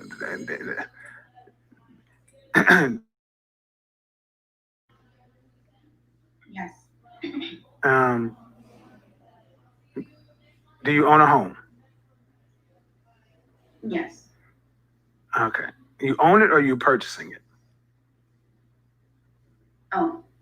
How'd you get a home? It was given to me. Exactly. So you have no idea what it cost. Thank you. So if you had to pay the mortgage on where you live, how much would it be? I have no idea. I do know Well, that that's exactly. How much is the home worth? I'm not exactly sure. Okay. So that someone else purchased. And you don't even know the value of it? 300? Okay. Ma'am, I'm going to tell you, this is practical. First off, just to handle your cost and its worth. The kind of men you look at these kind of things. But when you 50, that tells me you don't really understand how much it costs. How much are you making a year? 65. DMV area. The DMV area. Anna, you're broke. You cannot afford that house with a car payment, insurance, and everything else. You ladies don't understand what it is you're asking for. You didn't pay for the house. It was given to you through family or something like that. However it happened, it was bestowed upon you. So you don't have any practical knowledge. You don't know what it takes for a man to go out and make that kind of stuff. You don't even know how much it costs to put how much does a child cost for 18 years?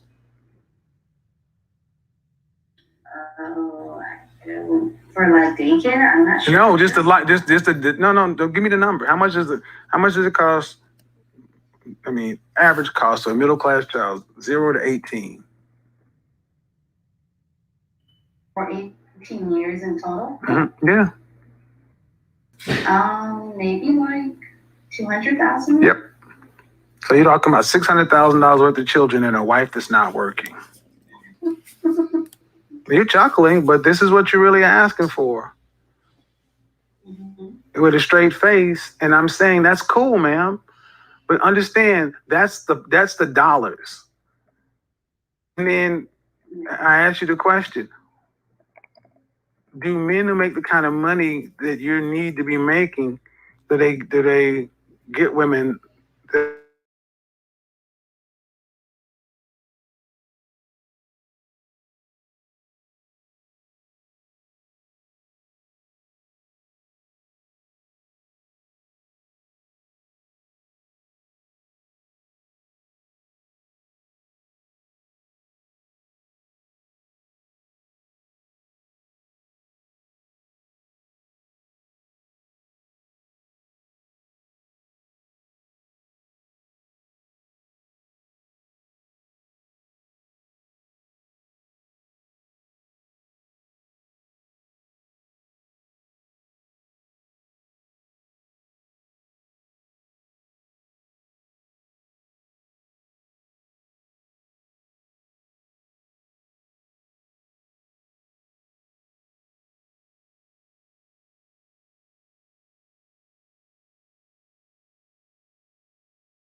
So, do you think sexual market value, level of your SMV? How about that? Your SMV, sexual market value. No.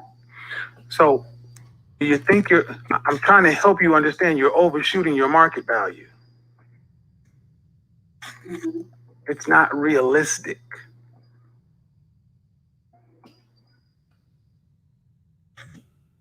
Okay. That's because all the complexities of Christianity and these other kind of things. So if I were talking to you, the first thing I would tell you is you need to get out of that church and get to a bigger church because it's too small. Number one, and at the same time, you need to slim down massively. When was the last time you were dress size 2 or 4? I've never been that small. Oh, ma'am, you've had to. Yes, you have. You didn't just go from the womb. No. Listen to me. You didn't just go from the womb to a 14. You may not have been that small for that long, but you were. Human nature, you have to grow through a size. But what you're telling me is you've been this size so long, you don't remember being that size. Would that be more accurate? That would be more accurate. So if you're 27 years old, what size were you when you graduated from high school? I was like a size 12. Okay. What size were you in 9th grade? I was probably like a size 8.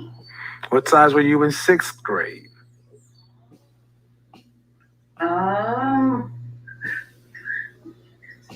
Probably like a size, I don't know the number, but maybe like a large. I have a daughter. You've been big your entire. Yes. And your parents allowed this. The point I'm making is lifestyle habit. Lose the weight. You have more years. So the chances of you maintaining a healthy weight, because you're doing it for a reason, active to be demand. And you should be doing it just to be healthy. And any guy that's looking will say, well, this is what size she is now. At 5'2", you're a shorter woman. You're going to put on 30 pounds minimum from the first child, and the next one, 50 to 60. Women, 3 kids, women you're going to be big if you don't watch out. That's what I'm saying. Guys go through all this calculus. And at the end of the day, man, I don't fault you for wanting. Expectations seem to be unrealistic for what you quote unquote bring to the table. And I think that kind of gets lost on women when guys say, what do you bring to the table? It's not an insult. It's just for men to understand you allow this to just go on that long. But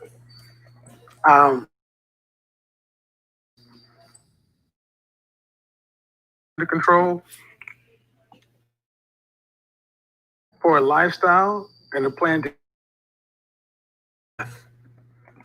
Black women did not used to be this size. So it has nothing to do with our genetics, do with your lack of your lack of activity, and to be priority. Getting it there, you exercising. 5 days.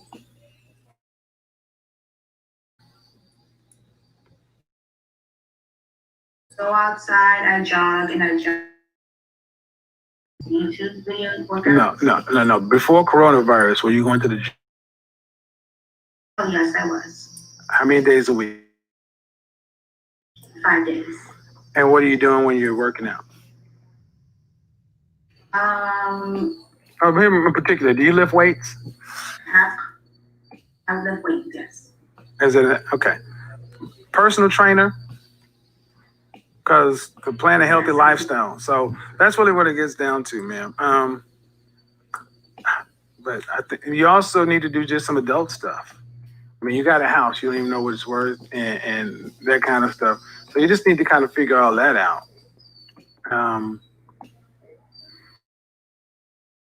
Then the virgin thing, I'm not gonna lie. That's why that's going to be more likely to happen. A man is going to be more likely to understand that with a religious background. Out here, just in a secular world, you got too many plates spinning.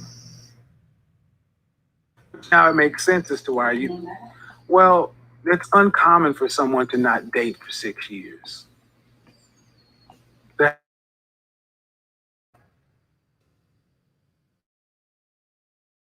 I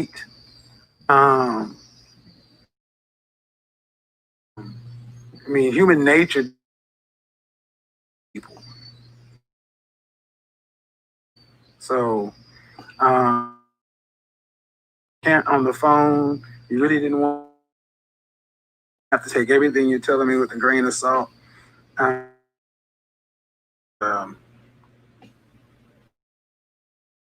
But just now, I'm not. You're just not really being open. You go, and if that's how you go through life, kind of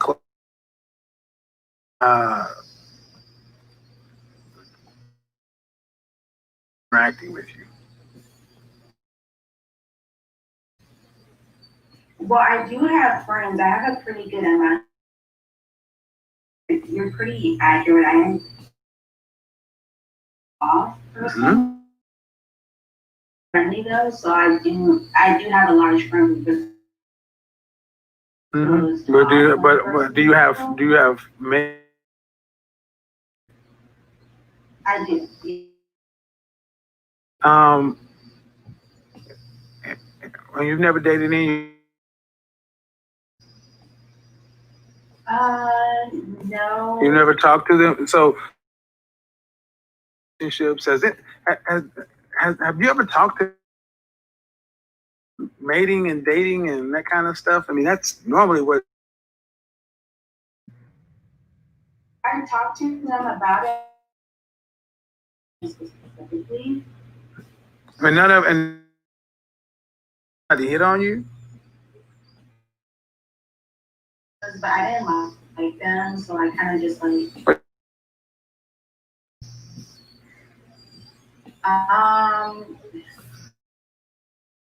Nowadays just didn't mesh, and there were certain lifestyle things that I was. You call him a friend, but you call him a friend. I agree with everything that you did. All right, I get it. When I think of friends, I think of friends. I don't think of associates. I would say that you're a difficult person to talk to and a difficult person to know. That's not an insult, but people who are closed off, and it's just uncommon to talk to somebody who you've only had a 6-month relationship as a woman. If you're an attractive woman, men approach you and want to date you.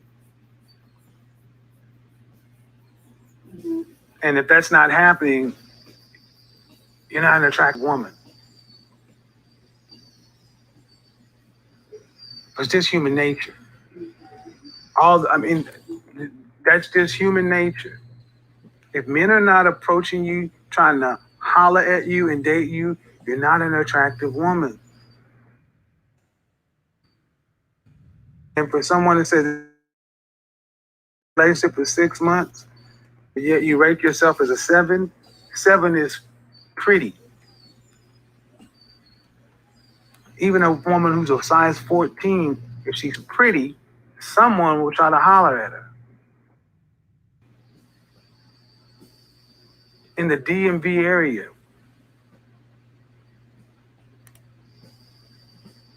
Does that sound reasonable? It sounds reasonable. What you're saying makes sense. Yeah. Then why isn't that happening? It's kind of hard to get. But why isn't that happening? Well, guys try to approach me, but it's not the ones that I like want to be with. Like I said. Oh, okay. Secular. Okay. So how do you chance to talk to someone? That's something that comes on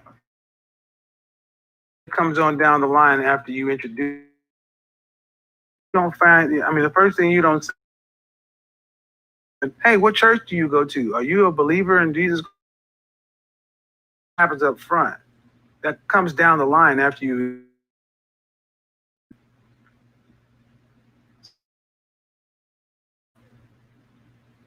Like I'll meet someone, we'll talk on the phone, maybe for a couple months, but it's never like. Couple of months? Couple of months? Yeah. Stop right. Okay. Okay. All right. Let's back up. Couple of months talking to God. You're in the DMV area. You went to college. No one tried to holler at you at college. I was never exclusive. Like we would talk and hang out, talk on the phone, go on dates, but it was never anything exclusive.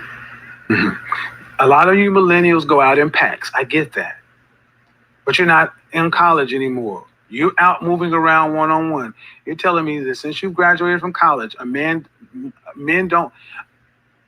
see attractive women, they approach them and try to get their number to try to take them out on a date, or Netflix and chill or something like that. And you're telling me that you meet a strange guy and you talk for months on the phone with a strange guy. And then after that, you... That's an exaggeration. Maybe for a few weeks. Oh, you said months. I'm sorry, that's an exaggeration. I'm sorry. That's an exaggeration. Maybe for a few weeks, we talk, we hang out, but it's never like anything exclusive. Like, I don't want to be like exclusive. Oh, you mean you don't want it? So they want to be with you, but you don't want to be with them? Sometimes it's the other way around. But what I'm saying. So hold on. The other way around means what? Means you want to be with them, but they don't want to be with you? Yeah. Okay. Are you turning guys down based upon who they are or how they look? Not how they look, based upon who they are. I know it's not going to get very far because of certain belief systems. All right. Well, I'm gonna go ahead. All right. Sound again, ma'am. You sound very hard to know.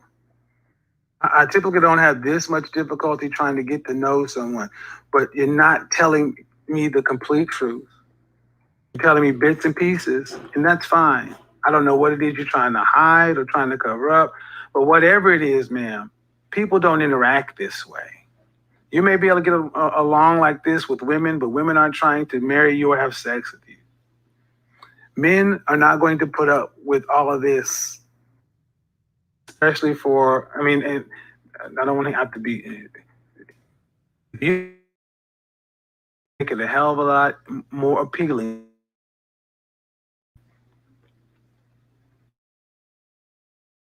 Okay. And at this point, your expectations as far as an income,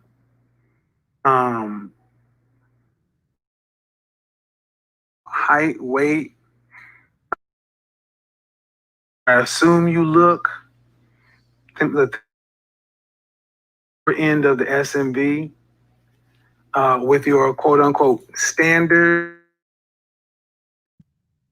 If I can be completely honest with you, ma'am, and I don't mean any insult, but coming from the Bible Belt, I saw far too many Black women like you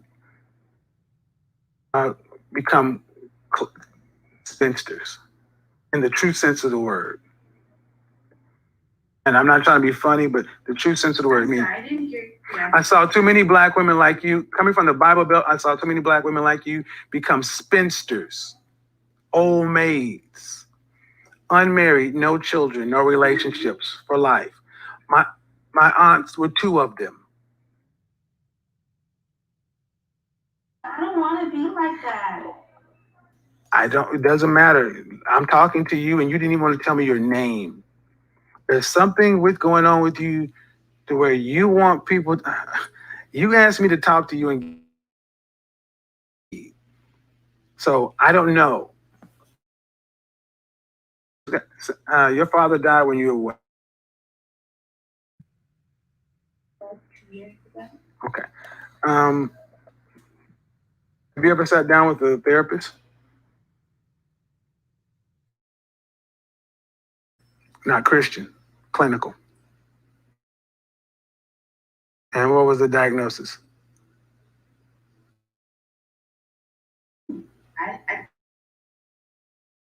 I did read counseling, so it was a I'm talking about one-on-one counseling. no.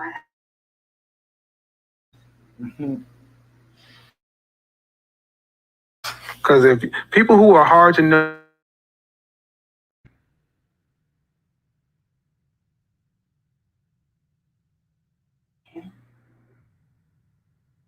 that's me, my suggestion. That would be it. Because you're out here moving around amongst a bunch of other people, and people aren't going to work this hard to do all that. It's unrealistic to ask somebody to do that much work. And women who want to be wives and don't want to be old maids, they make it attractive for a man. That's why I was trying to push so much about your weight, because that's not attractive for a man. I'm going to ask how you look. Okay? And then when let's say you dropped and got down to a dress size 2. And let's say you were as beautiful as you could be on every given day. You're still a Christian and a virgin. And in a dating environment that leans towards hookup culture, many men are going to pass right over that, because they're not going to wait, and they're not going to marry you to have sex with you on their wedding night. Do you understand that?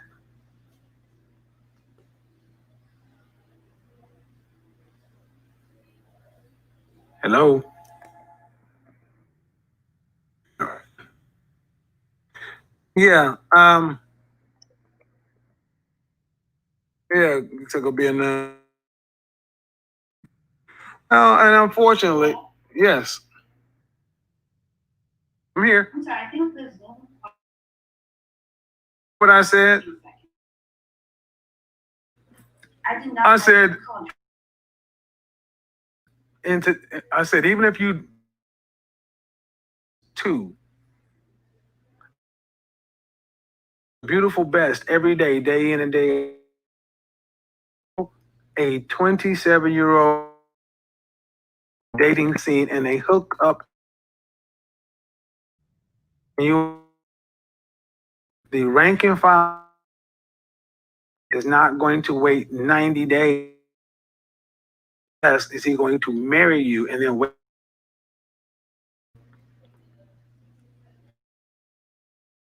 The older you get, the more unlikely it's going to happen. Religious standpoint, damn near you're making this too hard. So, thing number 1, number 2, you start working with the area, start making it known to different churches. Marriage. And that's what you need to start leading with, if that's what you really want. Because just trying to wait for it to happen magically, or God gonna send you, no, ma'am. You're gonna have to go. This is gonna have to be your North Star. Yeah, I don't believe that. I don't believe that God's just gonna drop me a husband. I understand I have to do the work, and I take responsibility for mistakes I've made in the past. Well, I mean, it's not any mistake. I mean, I just understand where you're at now at 27. See, this would have been an easier pill to swallow at 21, but you also have You also have no, we haven't even got to this point, man. You have no history of submitting to a man, cooperating with a man, being involved with a man. Men are effectively foreign creatures to you, which is another one of the reasons why it's so hard to talk to you. You don't get us. You have very little interaction with men. Your marriage is going to be, if you an arranged type situation to where someone's looking for a virginal bride, and you're gonna have to, honestly, arrangement, because as far as romantic love, I would rather tell you to wish upon a star. But you're gonna have to put serious energy into this. Or let 5 years go by and look up and you're on the fast track to spinster. And I've seen it happen. All right, well, but no matter what, no matter how it works, stay in the gym, lose the weight. I will do that. Sounds. I was gonna ask you, so. No. We've had enough. That's enough. If you want any more time, feel free to go to my website, book it. You ain't paying the mortgage, pay my session. Okay, thank you for your time. Bye-bye.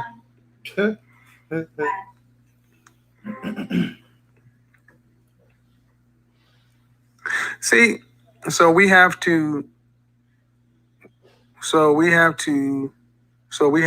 wait to have sex, and you're not going to be good at it. I don't know what that one means.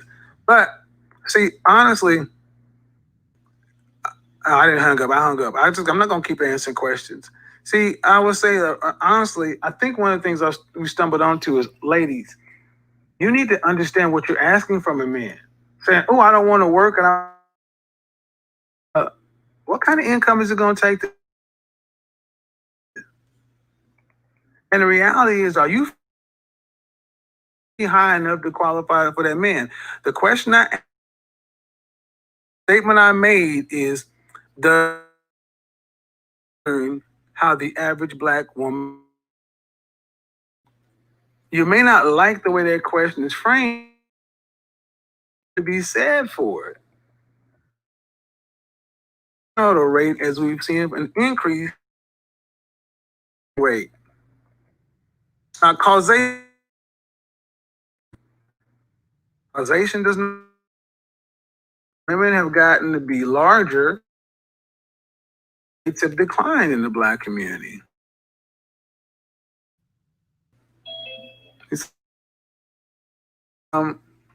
All right, Jesus. Leah. Uh-oh. I didn't do it. Yeah, a lot of fours looking for.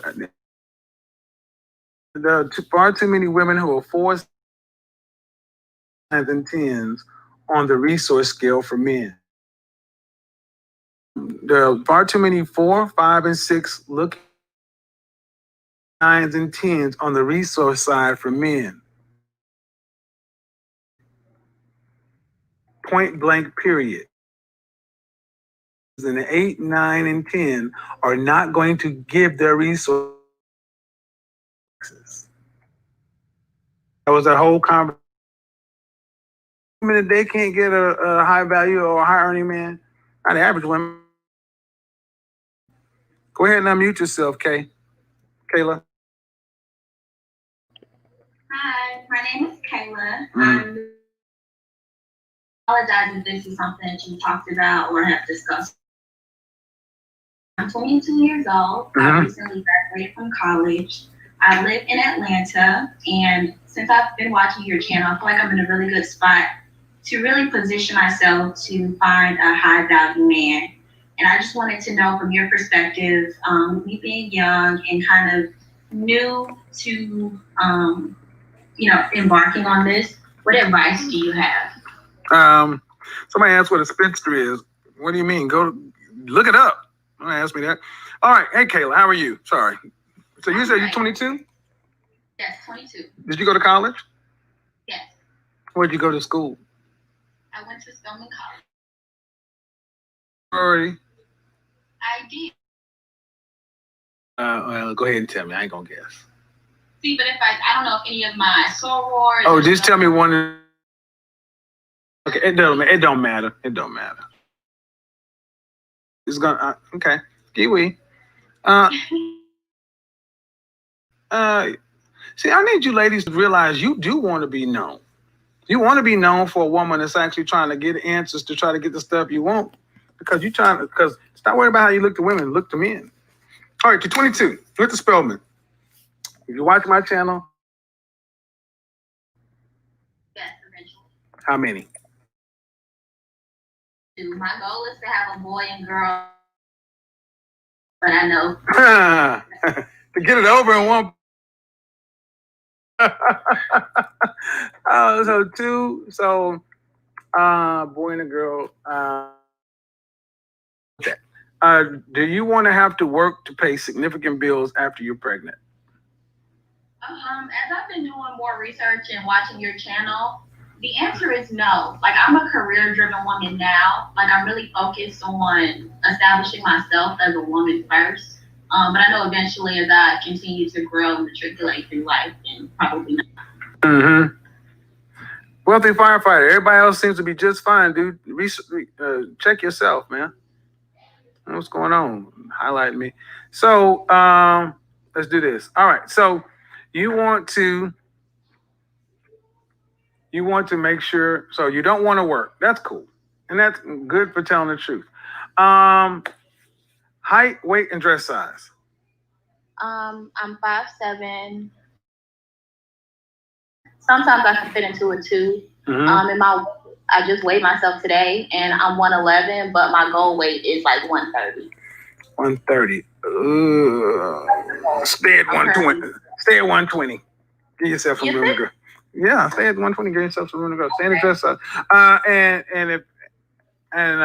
How most guys say you look on a scale from 1 to 10, and you cannot use 7s. Just in your face. Just in the face. I would say 8. I'm very pretty. Okay, you're very pretty. And do you have your natural hair, or do you wear extensions? I can do both. But how often do you go? But when I say natural, that's my hair straightened. Okay.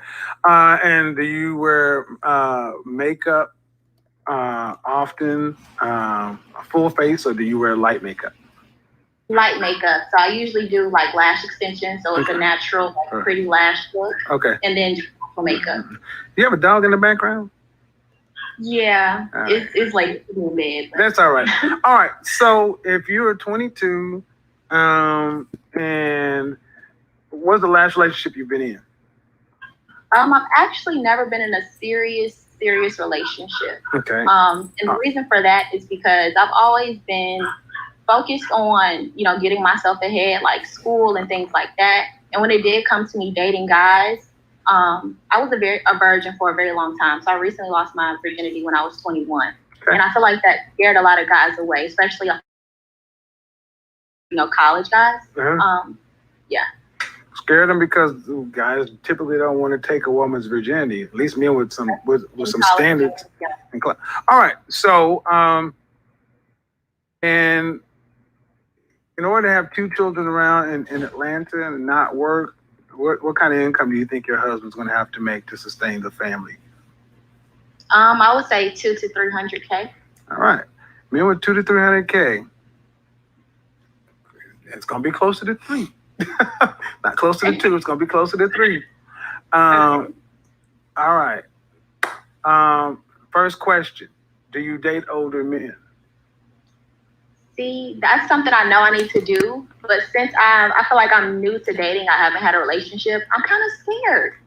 Okay. Well, let me ask you.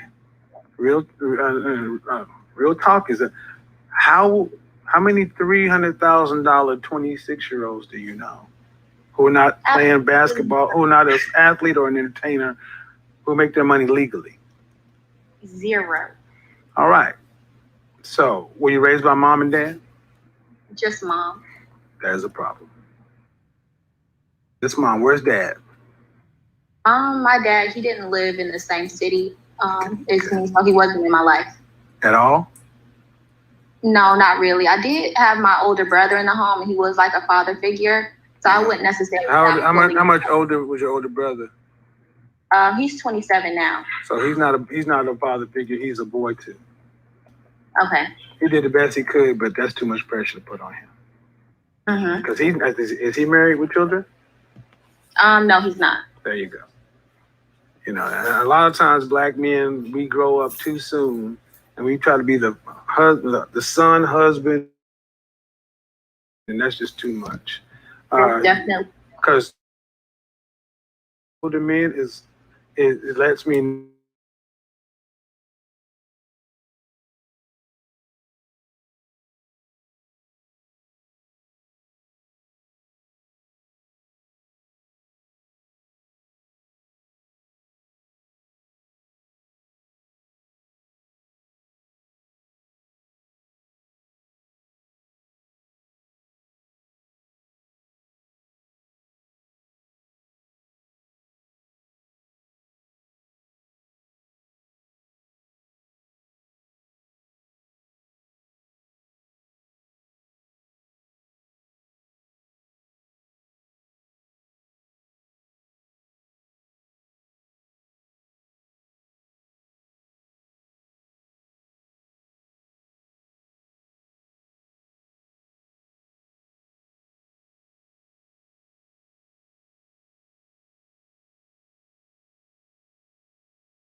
Who want high earning husbands, they look for older men because you're not going to find someone with that kind of earning potential at your brother's age.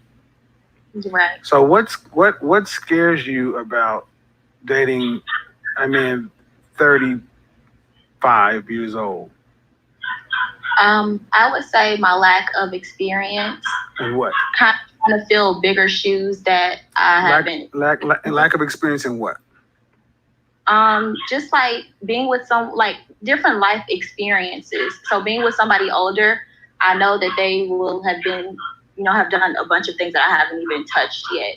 So just kind of like fitting into their lifestyle in a way, if that makes sense. Kind of, but your last relationship, was the person you lost your virginity to, was it a relationship? It was a situationship, unfortunately. Okay. So, were you around the same age?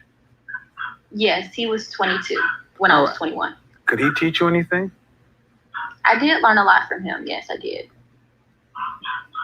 I guess it's relative, but a 22-year-old, no matter even if he's a precocious 22-year-old, is how 22 years on the planet. You think a 30-year-old, you think that man at 30 years old could have taught you more than he did at 22? Yes. Do you think it would have been a situationship if he was 30 and you're still 21? Most likely not. Are we starting to get the picture now? I see it. The things you fear are the things you need. You look at black men as your equals, your brother. Mm-hmm. He was like a father. No, he was a brother. Don't call him that. The boy, the young man you lost your virginity to was a very young man, and it was a situationship. You kept it all the way up to that age, and you probably know you shouldn't have done that. And he probably, and if all things the clock and just gone past that. See, men who are 30 have gotten to the point to life, and they have the means, to make that happen. It's not potential. A guy, you're going to be dating his potential. I don't care how good it is, and to be with two, have someone who's making and has some years under the belt, not just I cracked 300,000 or 250,000 this year, up and down. Reality is a lot of young women are afraid to feel dependent upon a man. Mm-hmm. Yeah. Yeah. I agree. Because is that the problem? That's why I focused so much on my career in the beginning, like while in college. Mm-hmm. Now, with me being, in the position that I am at work, I take pride in it. I don't know what position you're at work, but your father's alive, right? Yes, he's alive. Did you ever talk to him? Ever? No. Is he the father of your brother? No. Did you ever get your father? Have you ever got your father's side of the story from him? No. Why? Because the way my mom painted the situation for me, with me growing up with my mom, my loyalty is with my mother. Right, but you love your mother, okay? Yes. But but you've been around enough to know that imagine if somehow, some way you ended up pregnant from your situationship, right? And you guys still ended the way you ended, okay? And you had the child, okay? Do you think you would paint your situationship in a good light to your baby? No. Would that make your situationship a bad person? No. That's my point. Oftentimes, you have to be team mom because mom was all you knew. But until you can realize your mother is a human being and your father's a human being, and he is fallible. You sound like an intelligent young lady. It's not fair to hold someone accountable. He's guilty before you even heard from him. To add a little more context, child that's around the same. Okay, but your father, they weren't in a relationship. Here, it's an unfair thing that to their daughters, you sound like what you just said he hurt me. That's your dad. Okay. You know why this has a particular import relationship? She looked like this woman looked like a sister. And I watched this woman. She was told what her father to make a movie. And when she had spoken to her father but never got her side, you're getting all this from your mother. When she turned out to realize that not only did not want her almost her entire life. Your mother, you're a woman. How many? Yeah, me and my husband, me and my boyfriend, woke up, and girl, you know, he was right. I wasn't shit. And then, ooh, I was a bitch on wheels. Have you ever heard a woman? A woman would never. Well, what? Okay, what I'm saying for you as an adult, hear your father's side of the story from him, others filter. I'm not saying change one thing of how you feel. I tell men the same thing. You're always going to, it's going to be hard for you to.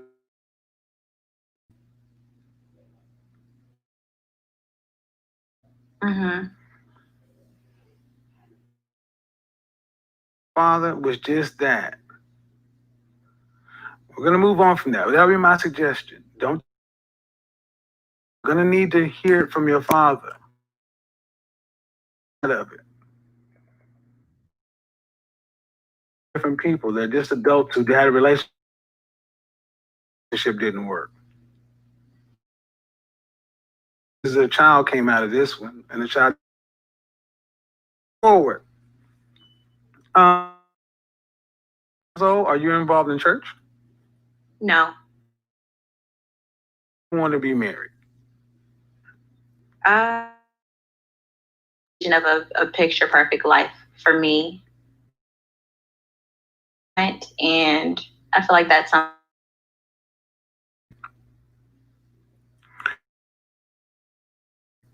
Kayla? Mm-hmm. Find troubling about what you just said. I feel a picture perfect life. Perfect woman. Well, not yet. The goal. I feel like I'm a good track. Name me some picture perfect women.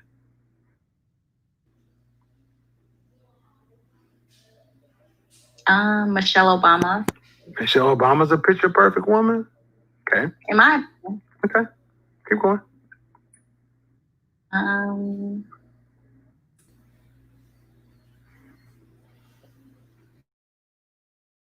Almost 4 billion of them on the planet. Yeah. But I feel like, are you asking me that and me have to really think about it?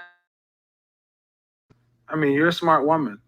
If picture perfect is something reasonable, then you should be able to pick more than one out of 4 billion, out of 3 billion falling out of your head. There are no picture perfect people, and Michelle Obama, perfect woman. She may be a great icon, but she's not. There is no perfect man. Mm-hmm. Okay, one thing I would say, cool. Understand, I always counseling, especially when they come from broken families. There is no man out here who's going to be perfect. You're not going to be perfect. And I will tell you that when I hear young ladies talk like you get married, and especially if you're attractive, attractive young ladies like yourself marry and divorce quickly. Mm-hmm.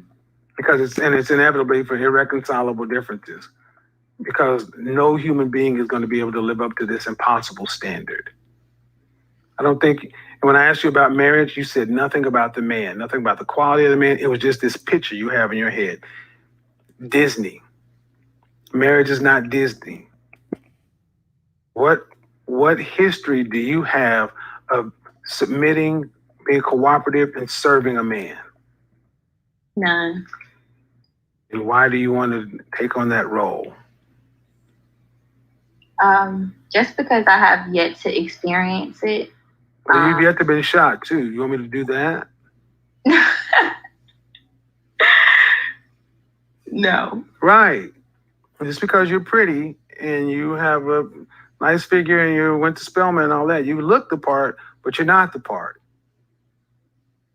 And if you go down this path and you're not ready for it, I'm gonna just say you're gonna wreck your life and wreck another guy along with it. The crash. How do you avoid the crash? First off, you need to understand what it is you say you want. Marriage is not to make you happy in a Disney thing. It's not a Hallmark picture. It's not the Cosby Show. Mm-hmm. Do you want to get married to a man and be on his helpmeet? No. Well, then you don't want to be married, ma'am.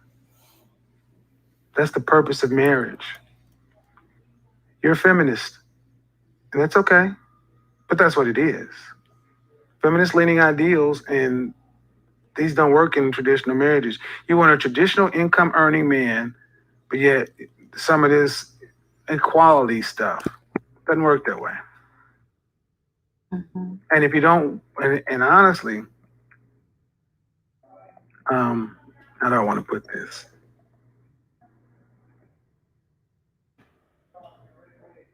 You want to be careful that you're not too smart for your own good. Because you waited for a long time to have sex. You had sex with one person. So you've already scratched that itch. I'm quite sure. I mean, are you planning on being born again virgin and waiting till you're married down? All right. So you're gonna get out here and get sexually active.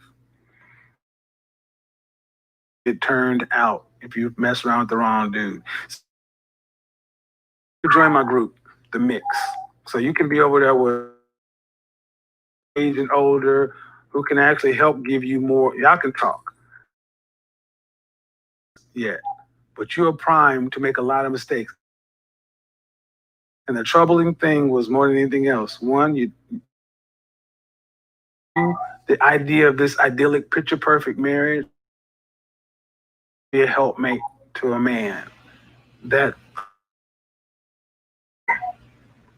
and to go out and make work because your situation.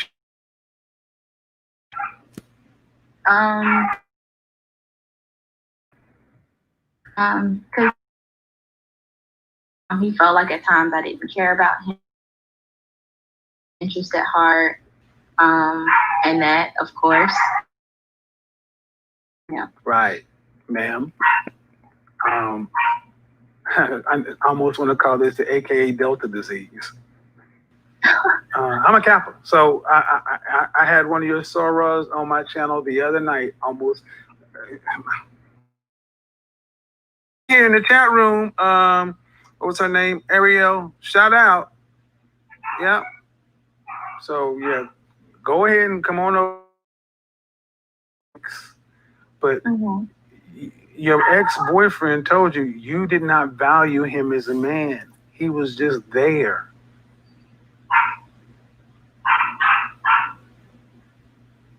So that's what I can help you with right now. I would darn sure say sitting down with a counselor would be one of the best moves you can make. All of us can make coming from single parent households because there are issues there that we can't address on a YouTube call. Okay? Yeah. Thank you, Kayla. Thank you. Join the group. I'll be looking for you to join because there are a lot of women over there. Okay. Thank you so much. Bye-bye. Shout out to the young ladies for trying to get the information, though. Oh, Jesus. This is after 12. Oh, yeah, I'm out of here. I'm shutting this call down. So, that dog is barking. That dog was like, hey, I want my attention. I want my attention. So, at the end of the day, here's the thing. Here's the question you guys got to ask. Would you rather have young ladies like that calling in to get a man's point of view and advice, or would you rather them remaining silent or going on with what they think?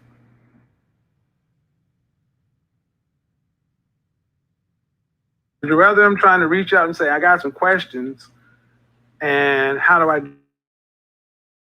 Man, even though I'm an imperfect person, I'm certainly not perfect. I got a lot of shit going on with me. But would you rather him start to at least say, you know what, a man's point of view might do me some good right now? That's the only question I need you guys to answer right now. I don't need anything past that question. That has to be good enough for today. That women are at least asking. Young women are asking. Start this off and said, what was the question? Is there any value in marriage for women today? And I said, no, not necessarily if you're older, over 35. But what did I say? Younger women? All right. They're trying to figure it out. Young men are trying to figure it out. And at the end of the day, people who are looking for help will find it.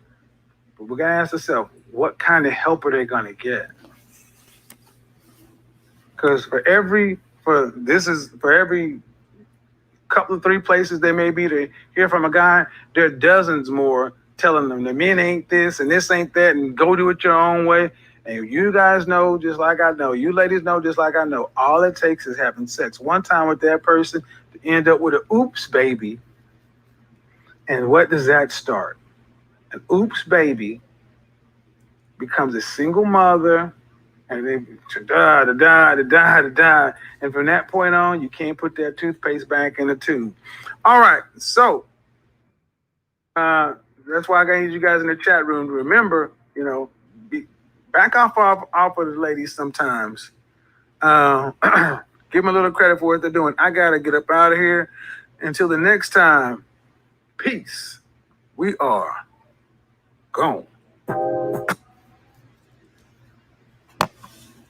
And I'm going to 7 hours. I'm out of here. Jesus.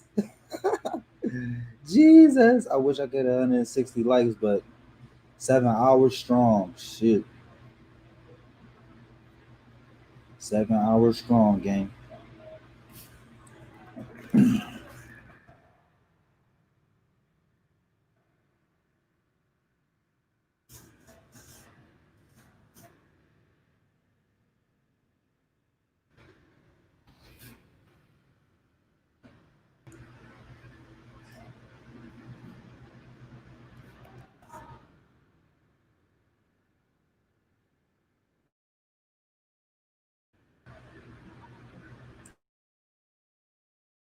Don't leave yet.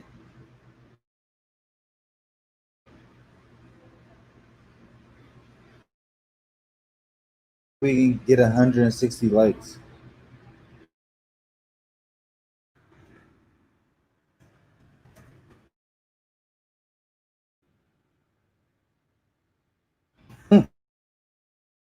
My God, I wish Miss New Pretty Saucy and Miss New Orleans 504 was like so fun. Be talking to me on her. New Orleans, yo.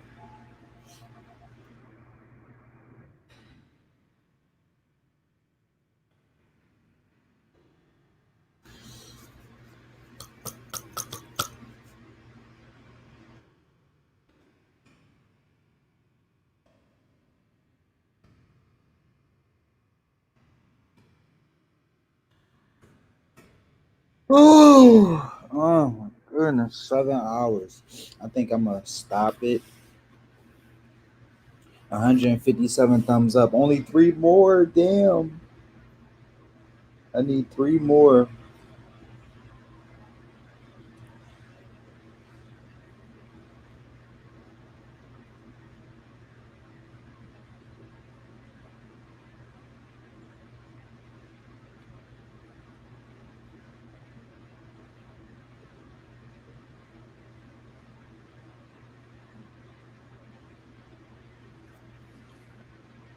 RC May, RC May, you was here this whole time.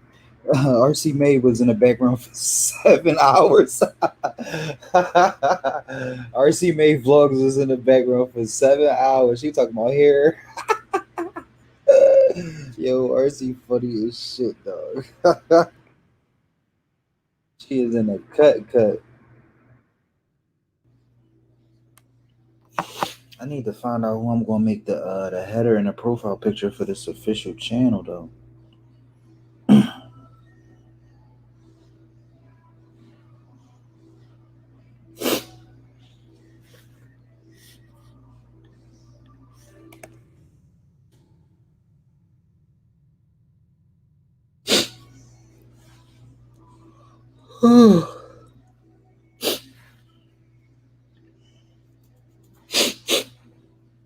What the hell?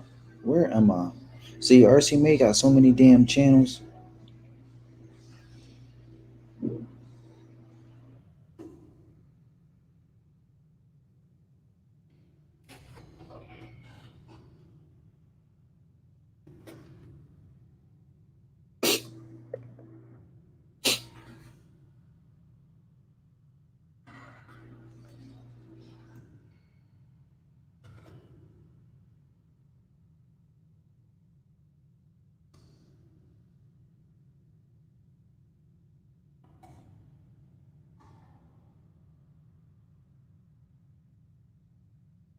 I'm trying to get this 160 likes so bad.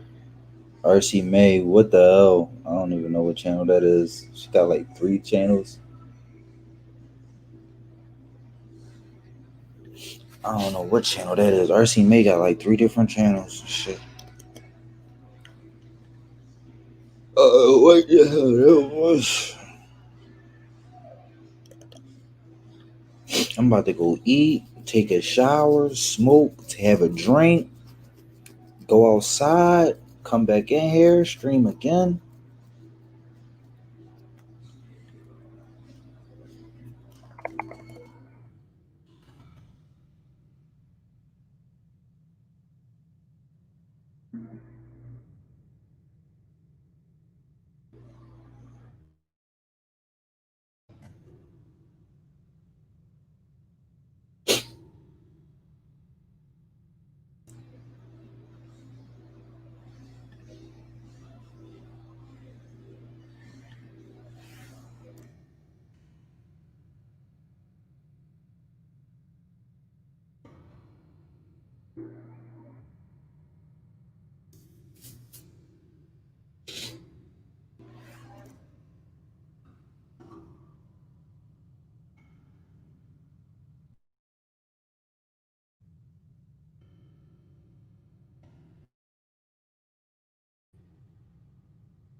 These speakers representing more than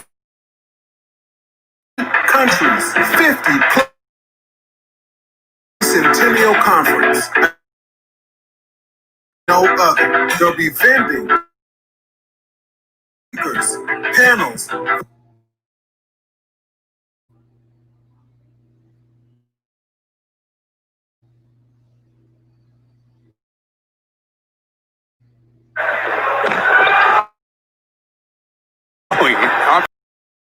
Love that possession, even though the ball didn't go in.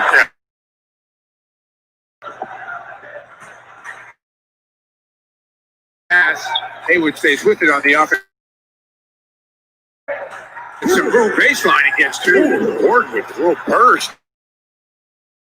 We have about three seconds to shoot. Good Haywood.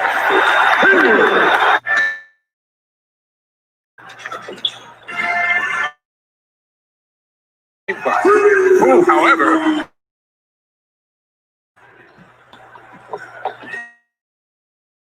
his way to the basket, throws it up off the run. Cantor. He comes up shooting. Buries that.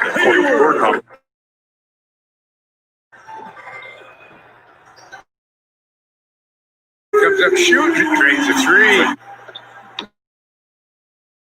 So Jalen's become very effective. Makes the move, kicks it to the corner. To Tatum. Tatum will take it this time.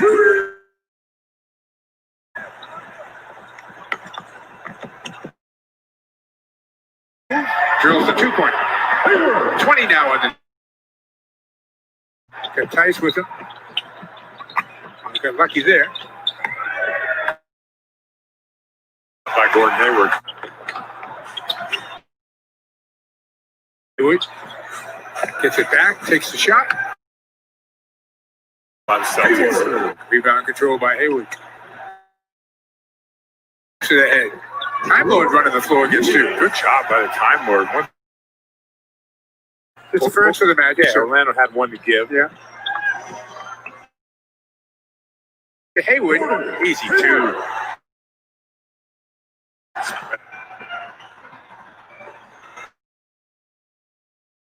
Data pays off. Block. Haywood jumping back into the play.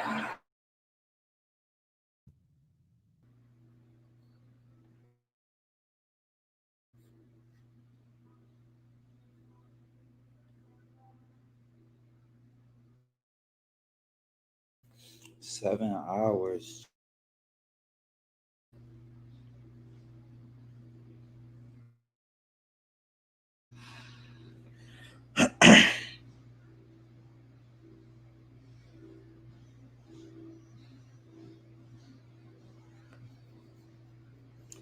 The Golden State Warriors not in the bubble? Damn, that's crazy.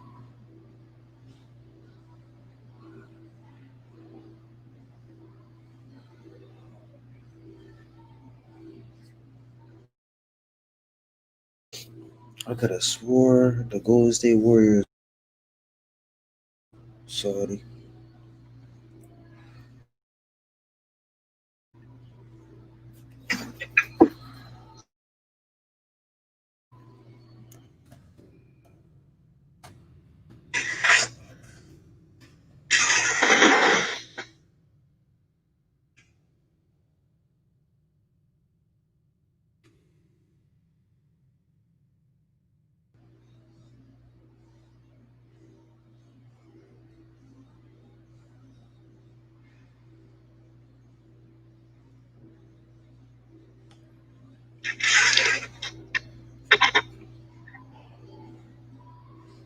Mega shoutout sa'yo, Party Music.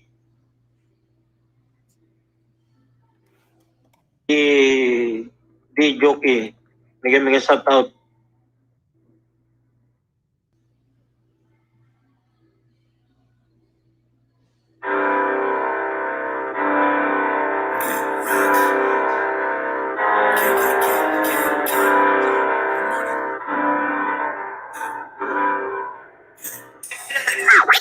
Get lit up like a circuit. They say I got money and change, but to my day ones, I'm still the same person.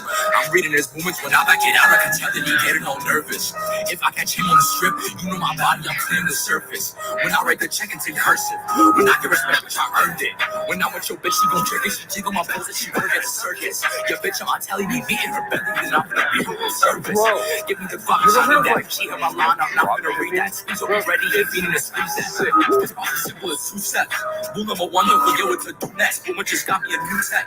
Shoe my right, and be starting to move left. Go to your right, be my new flex. You know I'm rushing, I like to play roulette. I'm finna knock with this dude's head. He on a shirt, oh yeah. I got a Uzi and no, I don't play, boy. You flex and beat as you do the same toy. Told him it's clipped, I'ma catch you. Gang. I move with the same boys and they gonna shoot. Aim for his rim and go right through his hoop. Walk on this beat with my Timberland boots. All of my custody rolling in wheelchairs. If you don't swipe it on shoot, you can't chill here. I know these bitches love cash, so they will say you are not welcome because you never live here. Bitch, you not welcome if I cannot back that. My guys been lying like we come from Baghdad. Say you get money and you finna add that. You can get looted and we gon' subtract that. Fuck with the able, so pass in the pool stick. BK feel away to go cool shit. Friends in the spot, you know they acting ruthless. I just might go in the mouth like a toothpick. I'm feeding the clip, I'm feeding the bullshit. Woman got text and we reload the new clip. We gon' be wildin', he keep getting new grip. I got a Glock and I'm ready to use it. Don't come outside, we break down the door. All you gon' hear is the owner's siren. Shots at his body, they can't cure. This shit, rolling the virus, ran out of time to clip fell on the floor. Looks like we ain't getting bonus prizes. That's with the bit and I load up wireless. I shoot you hard, I'm a solo stylist. Still get lit up like a circuit. They say I got money and change, but to my day ones, I'm still the same person. I'm reading his movements when I back it out. I can tell that he getting more nervous.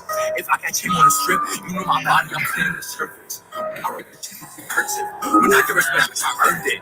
When I'm with your bitch, she gon' trick it. She work at a circus. The bitch, I'm telling you, beating her belly, and I'm gonna be her service. Give me the fucking shot, need that. She hit my line, I'm not gonna read that. Squeeze will be ready, he feeding to squeeze that.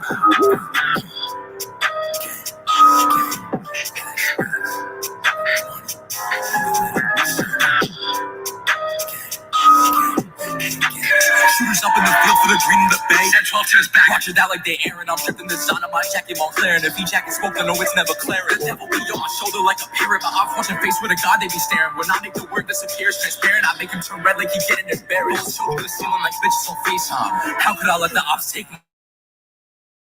Right in his face, pull it FaceTime. Spinning that night, but we could do dropping white on a drill.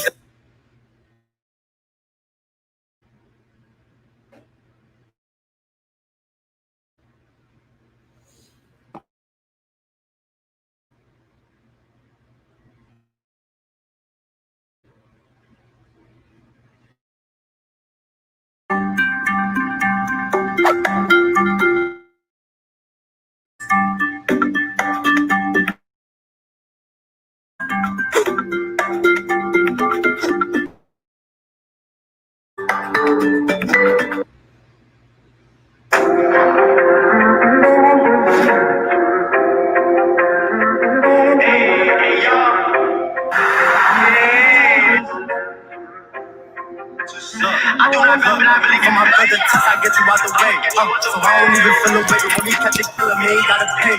Cause the fuck is he lose any game, he's spending 7 nights and 7 days. If you took a drip and murder, you know I trust it for days. If you took a whip, I call it Daddy G, you know he backing like a rave. Watch some niggas face. No, we not young money, but we rap shit and we keep it straight. If he I get funny, I get DGs, take a smile off his face. Look at my but I'm still driving wrecks, can't come on my block, nigga, you know. Maybe do a flow like Uno. No, we ain't wrestling sumo. Bitch, I'm a boss like Hugo. Bitch, I'm a storm, Julio. You think you tough with that Julito? Me and KG, keep a pose. Nigga, you will get dressed, stupid though. Remember hoes is alive like hot. I don't care, I was young like mom. I ain't really got that stop. Let a lot of niggas think they prop. But I'm fucking for $1. It's these poor major collars. From school and trenches, I'm a scholar. Over this trip, that 40 whole 12, so I need 2 clips. They drill with it, so I need 2 face. Tell flow suck thick, I'm the big 2 sick. Hey y'all, stretch shit, no business. 2 6 about business. Hey y'all, whole way, no fitness, no Uber. Tell no bro, lift them up. Me, I ain't talking about bid. Niggas ain't game, and these niggas be weird. Paranoid bitch, I might shoot if you scared. I was there building my vision is clear. Whole team when it's hot, when it's cold, my clear. Niggas talk beast, but ain't got no gear. And we been moving niggas like man. Up in this shooting, nigga, no kid. So I got these questions, I wasn't there. But that don't know, this is my year. God is the only man I fit. Ain't talking money, I don't even wanna hear. I don't even care, keep busy close, I don't need peers. Leave a nigga right there. For my brother, till I get you out the way. So I don't even feel away. When he catch a killer, me ain't gotta pay. Give a fuck if he lose any game, spending 7 nights and 7 days. If he took a drip and murder, then I bet you know I got that shit for days. If he took a whip, I call it Daddy G, you know he backing like the face. Watch some niggas face. No, we not young money, but we rap shit and we keep it straight. If he I get funny, I get GGs, take a smile off his face. Book it on my dick, I jack a couple floors, but I'm still driving rain.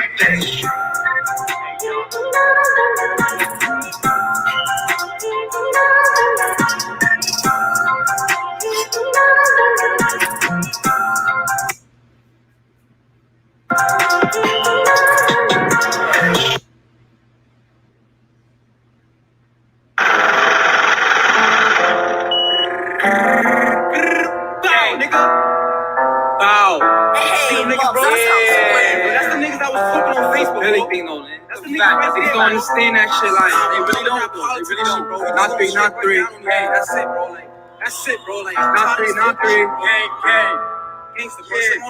Not three. Gang. Better watch what you rock when you wearing a headband. Spin around, see if you're that man. Spin around twice to see if you're that man. Bullets gon' rip so you know I got that man. I ain't tryna box, but if it get left, man. Tryna stay rippin' and see straight freshman. No, I'm not skipping, so you know I ain't no admin. I'm tryna lose what you hear when I said, man. Niggas gon' run in his pocket. If you deck the upper pocket, 937 be the time, man. Call on my billies, you know we wildin'. Run up on niggas, seeing they energy. Boom, make them real miserably. I ain't tryna fool you, but I'm getting away from you. Them no pussy. Get it best if he's wrong with the 9, I'm wrong with the tight. Make no sense. Trucks on tight, put on both kicks and I don't even. Blood on my heat is blood on my night. I'm picking out 3, my jackets for life. So that you know how we come in. See what I see. talk shit that don't even matter. Don't talk on my day, your brain gets scattered. I'm coming for a breach, don't give me no ladder. Say your next, these niggas be chatting. Bitch be busy, ain't talking no suit. My wife and no baba, I stay out the loop. You know I put on, ain't talking job roof. We talking on my dick, you know we gon' shoot. She stay on my dick, she give me some more. Come on with knocks and we kicking the door. Straight 3 shots, he lay on the floor. Straight 3 shots, he sent to the Lord. Yeah, not three. Can't fuck with the op, they'll let you sleep. Hold on, can't be lacking cause I'm pistol packing. Try to run up the deep 6 feet. Yeah, not three. I ain't got time, I put on 15. Niggas so crazy, niggas look dumb. Till we turn his body to a street. Yeah, not three. Love my haters, they encouraging me. You know when we not to stop all the fun. Love this music, I'm dropping more heat. Fuck all the opps, they not in the field. Walk with the trophies, none of that's real. If you don't believe me, you can find out how you got a hold of your step. Big as a G, I jack to death. Run for the game, put on for set. Ain't taking no shit, ain't taking no checks. And I'm focused on more, just give me them checks. Don't hit out my lung, you see that I'm lit. When I was down, I wasn't on shit. Moving real tight, he's shooting his lip. Spinning right back, ain't taking no dip. Smack on ass when I'm holding the grip. Like, when I'm holding the grip, yeah. You gotta not three, hold on. Not three, hold on. Not three, gang. 3 season, man. It's a big thing, though, man. Niggas don't understand that shit. Yeah. Hey. Suck my dick, nigga. Fuck you talking about,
so I'm situated.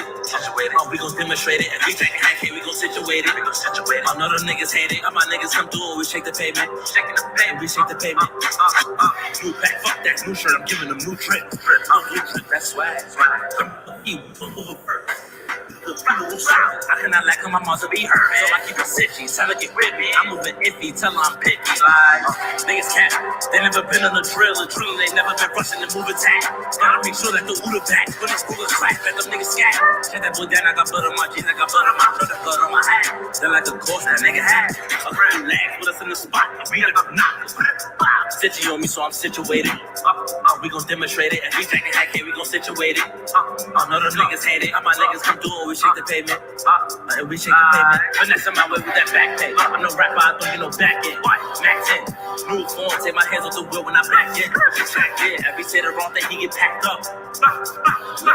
Every say the wrong thing, he get packed up. Every say that he giving them two. That boy try to run, he beating the foot. I got no wheel without two in the stick. Relax with us in the spot, we got a knock. Stitchy on me, so I'm situated. We gon' demonstrate it. If we take a hack, we gon' situate it. All of them niggas hate it. All my niggas come through, we shake the pavement. We shake the pavement.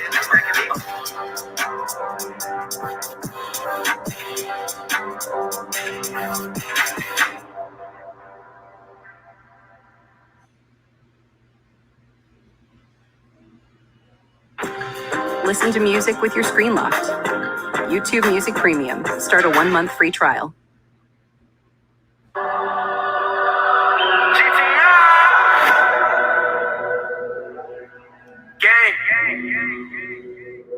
How the fuck we rockin'?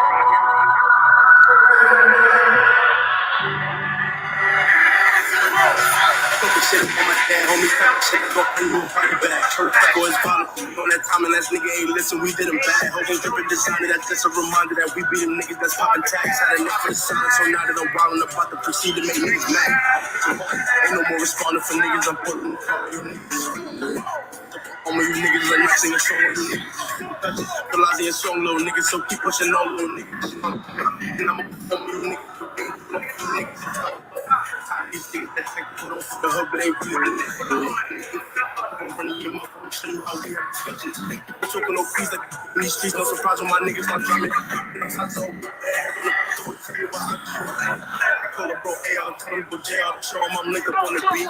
He see y'all on the radar, I bet he gon' spray y'all and show y'all we really. A homicide, ain't nobody gon' know. Everything gang do is word of street. Ain't never before got locked, never told cause my pocket. But not for nothing, the ops talking, they ain't doing nothing, so I'ma get beat to these hundreds. I just had a new piece, I know it won't do.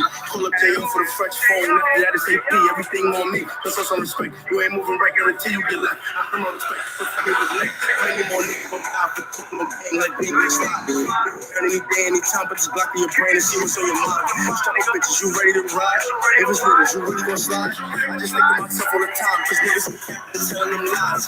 2020, gang up on the big bag, so the haters be big man. Hit up the spot and them niggas was home, it was easy to sit. Them niggas wanna start problems, I wouldn't advise, they playin' with life. I'm telling this shit not a game, you really gon' die, and ain't no revives. I'm tired of playing with niggas, so now I ain't showing remorse when I slide.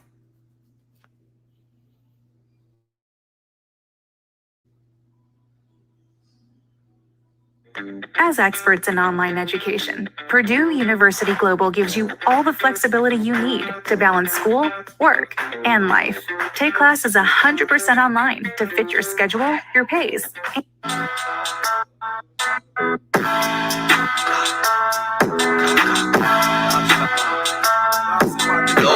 She wanna shake it all fresh. When I'm done with you, freak, nice slow. Keep it on level, I want it to set. No chiefin', don't say one next. Spin that block, coming for back. Wanna see if I drop no on that leg. Say my name, you might be next. All back with my love that till you friends, I still go love that rap. Fuck with bitch, I love that sex. Like fresh, she good, take it back. Pick up my yes with two little flag. With a bitch with a shit, I need that check with move right. So that's not like, look, you need 5%. When it could have choice, you 5%. When it could have cost you 5%. No, not you, don't go 5%. All my chicks go 5%. Ain't even go 5%. How many times you shit, no limit. Don't you do it back, no. What did I react to? Go to this, my. No, talking that shit with that nigga now. One down, those shots get busy. Here comes from the actual, just dig it. Try to fuck more damn, think I don't put it. Still try to make it. Put it, sound feels like no face, but never ain't really this shit, no cap. People to blink, watch it get messy. Put it in state, turn this spin. I'm fraction with it, when it comes back, I'm past. That's down a vibe for the homicide with a trouble. Boy, ain't no time my boy gotta talk. No safe to go to who's got a buck. She wanna shake real fresh. When I tell you freak, nice look. Keep it out level, I want to no chief and bullshit. One next, you spin that block. Come from right, see if I stop no hold that night. Say my name, you might be bad. Oh, black up, I love that too. Once I sleep, go love that rap. Fuck no bitch, I love that sex. Like fresh, you get kick with back. Big my yes, we take it flex.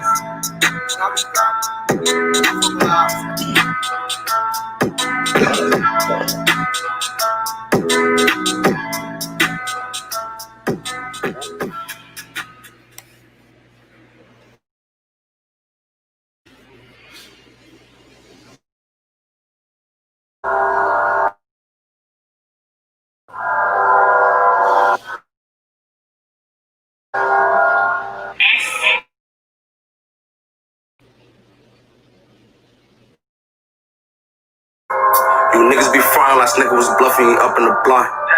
Don't choke on my niggas.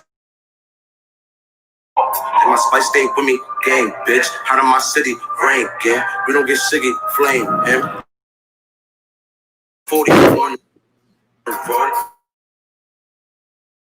I'm drunk with that.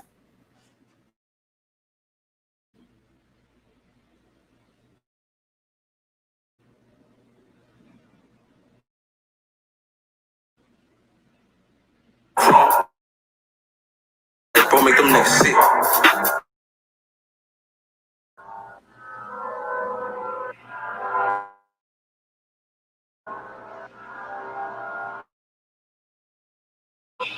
They say you choking real blind. You blind. Don't choke on my nigga. And my spice stay with me, gang, bitch. Out of my flame, him. Lord. Niggas be Corey and they hard.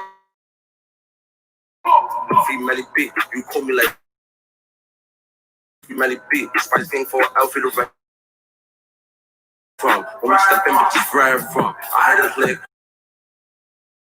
And some best. Niggas be talking on bad none. You miss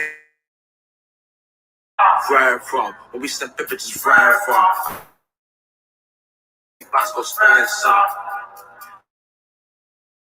That's done. Niggas be talking on bad. Talking real blunt. You niggas be fine as nigga. Don't talk on my niggas, don't speak on my niggas, no. Speak with me, gang, bitch. Out of my set. Talking real blunt. Me up in the blunt. Don't talk on my niggas, don't speak. My spice stay with me, gang, bitch. Get shiggy, flame, gang.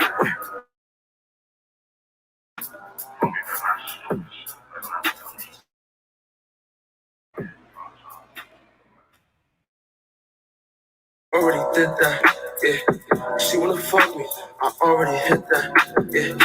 I've been through pain, I'm all about to get back, yeah.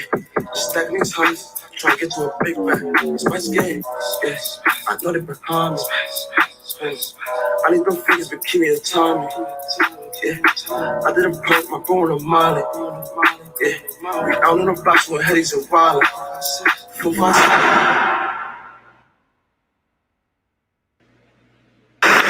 I know, howling and shit. How we give it up 30s and everything. Don't fuck around.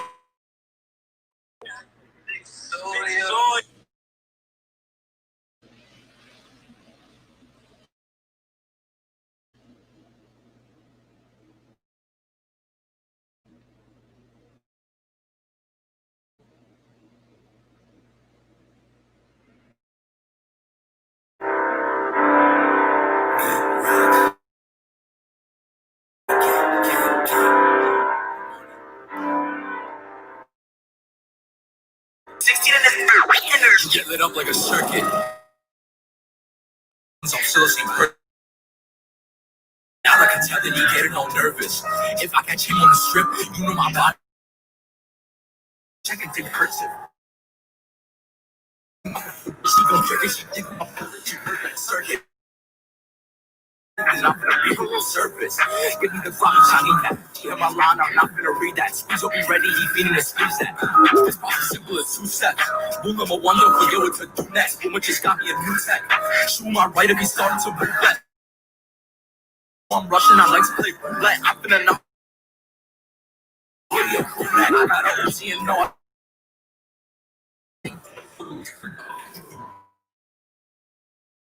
Gang.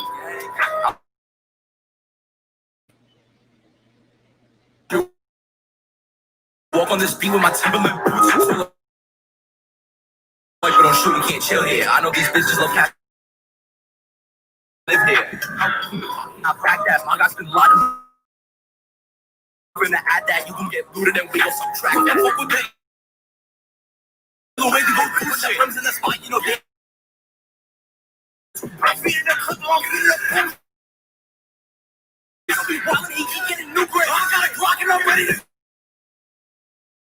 All you gon' hear is the owner siren shots at his body. They can't. Virus ran out of time. The clip fell on the floor.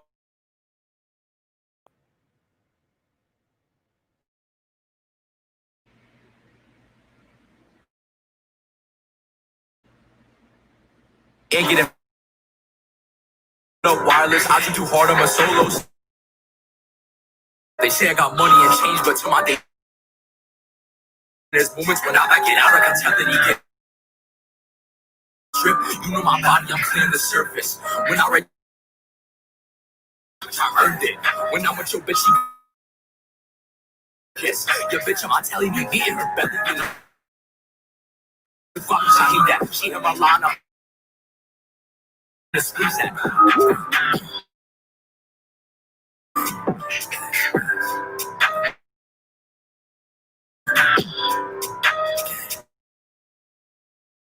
Shooters up in the field for the dream of the bank. In the sun, of my jacket while clearing if he on my shoulder like a parrot, my off watching face. Ears transparent, I make him turn red like he get FaceTime. How could I let the ops take right in his face for a FaceTime? Money don't take to go waste time. Black and white.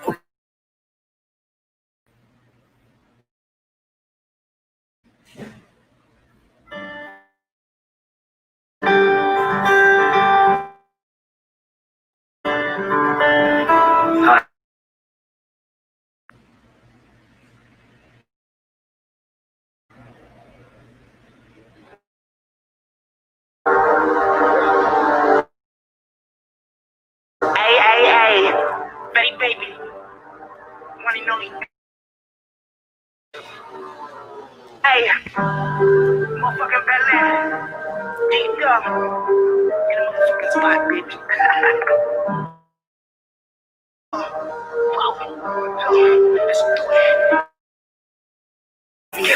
Get these niggas rude awakenings. I put that shit in the pot and I'm baking it. 30 and 30, I'm taking it. Tell my friend need to drive, head out the window, screaming movie. Gonna make a movie. These bitches groupies. Tell my Uber to spin till he spotted.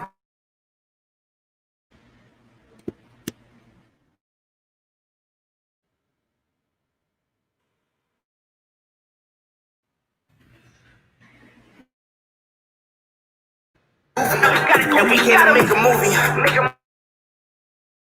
Gonna make a movie. Yeah. Shit, tell me why these niggas all on my dick. Why they on? Not to my shooter to spin. I'm trying to spin. On my back, and I got the. We came to make a movie. All of these niggas, they think that she's a groupie. I fell in love with K-Subi, 42. Right like a juvie. You cannot run movie. My niggas running that come out the two. He running a loose league. Well, I'm in them, got like. So I'm tracing that image, she think I'm a bad girl, keep on driving the boat. She keep doing the most. Little bitty go chill out. Really get they letters up. Make her open and send it the mail route. Go up in the book and get shut down. Got it dancing on me, Fetty Baby, the one. She eat the meat up like it's below. The rich got some movers that moving Tony. And my beats, I feel like Tony. I'm doing the cha-cha. Man, got me doing the cha-cha. She calling my phone at the time. Hey, you knew it. You stupid. Hey, little bum ass bitch, feel like bitch do a trick. Dance on my 40 or my loot. All of my dick, I'ma give her two. Big stepper, Bel-Air, keep it. Theo, he go too soon. Hotter than June. Hey.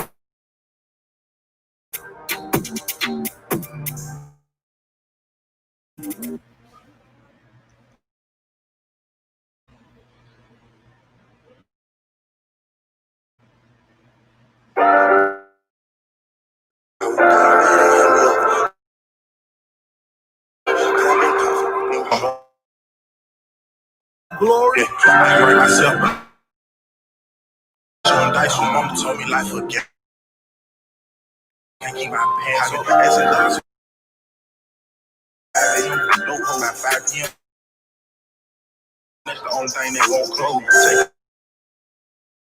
They can put my pain on it. Let me up. Now I ain't letting my trying. My man. Mama worried about me giving up. I'm 249. I be stacking paper only so I can never drop a dime. I lost every plug I had, don't try to tell me about no slime. I do a hundred about my dog, ain't worried about the time. Shoot me like free throws, my dog with me like Chico. Life ain't really hard, but I'm still trying to find. Must forgot they found Nemo, I be trying to walk. I just got a call from the vet. He said he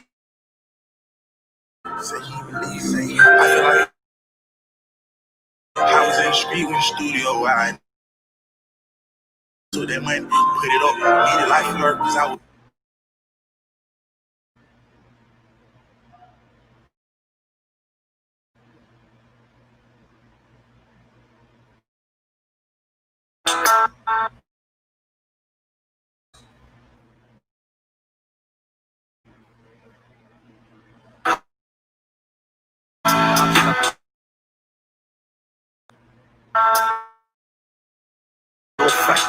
I'm told you freak, I slowly keep it. Say what next, spin that pop, come for fact, let's see if I drop no on that left. I love that, I love that, say that, cause you keep it. Nigga make you feel it's flat, the bitch wanna shit, I need that check, let's move right. So that's how life, look at me, off the set. Look at you. No, not you, don't go down the set. How many times you shit, no limit. No need to back, no pivot. We actually did it. Lost the nigga, I'm watching you whip it. Hey, cool look at that nigga now ready. Pop who's still back, back. Cops in the asshole, bitch. Can't do that. Still trying to make a nigga life for a minute. No place for the limit. Really the shit. Every big with a blink. He can miss it. Sick that nigga now break. Break him down. I just respect your ass. I would have trouble, boy. It'll come. When the shit go fresh. People I love it, I want success. No change.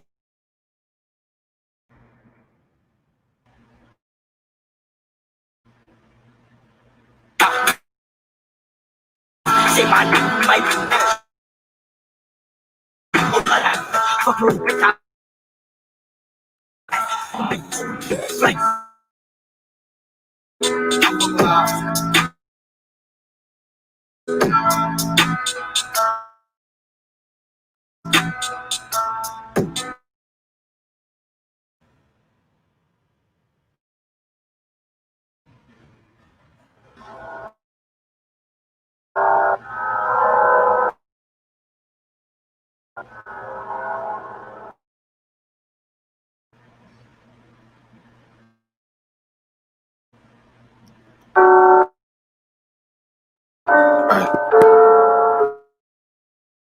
One of them breakfast. Come inside.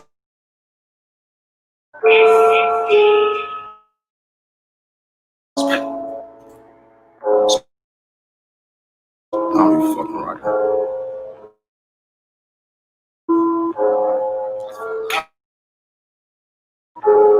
5-9 be the sun. You can sound like a till I also don't let up. My little bro in the street.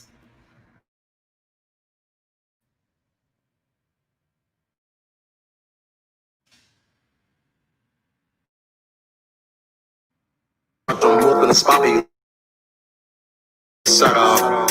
I'm married to teacher the block, but should've known.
Come and suck on the brim.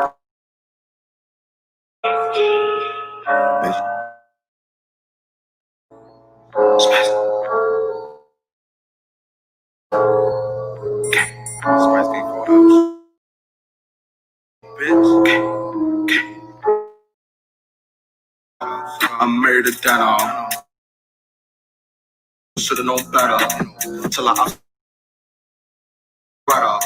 My little bro in the structure, moved in the spot. Set up. I'm married to that. You got the rough boy, should've known better. Fuck the king, get your butt up. My little structure. Gang. Fuck with my eyes running. I'm calling your bluff and this Mr. King right. To wipe with his enemy. Fuck about rip. Gang shit. Gang. On the spice, always gang bang. Booty Glock, I could boy singing. Yeah, now you feel famous. No, my niggas nameless. But I'm picture you. You dropping them bricks. I swear the brick got it. Face and now you got hit, then you told me. It's a shut up. I'm married to you got the front, you should've known better. The gang get your brother. Love you structure. You can sound like a lot. Till I ask no matter you. I don't go with the structure, I'm up to the spot. Gay.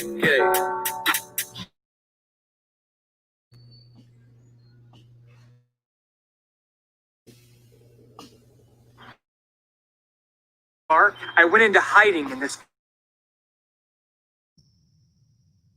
location. Can give you the most accurate price based on the Carfax report. And start your used car search today at Carfax.com.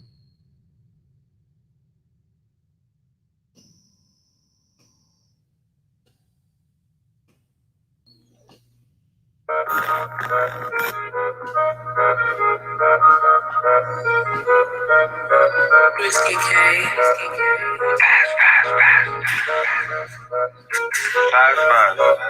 Run up in the spot with a breeze shot. We in the rental with 3 straps. Fast in the trolling where we at. 30 fat don't make you lean back. Pull up, we exhaust the extortion. Not even in my shooter go Fox. Got some hats in the X, we got mob ties. Richie pull up and let shots fire. If be lucky you got by. Told him what. I'm Mary and Gucci. Me, Chris and Valencia on all. Treat y'all up on my fan base. Kick me. And I end up in last place. Ain't no skills for you. Some champagne. Hurry girl left in a Rory with me. She gon' kick me a piece when she mad at you. Cause my deposits is magical. You could. Like why they proto them. Like who that, you that, woo back. Y'all got guns, don't use that, true fact. Piece with 2 straps. Chris about to toast. Right, used to have true, that's what they used to. I don't fuck with my man's your enemy. With the top of my hands is a killer. I'm not a fan of my verse, you catch it. Got the you like fuck you, jacking up fight with a fool, just back with the rat. Stay up top, quick to get at you. Chris lead on the scene is getting critical. You go flock at the dammers. Bitches fucking this hammer. Last nigga got shot up on kick. I'm Marriott throwing an all fight. The 40 is short from court side. Go bro. Dig when the lights came. Got a bad little bitches. Had to free bro for that weapon.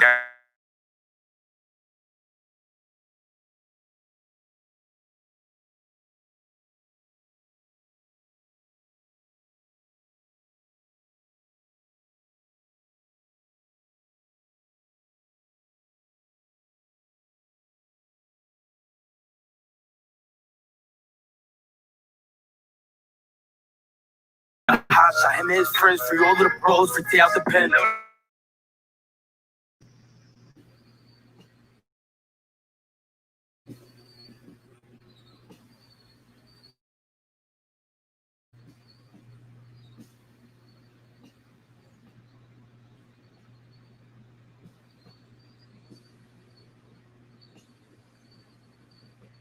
High shot him and his friends, free all of the bros, free out the pen.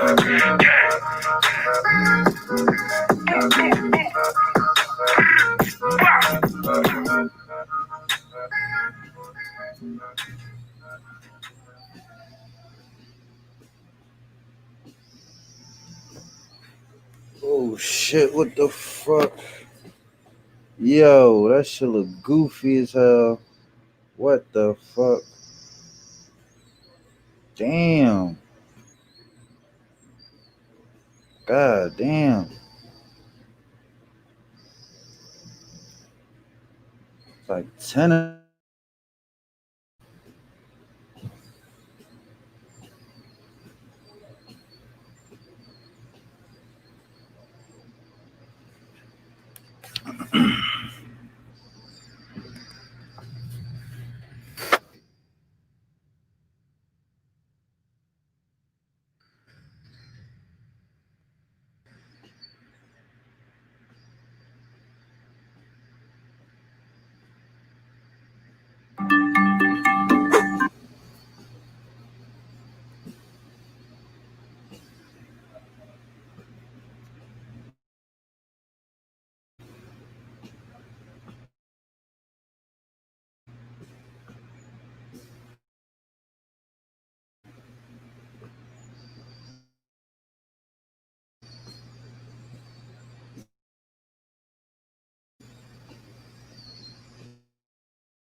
Yusuf, he had that little spark in him. Next thing I hear, gunshot. Bensonhurst made people say, New York is like this. It's unbelievable how people acted out.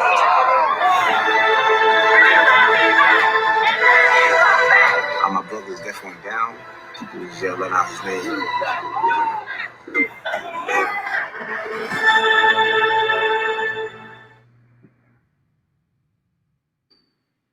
Planet Fitness is open and cleaner than ever. Right now, you can join for $1 down, $10 a month, no commitment. So if you've had enough of this and don't want any of this, then come to Planet Fitness and get all this. We're keeping it squeaky clean with plenty of...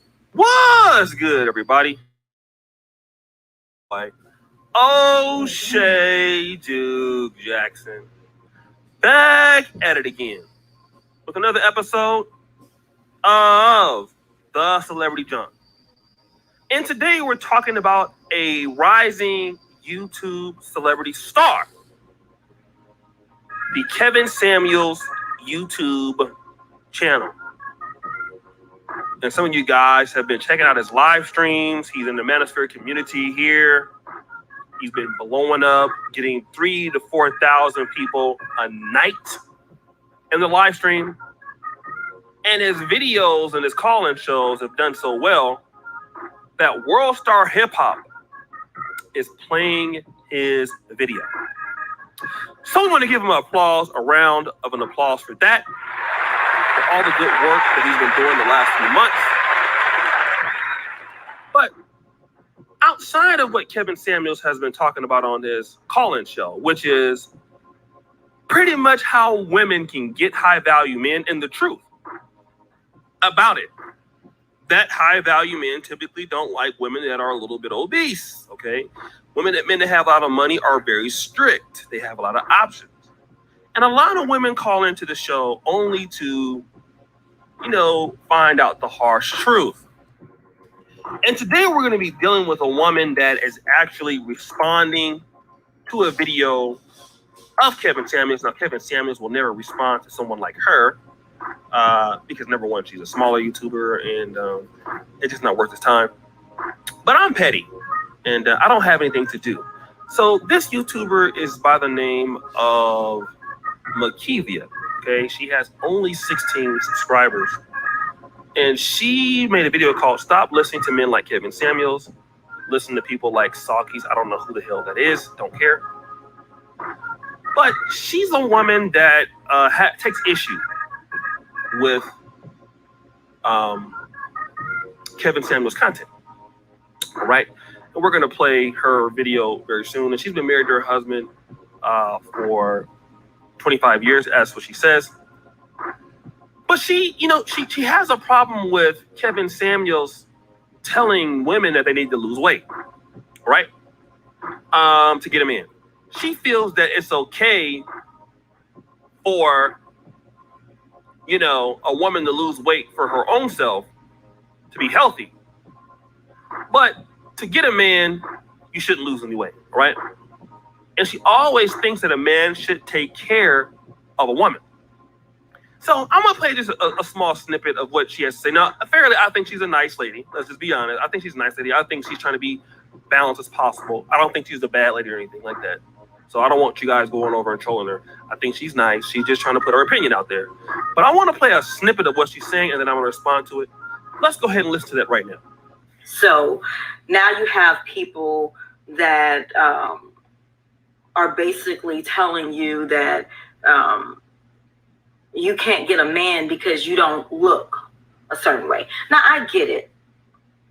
Of course, if you're that chick, yes, that will be more men will want that chick. She's hot or whatever, however you want to say it. But let's be honest, the majority of us are just normal, average-looking people. And to listen to someone say, well, if you're average, you should take what you can get. That's not good advice. Yes, you should be realistic, but you should want someone who is loving, caring, respectful, someone that can take care of you, someone that has, that is going somewhere in life, a man that really do enjoy being with you, enjoy just sitting with you, laughing with you, someone who believes in God. It's so many things that when it comes to picking a mate, that we should look for besides just what a person looks like. But if it was only about looks, women, then people like Holly Berry would be able to keep a husband. And we all know that that's a beautiful, gorgeous woman. But something can't be right because she keeps being in a situation where she's not able to stay in a relationship. So if it was just based upon looks, clearly that is not the most important thing. Yes, that's what attracts somebody to you. But that's not how you keep a person. You have to be a loving person, a respectable person, a caring, giving person, a person that listens. And you want a man that does the same thing. If you are listening to someone that says, hey, if you lose that weight, which I get it, I need to lose lots of weight. Just saying. But I get it, for health reasons. Yes. To tell somebody you need to lose weight for health reasons, I can agree with that. To tell somebody you need to lose weight to get a man, yeah, I don't agree with that. Because it shouldn't be something that's outside of yourself. That's the reason why you're doing something. It should be something that you want to do to better yourself and to feel better about yourself. But it should not be to attract a man. That should not be the ultimate goal. Because we need to heal. We need to heal, ladies. We need to heal. We need to get some therapy in us. We need to learn how to be women. Because in this country, we've been told that we have to do everything. Everything. You got to work, you got to take care of the house, you got to do this, you got to take care. What? No. We are not mules.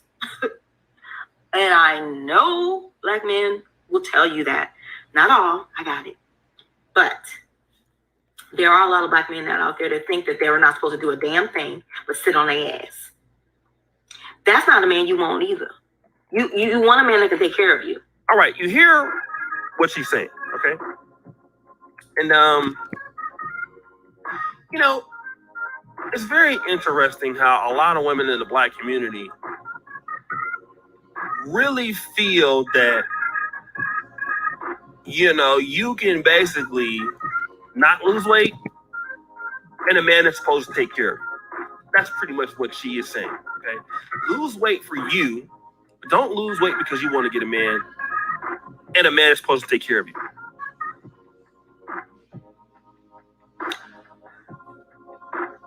And again, here she is talking about stop listening to me like Kevin Samuels, listen to people like Salkis, the YouTuber. You better listen to Kevin Samuels. Okay? Because men that have money, men that are doing something, if you have the attitude like, oh, I don't have to lose weight for you, I want to lose weight for myself. You know what, to be honest, we don't give a damn who you do it for. All right? Like when you see a hot chick in the mall or at the club, we don't care that she's doing it for me or for her. I just know she looks good. If you're a good looking woman and you have a great appearance, you're not going to have those problems. But, women who tend to be a little bit, I would say plus size or whatever, maybe they're going to have arguments like this because they feel that they don't need to do anything. Do it for yourself. Don't do it for your man, but he should take care of you. So he should take care of you even if, you're 300 or 400 pounds, right? I mean, that's what makes sense, right? So what if he says, you know what? I don't feel like paying the bills this month.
then what?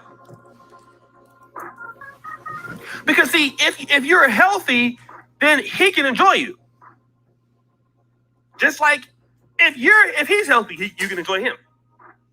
And I'm kind of sick and tired of really sisters thinking that black men should just accept anything. That's really what she's saying. You know, you guys should just take whatever you can get, and he's supposed to still take care of you, even though you don't put yourself, you don't want to look at the optimum result. So you have somebody that's giving advice, and obviously the guy that she's with, probably, I mean, he's in the military or something like that.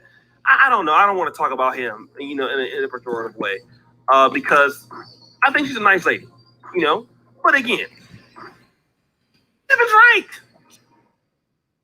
If you want a better man, you better be in the best optimum looking position.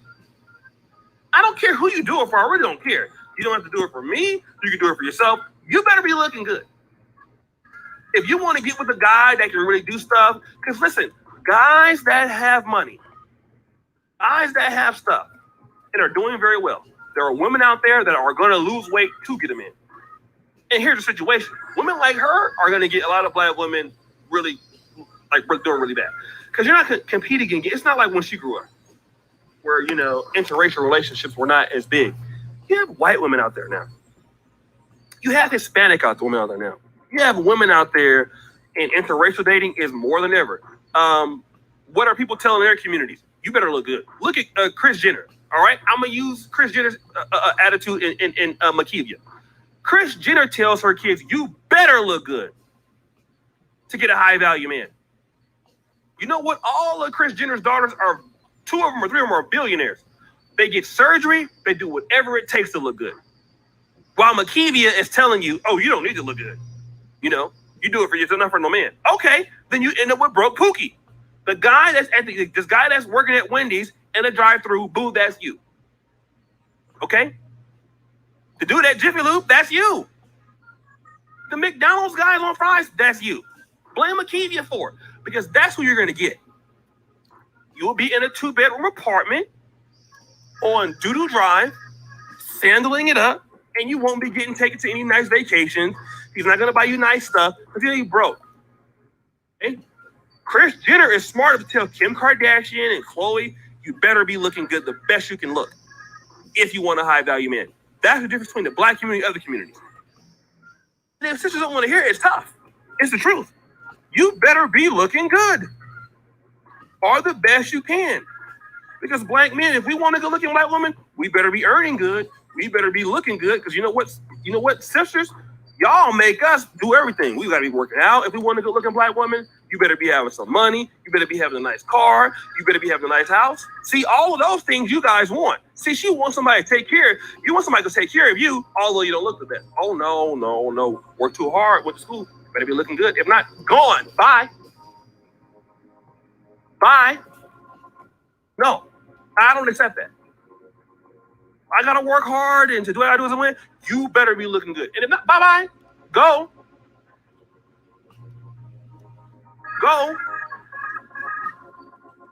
You can listen to whoever else you want. And you will be over there alone together. All right? And we have to stop lying. Every other group tells their women, you better be looking good to get a man. You better be looking your best to get a man. If you want a guy, appearance is important. And again, I don't care who you do it for. You don't have to do it for me. You don't have to do it. Do it. I don't care why you do it. Long as you do it. Otherwise, you're going to be getting the guys you're going to be on Tinder. That's why you have so many women on Tinder pissed off.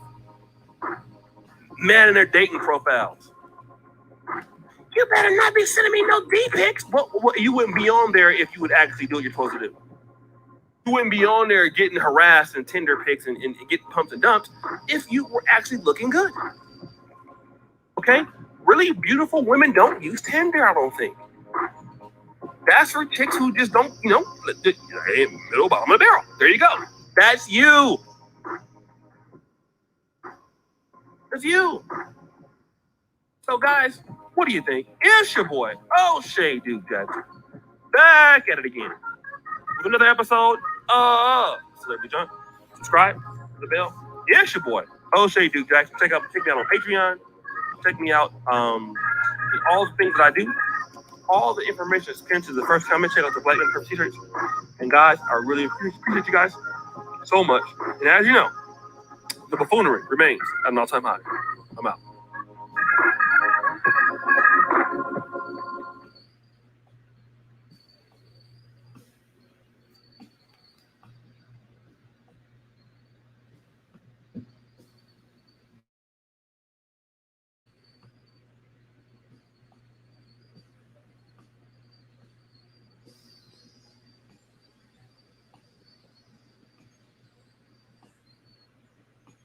This week at Jimmy John's, you can get 20% off orders of $10 or more by using promo code SAVE20. That's 20% off any combination of sandwiches, drinks, and sides you can imagine.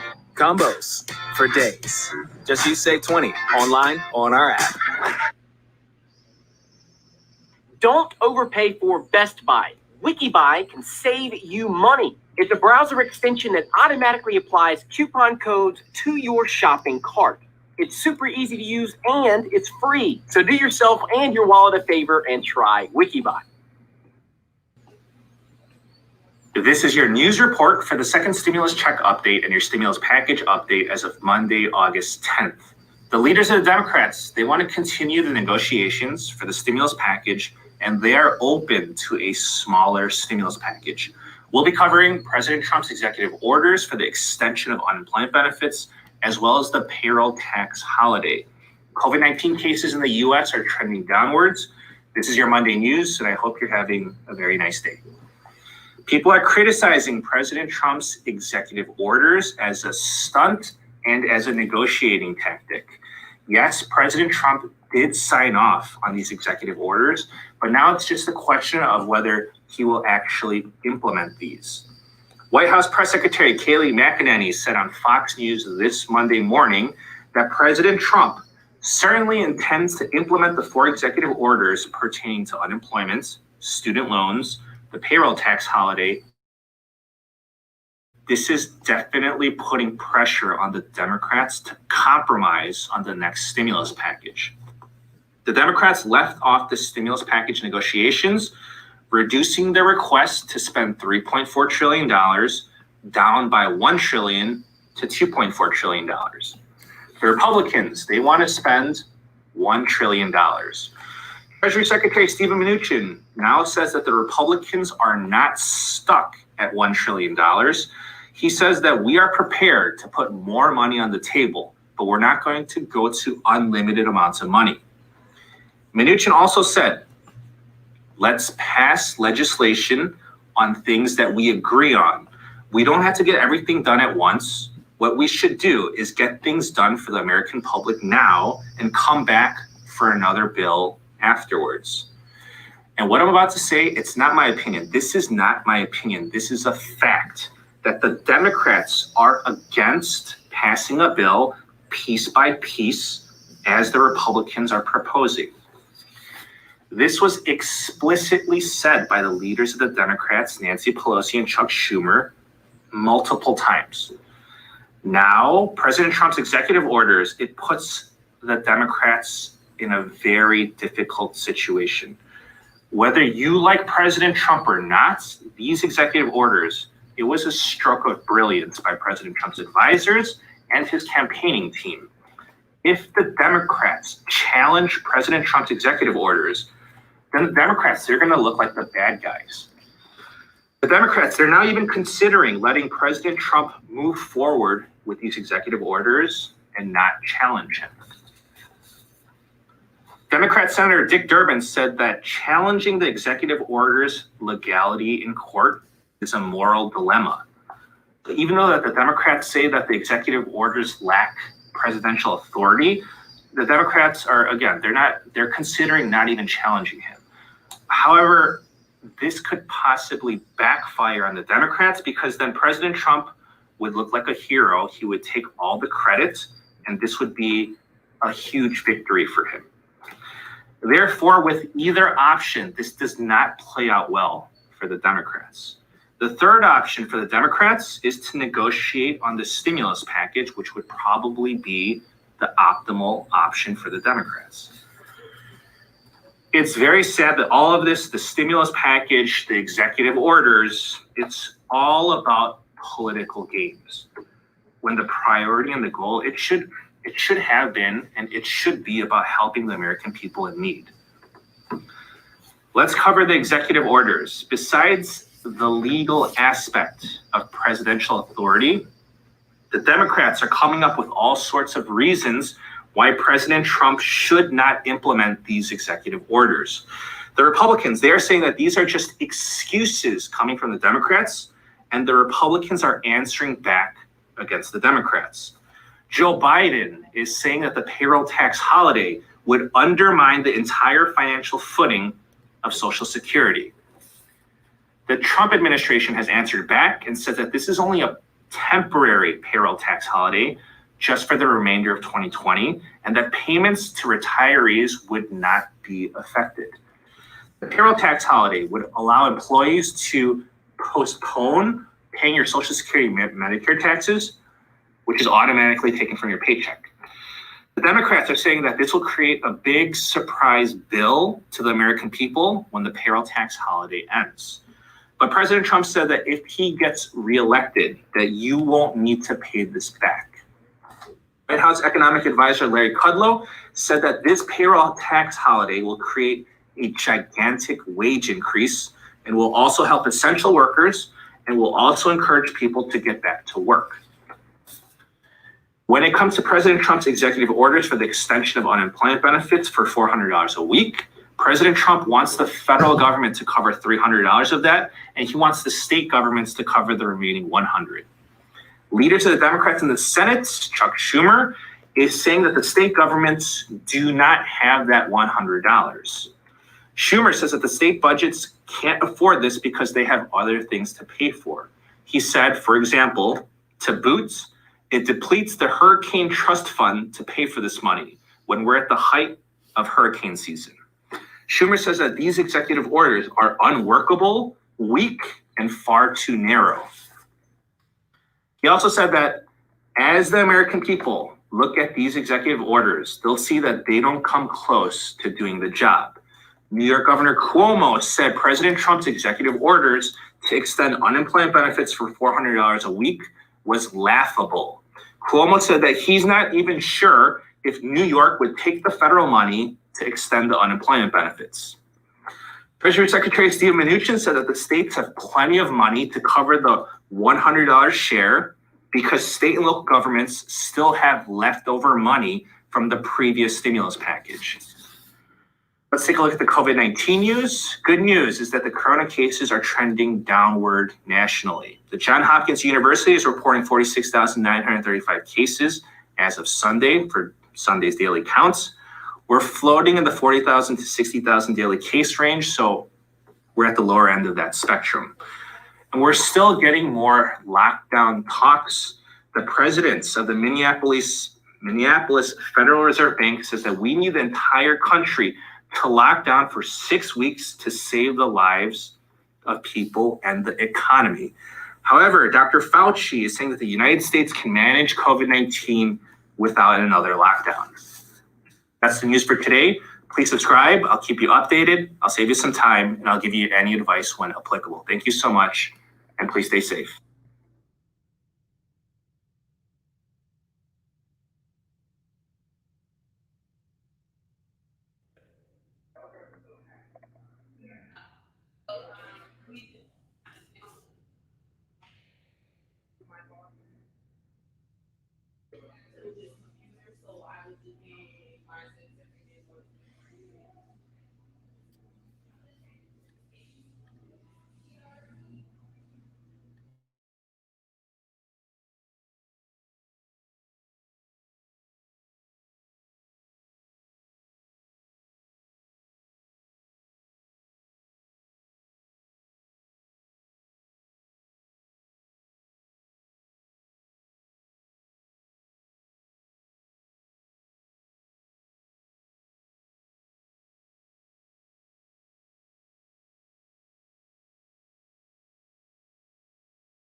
junk.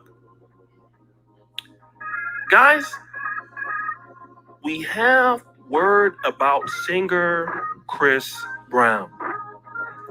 And this is breaking news, hot off the press. You know that I am very, very fast to get on these celebrities' asses. And Chris Brown, Chris Brown is just always in something. He's always involved in some form of simming or dusting it up or sandling it up. That's just what Chris Brown does. Okay, and I think something's really wrong with him. He's a super talented guy, but he has really a lot of issues. Chris Brown is kind of stupid.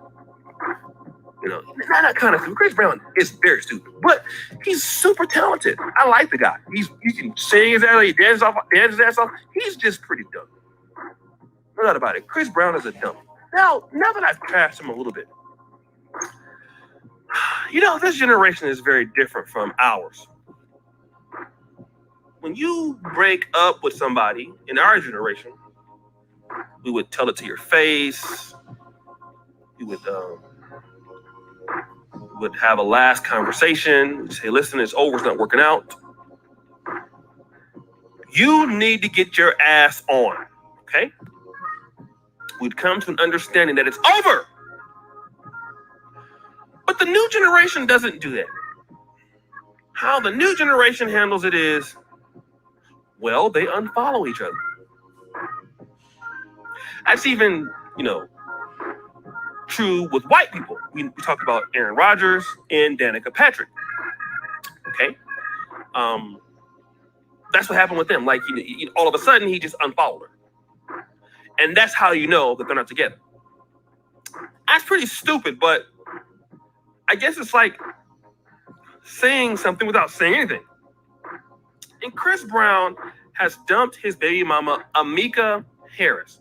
Now, Chris Brown, he seems to like, a lot of the mulatto or mixed-looking children, and or women rather. Kira Yuchi Tran was like that. So that's definitely his type. She's definitely beautiful. And but I don't know what she does. I think she's also a person that is no talented. Okay, Amika Harris, she doesn't do anything. Okay, and you know what? I think this is showing us something. It's not going to save a lot of women in today's time. All right? And it's not. And while Amika Harris is beautiful, she's probably annoying. All right? Like, she's very, very good looking. And she's on her Instagram talking about M&F attired and probably tired of Chris Brown. But you know what? You are annoying that guy.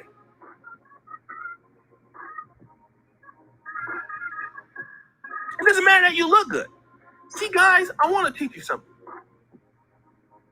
Whenever a woman is annoying, and you can get rid of her, by all means, get rid of her. Okay? Chris Brown, Chris Brown, he's old enough to know that, you know what, I just don't feel like taking her shit anymore. She's gone.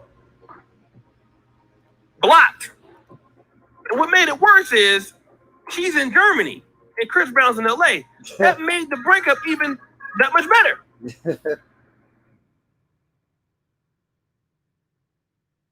And a lot of ladies think that they can just get away with being annoying. You can't get away with being annoying if all you are is just good looking. It doesn't work that way. Guys, let me tell you a story. You guys know I do the struggle with thing here on this channel, right? I had a Facebook ad out. I was looking for some female actresses to join me in Strugglewood. There was a very, very beautiful young lady that wanted to do it. And she watched all the episodes. She said she's interested. And I was going to hire her. Okay? And but the thing about it was she was very, very annoying. She would be sending me messages. Are you there? Are you there? You get my message? Oh my God, I'm having so many problems. I need to get to work so I can make some money to get back to work. Oh, COVID-19 has really hurt my pockets. And I told her, at first, I was giving her a pass because she's, very good looking. I don't work out. I even actually, brothers, I fell into the trap of wanting to help her out because she was like living in this like kind of like little dusty hut. We drove her by there and dropped her off. So I gave her like $25, to kind of, helped her out a little bit. You understand? And she kept. Although she would have looked so good on Strugglewood, she was so annoying. I blocked her, right? She then ended up calling me on my other phone number, as if I didn't block her on that number. I blocked her ass again. Okay? Then she reached me on my WhatsApp, the other one. I blocked her 3 times. All right? And the thing is this, that you know what? It just teaches ladies, you gotta come with more to the table than your looks. Especially if you're a guy like Chris Brown. Why? Because there's so many good-looking women at his disposal. Okay? I'm gonna tell you a mistake a lot of black men make. We are so busy rewarding a lot of good-looking women because they're mixed, or because they're fine, or because they got a fat booty, or because they got a big top. Like we literally give out passes because they're thick. And then once you get through, you hit it a few times, you smash them a few times, and it gets old. Like now you're not impressed by it anymore. It's like, all right, okay, all right, I've had this. What next? Okay. What's next? And then you get dumped. And I'm sorry. Amika Harris is very good looking, but she will not be able to get another Chris Brown. You will be starting it up. Okay? Let me tighten it up. And the problem is this. I kind of blame her. She knows that Chris Brown has issues. Like, I don't understand this. If you're tired of dealing with Chris Brown, you know how Chris Brown gets down. Chris Brown is crazy.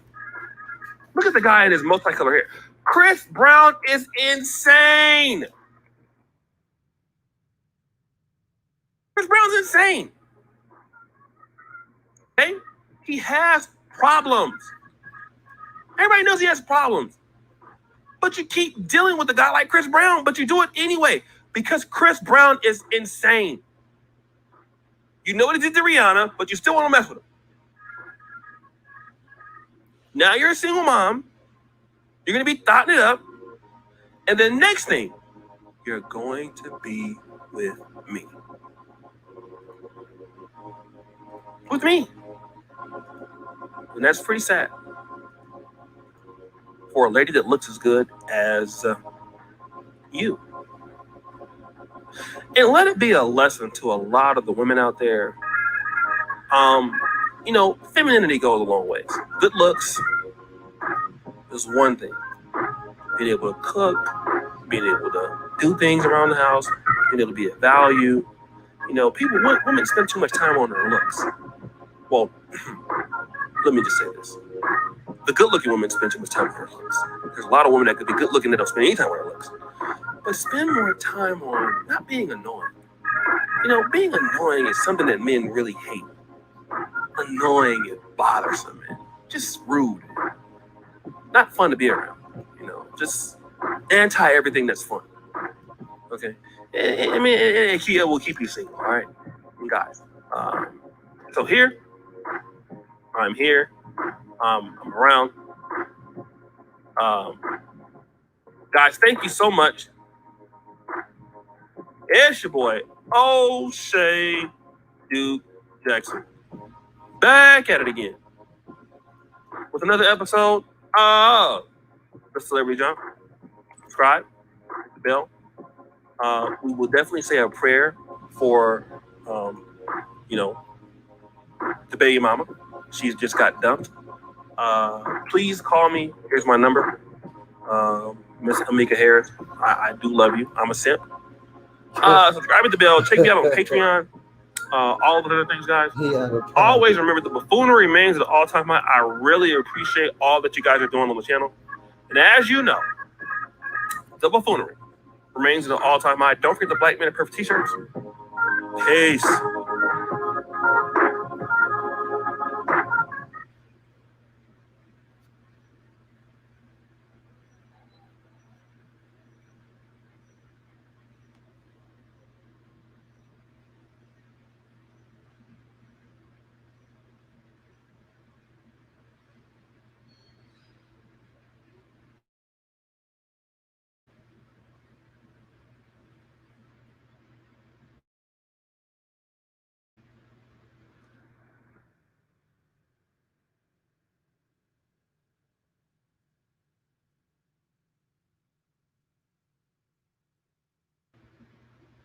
What's good, everybody? It's your boy, O'Shea Duke Jackson, back at it again with another episode of The Celebrity Junk. And oh my, we're talking about a white person today. Usually it's a black show, but you know, Danica Patrick, Tommy Lauren, I'm crossing over, family. Next thing you know, I'll be selling out and I won't know none of y'all no more. But today we're talking about conservative commentator Tommy Lauren. Now, shout out to Tommy Lauren. I've been following her for quite some time when she was over on The Blaze, okay? Now, Tommy Lauren is not untalented like many of the people that I cover on this show. Tommy Lauren is actually pretty interesting. I predicted that she would go to Fox News because she got into a big thing with Glenn Beck over about the abortion situation, and now she got her ass fired. But Tommy Lauren doesn't lack talent. She's controversial just like me. So she knows how to light a fire under people's asses, all right? But see, the thing that makes Tommy Lauren a bum is not her lack of talent. Tommy Lauren is a bum because she's duplicitous as hell. All right? She's phony. She's fake. Now, see, stop the show. When it comes to me, I'll let you guys know up front, I'm not about shit. I'm a bum. So when you guys call me a bum, you're right. I'm a complete bum. Most people I roast are doing much better than me, and I still call them a bum. I'm a bum. Don't care if you don't like it. Bum. That's me. Jesus Christ. Glad to be there. Thank you. But see, Tommy Lauren has a lot to say about black people a lot of times, about the black community, about people who are unaccountable, why black on black crime is on the rise. And you know what? And being objective here, and I'm a pro-black person, very strong Pan-African leanings, even more strong African-American leaning. Some of the things she talks about when it comes to black people, she's not wrong. But it seems that when it comes to her dating life, Tommy Lauren cannot hold that same fire to why she can't get a man to the same level of accountability she wants to hold black people to, which is hypocrisy. But you know what? I want to talk about this because, you know, she's always on social media talking trash. All right? And you know, on August 4th, she's talking about how she is going to have a summer of canceling boys, right? Because men are no longer men. And she's saying this because her and her young female friends are unable to secure suitable male partners. Let's go ahead and give Tommy Lauren a sound effect, Dima. In fact, because of Tommy Lauren's crybabiness, can I get like a baby crying in the background? Because of all this crybaby stuff that she has going on, we're gonna also, as the baby's crying, we're gonna change it up to the sad music. All of my friends are attractive. All of my friends are successful. All of my friends have something going on, including myself. All successful, they're all talented, they're all good people. But if all these women, including myself, are having issues, and I have to think it might not be us. It might be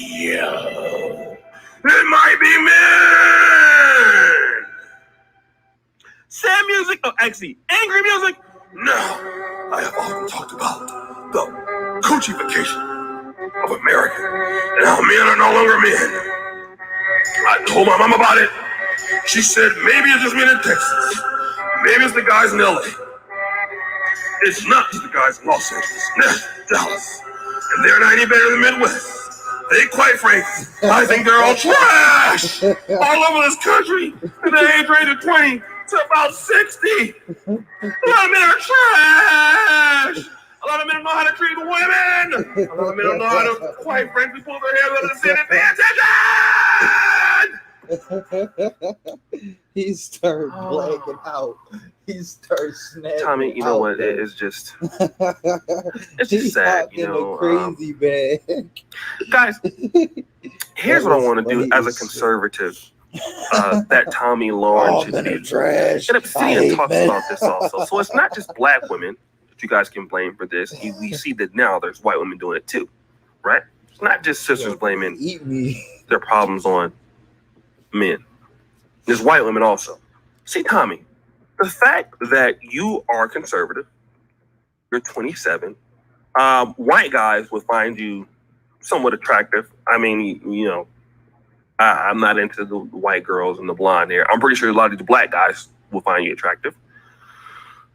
So the fact that you can't get a man has nothing to do with your looks. You're no longer dealing with that. You're annoying! Jesus Christ. Okay? You're annoying. You're terrible to be around. And nobody likes you. The reason why you can't get a man is because you are a bum. Oh my God. All right? That's just how. That's how. It's not nobody's fault that you suck. Tommy Lauren sucks. As a viable partner. That's not Guy's fault. You're in the Republican Party. All those rich white guys with all that money, they don't want to deal with you because you're a loudmouth. I mean, isn't that right, Tommy? I mean, it's your fault. It's not Guy's fault. Ophidian says this, you know, a man have a problem with women, it's his problem. Women have a problem with men, everybody's problem. Stop. Oh, hell no. Stop. Seriously, stop. And here we have unaccountability. On whose behalf? Her behalf. Like nobody owes you or your friends. Plenty of women getting married every day.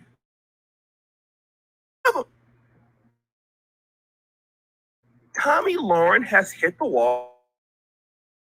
Guys, hitting the wall doesn't mean that you don't get the men that you want. Lauren, there. Welcome to the wall. And guess what? You know what your future looks like? Dating a white guy who looks like me. That's you, Tommy. You're gonna be with the trash guy. The guy who works at Wendy's. The guy who sells screen protectors. That's you. I know you don't like it, but get ready for it. I mean, what did happen? You'll be back on the celebrity show. Because at 27, you're miserable. At 37, oh my God. Oh, it's over. Over already. But when you well, gerbils, you know how I clean your house is, cockroaches, all right? Tommy, it's over. It's over. Over! Give me the give me the game over sound, Dima. It's over. And Tommy, it's sad, actually. I thought you had a lot of potential, you know. A few years ago, you were over with Glenn Beck and The View, and then you're on Fox, still can't find the men. Tommy, I'm sorry. Maybe you can get with Pookie or Ray Ray. Guys, that's my time. It's your boy, O'Shea Duke Jackson, back at it again with another episode of The Celebrity Junk. Subscribe, hit the bell. And guys, I really appreciate all that you're doing for the channel. Some guys don't like me too much, but you still watch me because, well, let's just be honest, I'm pretty good at this, right? So guys, I really thank you in all seriousness. Appreciate you. Subscribe to the bell. And as you know, the buffoonery remains an all-time high. Check out the Black Men in Purple t-shirt. All my information pinned to the top. Thank you so much, guys. And as you know, the buffoonery remains an all-time high. I'm out.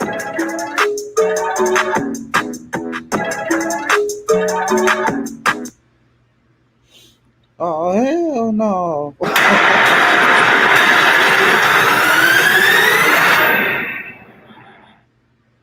What's good, everybody? Oh hell no! You know, I want to talk about something that is going viral right now with Cardi B, Meg Thee Stallion, and this WAP video. I think I found out what WAP means, and unfortunately, I can't say it here. But you know, guys who've seen the video, you know what we're talking about, all right? And you know what? As a person that is from the African American community and from the Black community, I've seen hip hop in which Black women were the MC Lights, the 357s, and now, you know, obviously the sexualization was still real, but to now where it's just too real, okay? And it used to be Black men that would have the women twerking like in the Nelly videos and stuff like that. And sisters were very, very upset about that. But now women are doing it themselves. I remember when Nelly tried to go to Spelman and Spelman wouldn't let him come. Remember that? You know, he had the song, The Tip Drill. It must be your ass because it ain't your face or your tip drill. And then when Nelly tried to go to Spelman, they stopped. They stopped and said, oh no, you're not coming here. But you know what? I don't see Spelman students talking about this new WAP video where you have these women twerking it up and showing their butts, bouncing their behinds, and doing all these things that are sexualizing Black women. And what we're going to say for this, and obviously I know that I believe that, you know, one of the Kardashians or Kylie Jenner was on it, but you know what? What this shows, and Cardi B, for all intents and purposes, Cardi B is going to be looked at as a Black woman. And while they're getting the bag, and while they're getting money, what you don't know is you are making it bad for women of today that are Black. NFL former running back Larry Johnson calls it out. He's always calling things out. He's very controversial. And he says that, you know, they're teaching ladies how to be thoughts.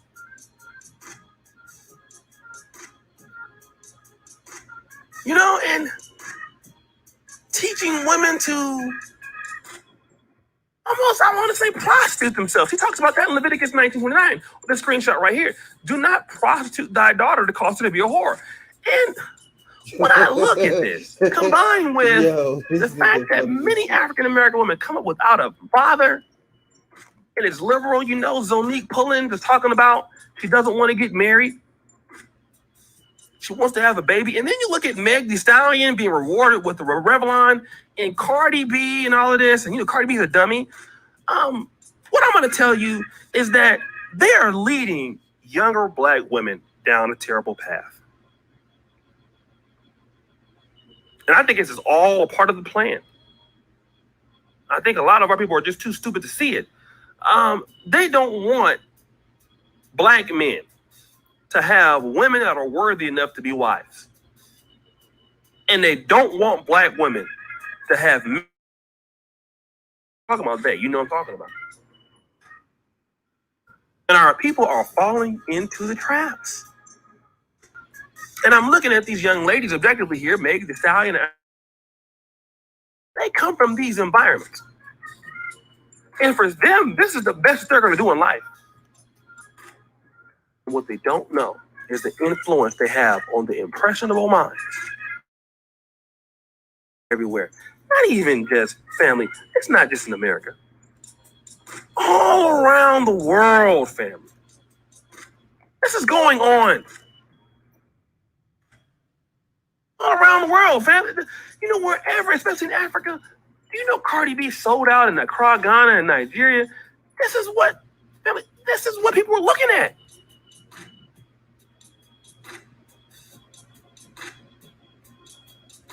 They want to be like these people. And I'm telling you, and these are the women that are going to sit back and wonder why I don't have a man, why I can't find a husband, why I can't get this person, why?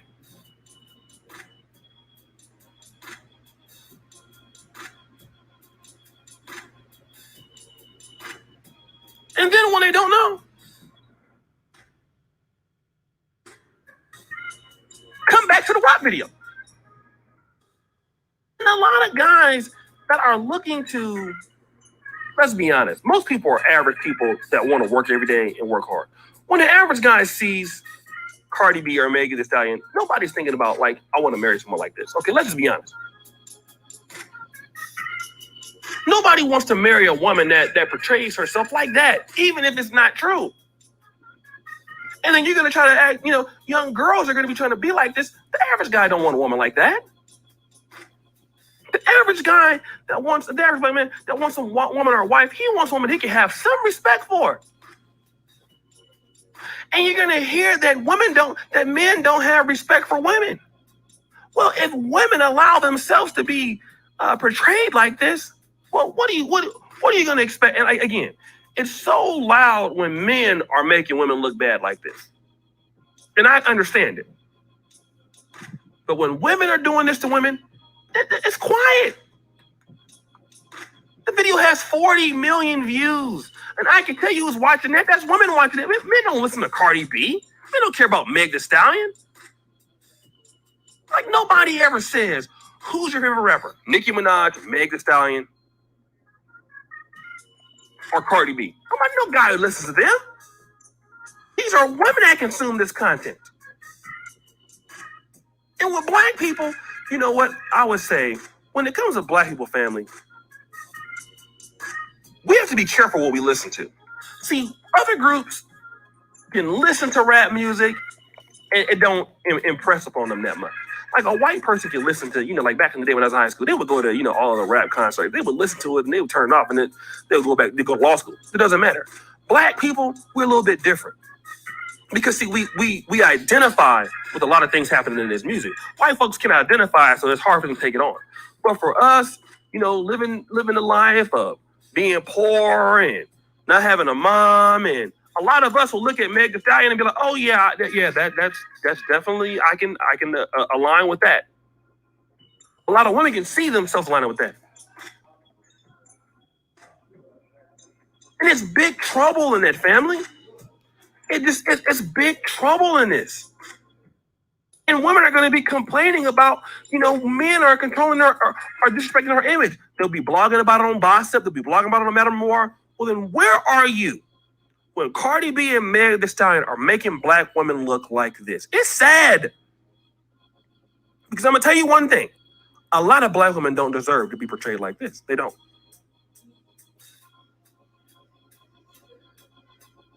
You see, and what Meg Thee Stallion and Cardi B got to understand is you're representing the group. People see Meg Thee Stallion and Cardi B, they're going to think about you. And a lot of black women that have worked hard to fight against the negative stereotypes, that want to be a wife, that would like to be in a household, a traditional, and something, they don't deserve this. They don't deserve this. Do you know how many women out there that don't act like this? They're going to get sexualized by other people, stereotyped because of Cardi B. They don't deserve it. They don't. I got nieces and they don't deserve that. They don't. But when you do it to yourself, like other groups, for the most part, you just not gonna see this level of foolishness. And my heart goes out to the sisters out there that are trying to live a normal life. I'm sorry. Like Obsidian would say, for what it is worth. I'm sorry. I'm sorry that they're doing this to y'all. And making it harder to overcome negative stereotypes. Guys, it's your boy, O'Shea Duke Jackson. Back at it again with another episode of The Celebrity Junk. Subscribe, hit the bell. It's your boy. Check out the first comment to the top. I really thank you for all that you're doing, guys, on the channel. I know some of y'all don't like my content, don't care. You don't, right? But thank you anyway for the comments, whether they're good or bad. And I really appreciate all that you do. As you know, the buffoonery remains at all-time high. Check out all my comments, pinned to the top. And, check that out there. Check out the Black McCurse t-shirt. And as you know, the buffoonery remains at the all-time high. Peace. Ending the stream in 10 minutes, guys. What? Oh. It's your boy.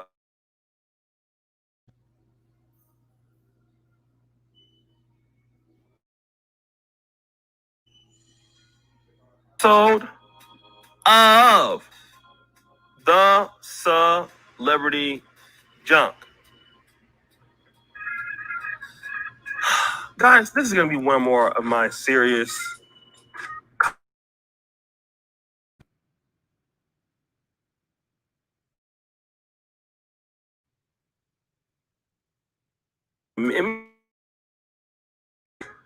that I'm pretty diverse strategy. Not every celebrity junk I talk about, I'm roasting and calling somebody a bum. But I actually have some jewels here and there. What I'm going to say. Unfortunately, we're talking about Zonique.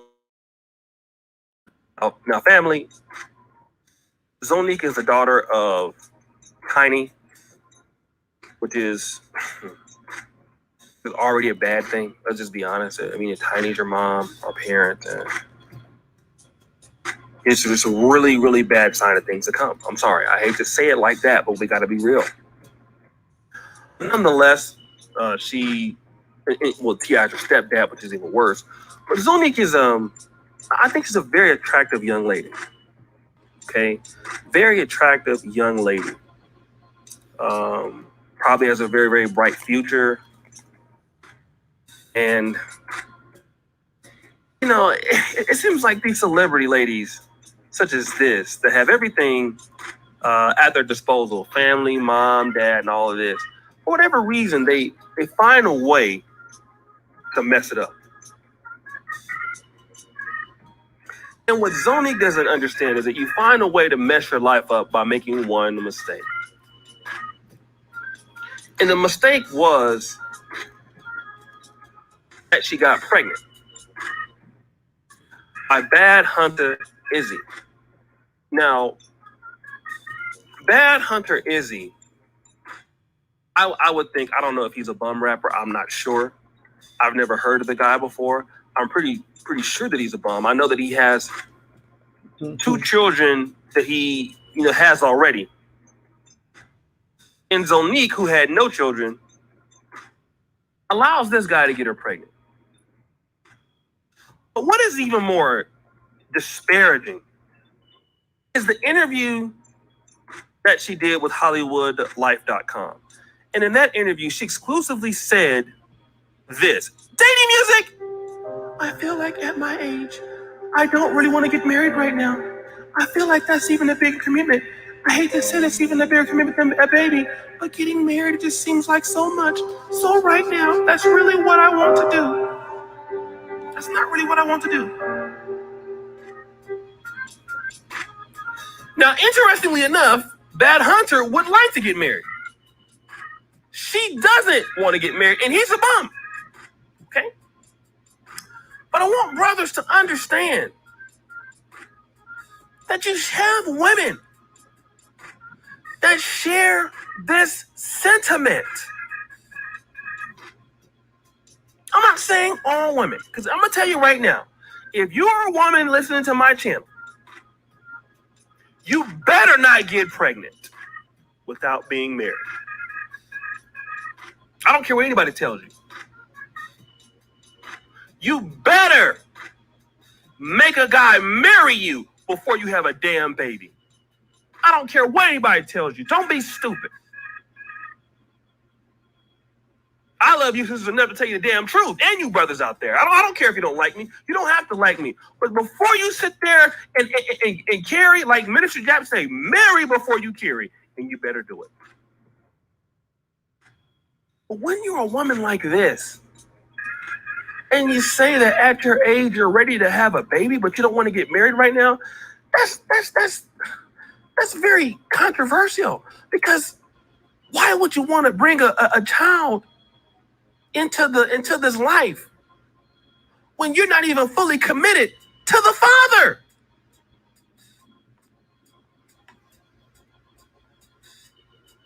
You're not fully committed to him. Meaning that, oh, he looks nice, he's cute, and I'll have a baby by him. He ain't worth me marrying.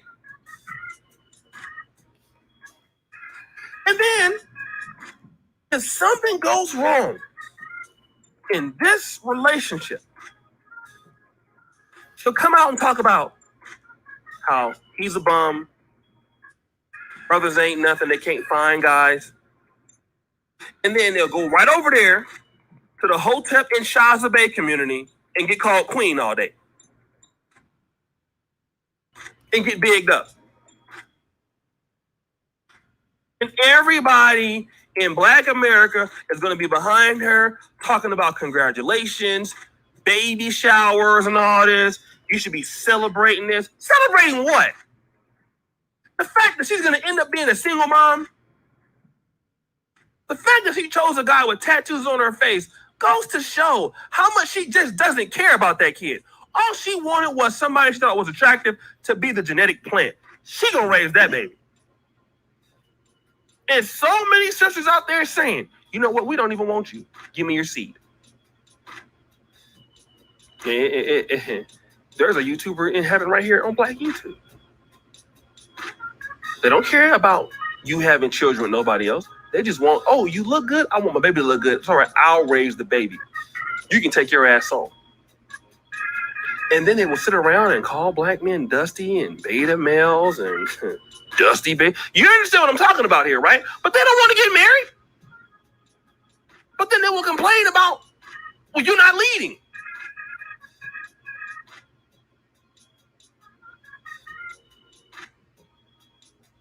And that's not what you want to do, huh? If it's not that what you want to do, well, baby, why you having sex with the man then?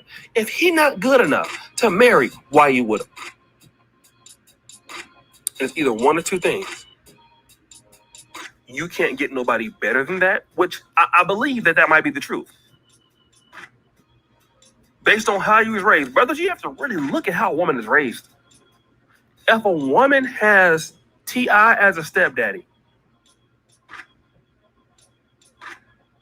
and Tiny as a mama, you would be an idiot to think that something good is going to come out of that. I'm sorry. I hate to just be honest. We have a lot of Black parents out here in the Black community that are not raising people that you can do anything with them in a functional relationship.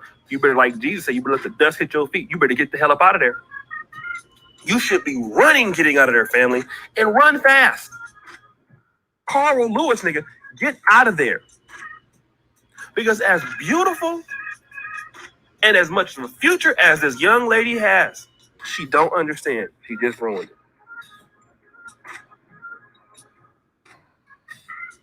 Just ruined it.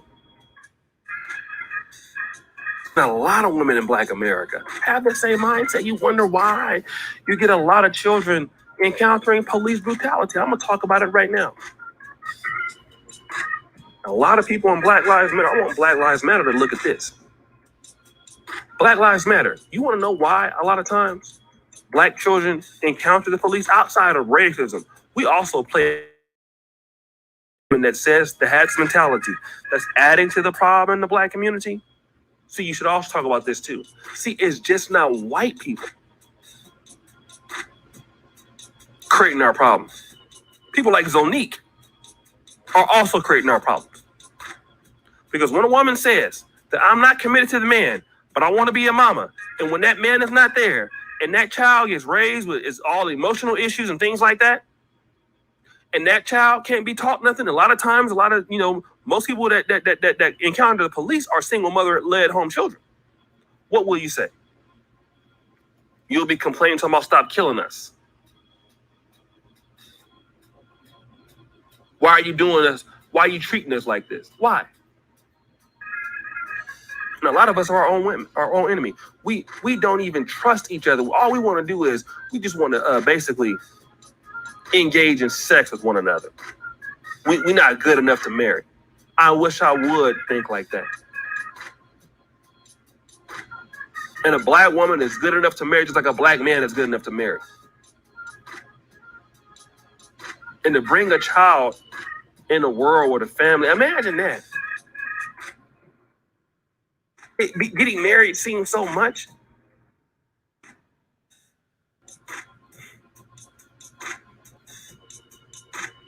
I just don't get it, family. I just don't. And so many of our people are right here in the mindset, and it's getting worse. You wonder why you don't have businesses. You wonder why your children don't have a job. You wonder why you don't control things. I'll tell you what, if you want any money to come to Black America, families, it's how it happens. How it happens. Okay?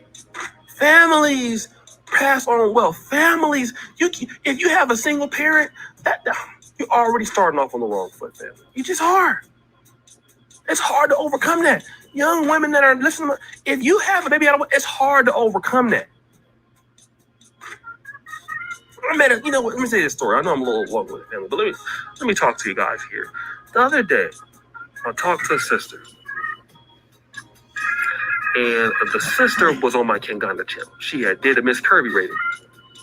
Now, she already had a child. I didn't know that until after she shot for it. She's very pretty. Won't call her name. I asked her, would she come back and do Strugglewood? She said she can't do it because she's 4 months pregnant, or she can do it, but she's barely showing. I said, wait, you pregnant again? She said, yes. Are you married? She goes, no.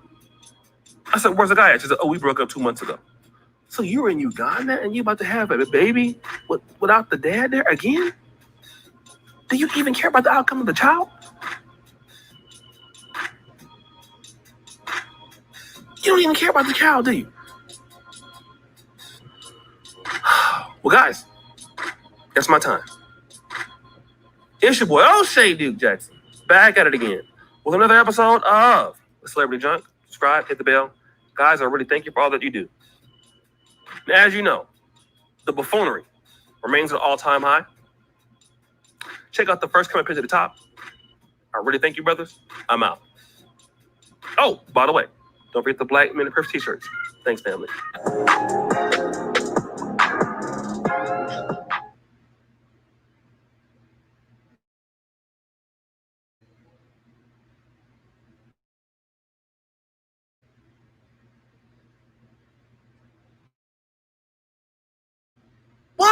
What's good, everybody?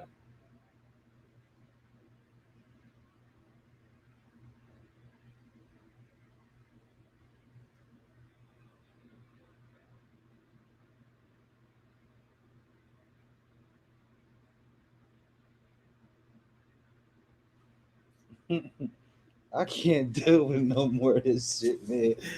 I'm done, yo. I'm done. I'll be back again later.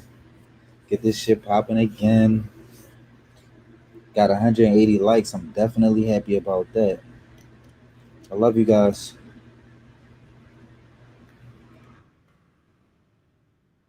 really do. Genuinely and sincerely, I mean it. I love you guys. I love you guys. I love my YouTube family and all the supporters. So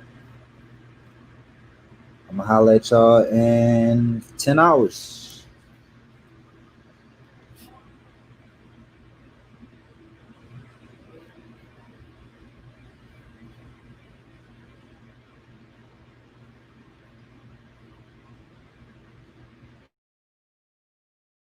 Hours. Oh my goodness. Damn. That's crazy.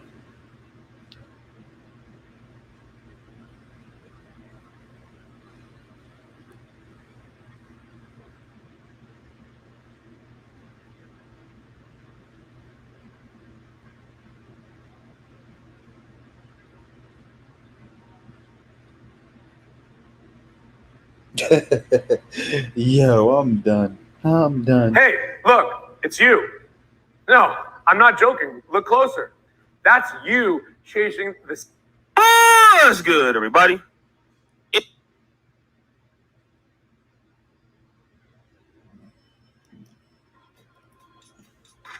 know, Revlon is a very, very powerful company with women. You know, as far as cosmetics and skincare fragrance, I mean, they've been around since the 1930s. I mean, I can remember as a little boy, I used to see the Revlon commercials. And many models love to be associated with Revlon. And, you know, for that, I salute them. You know, they bring in about $2.3 billion a year or more. And, you know, let's just be honest, Revlon has been always known as a company that catered to whites, all right? To be honest, the lack of diversity amongst Black has been noted, okay? And so now in 2020, with what has happened with, you know, George Floyd and, you know, what has happened with the Karen situation, state white liberals feeling sorry, they give money and the NFL, the NBA bubble, the Black Lives Matter. You can put the names on your jerseys. It's a real. Or let's just be honest. This is what you know. So much so that now what we are actually seeing is Revlon is getting into the mix of the pity party. Okay. Let's talk again about Meg Thee Stallion. For me, she's a product. And unfortunately, African Americans, some of us, doesn't market yourself, but it can happen.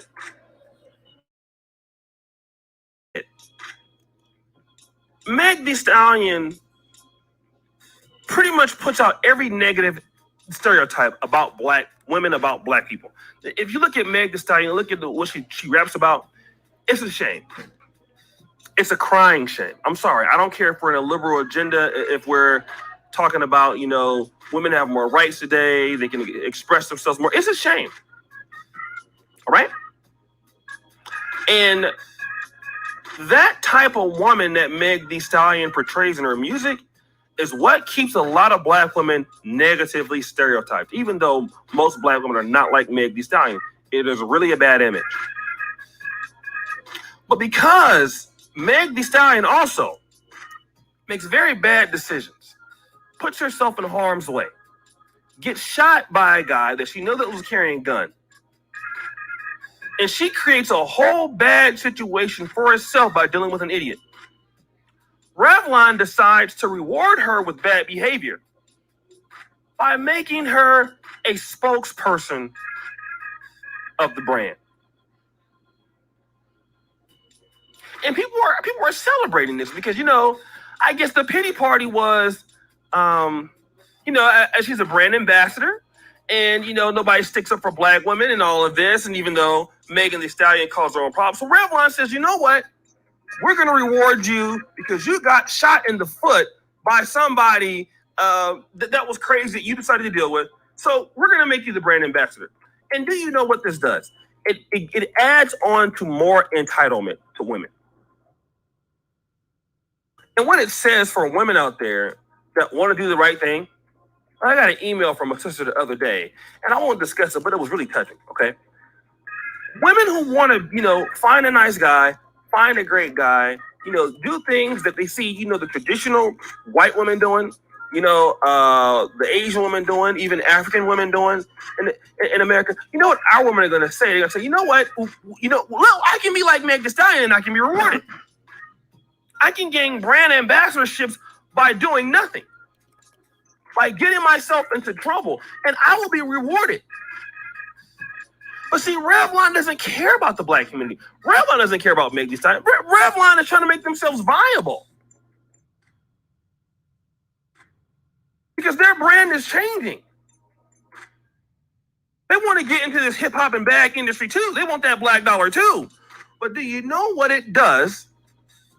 It's gonna make more sisters out there unaccountable for bad decisions and rewarding bad behavior is something that our people just don't need. It doesn't help them. If this was a black man and the same situation happened and he was rewarded with a Nike contract, it's rewarding bad behavior because that's not what helps black men. Okay? It's going to keep a lot of black women single. A lot of them without husbands. And while you can become a brand ambassador, but when Meg Thee Stallion reaches 35, guess what? And when she wants to get married to somebody, nobody's going to marry her. Not of any consequence, because look at the image she puts out. Look at the image she puts out. But nobody cares enough to notice this. Because you know what? We live in a very copycat culture in Black America. Even in Africa, what people see group of people are doing that's successful, everybody wants to do it. That's why a lot of brothers are trying to do what? Play basketball and rap. Unfortunately, very few people can do that good. There are very few Megan Thee Stallions in the world. But yet what we're going to do is we're going to see some sisters like, oh, well, let me deal with such and such so I can get messed up. And somebody will feel sorry for me and I get the bag. And he don't just shoot you in the foot. He shoots you somewhere else and you don't come back. What happens with that? Nigga shot it in the I think we gotta love our people enough to tell them the truth. Damn, hey, you don't make these mistakes. Other groups will reward you because they don't care if you look stupid. They don't care if you're making a bad decision. They don't care. Secretly, they'll be making fun of Meg Thee Stallion. And their office is like, oh. They think we're really doing. Idiot.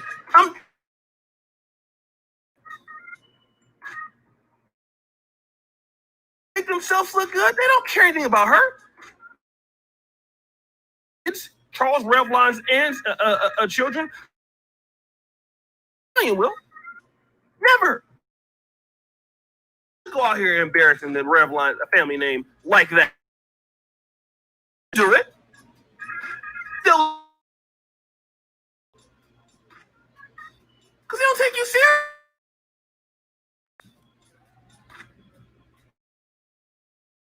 I just wanted to weigh in on it. Guys, it's your boy. Back at it again. Another episode. Junk. Subscribe. Hit the bell.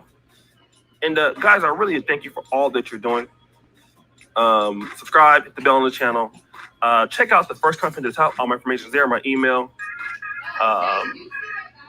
Check out my Patreon, my Black Men in Purple t-shirt. And guys, I really thank you for all that you do. As you know, the buffoonery remains at an all-time high. I'm out.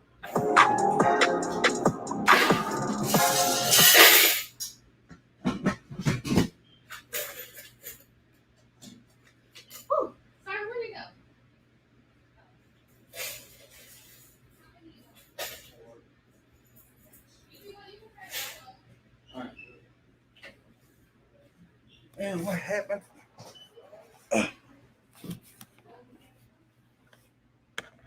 Ladies, damn, it's lit in here. Damn, it's going down.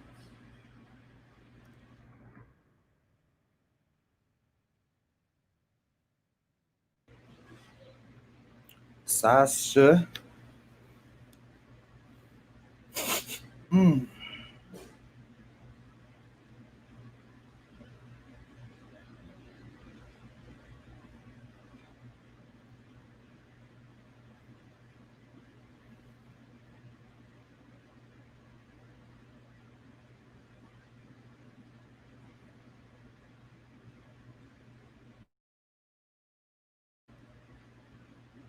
What? Nah. Yo, this is how you get blocked, yo.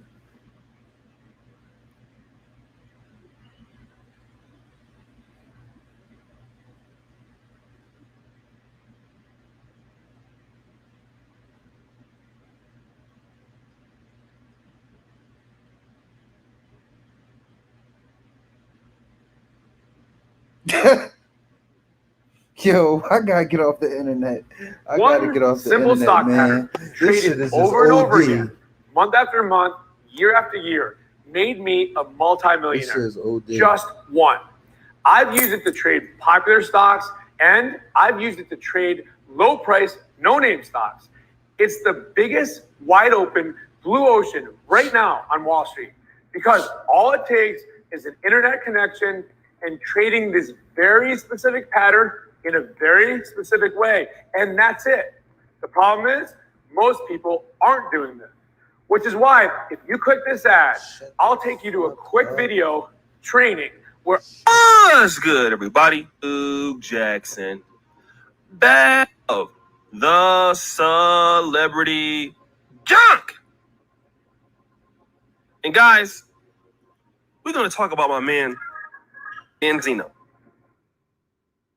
And unfortunately, Benzino has been coming across some hard times. I really won't roast him up so bad, but I will have to get him. But it won't be as bad as you think, family. Won't be as bad as you think. Benzino is a rapper. He's on Love and Hip Hop. Obviously, he fell off. But you know what? His biggest contribution obviously he fell off. to the culture is the Source That's magazine. effed up, yo. All right? Damn, And we can talking never about he fell off. disrespect Damn, a legend like Benzino for starting the Source. The God Source damn, they talking about really he is fell a off. founding staple in hip hop literature, hip hop publications. And again, I'm a big fan of the Source. I used to buy them all the time when it was still paper magazines. And I love Benzino for that. He helped shape the culture and help give people, even like myself who talk about this, a shot to do this. Shout out to Benzino. But no matter how much money you have, guys, let's just be honest. Of a woman that you love. All right? He was with Althea. All right? This is a learning lesson. Now, his baby mama Althea and him have broken up. And I'm going to tell you what happens, family. Woman for so long. Spend time with her. She knows you. You know her. You know your family. You got a kid with her. She done broke you off some of that sloppy toppy. She done broke you off some of that from the back. And it's some good stuff. Okay? When you break up with her, it's hard to get over that. I don't care how much money you have. I don't care how many hoes you have. Once your main one leave you like that, even if you have one on the side, it hurts. And so what ends up happening is he ended up seeing her and this other guy walking out, in Brazelton on a dog or something like that. And he confronted them. All right? And he was threatening the guy. And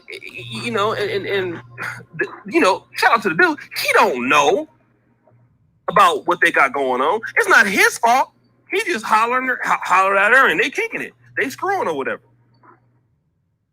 The guy don't know Benzino. And he didn't know that Althea was involved with Benzino. He probably still hitting it. Okay. So what happened was Benzino basically started hitting the guy's car door. Now Benzino is saying that's not true. The guy said he was going to shoot him. I think Benzino is lying though. And Benzino did get his ass arrested. Benzino is mad that the dude knocked his chick. All right? And let me tell you, brother, something, right? I know that it's so easy to get mad at some guy else, some other guy. And the reason why you're mad is because in your mind, you're replaying how you used to be hitting her from the back, how somebody else is hitting it from the back. That's what you're thinking about. When you see your ex or your baby mama out with another dude, you replaying in your mind how she used to be with you, how she with somebody else. And guys like, oh man, I know she doing that to him. I know she doing that. But guess what? Gotta get over it though. I never understood how come guys got mad at other dudes who don't know you. You know, I used to hear guys be like, "Day music, yeah, girl, and if you get with somebody else, I'ma beat that dude up. You my woman. I'ma fight him. I'ma beat him up. Sam music, I'ma beat him up. Cause I love you. He don't deserve to have you, you know." And then you start calling the guy, you start threatening the guy, you start all the stuff. The guy doesn't know you, man. He don't know you. He just seen your baby mama out. She popping, and the booty was sitting up right. Try to fight me over the baby mama. You are, dog. Why are you mad at me? Family. You mad at me for what? What you? Are you hitting her? Are you hitting her from the back? Yeah. Click. I ain't gonna lie, man. You kind of big, you know. I wasn't. I had a problem. I'm dead. Listen, maybe they call. No, you can't till 6 off of Richards. Talking about. How do y'all be mad at your baby mama's new boyfriend? He don't know you. Okay, and even if he do mean mug you stuff, that's because she been telling him stuff. She been lying and all that. And that's another thing too what women do, man, sometimes. Brothers, let me tell you this. Don't fall for that. Sometimes what women can do, they get with a new guy and they tell him stuff like this. Day music, or actually Sam music. Yeah, my guy, he was such an a-hole. He didn't treat me right. He didn't treat me good. And I was so depressed. He doesn't even take care of his kids. But oh my God, since I met you, everything is so good. Please protect me against him. You're the love of my life. Oh my God, I'm just so in love with you. Right. She telling the other guy that. Then she talk to you on the phone, she'd be like, "Take music." Yeah, I really miss you. You know, the new guy that I have. I mean, he's nice and all, but he's just not you. I miss how you used to bend me over and all of that. And I just, you know, so basically she turning both of y'all against each other.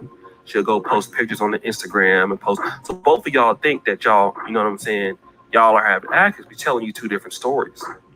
And if you fight over her, both of you are going to be stupid because after you both get through beating each other up or going to jail, she go to the next guy.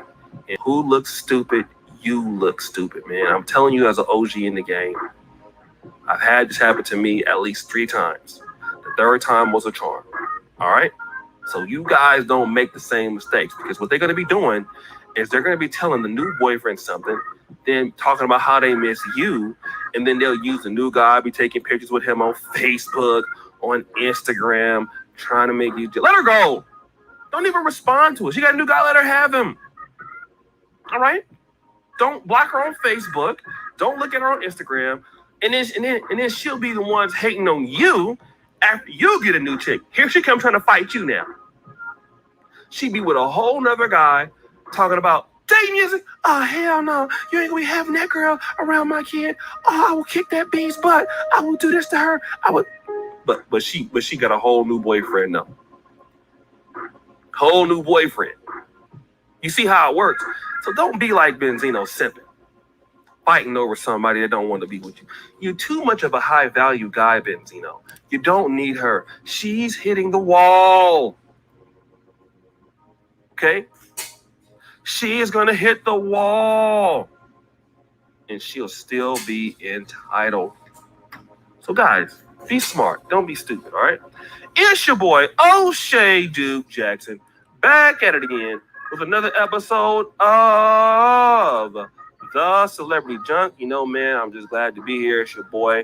We rocking here on the channel. You know what we've been doing, guys. Thank you so much for all of the support on here. I'm really glad to be here, man. This has been fun. I'm telling you, fun. Like real fun. All right? Subscribe, hit the bell. It's your boy, O'Shea Duke Jackson.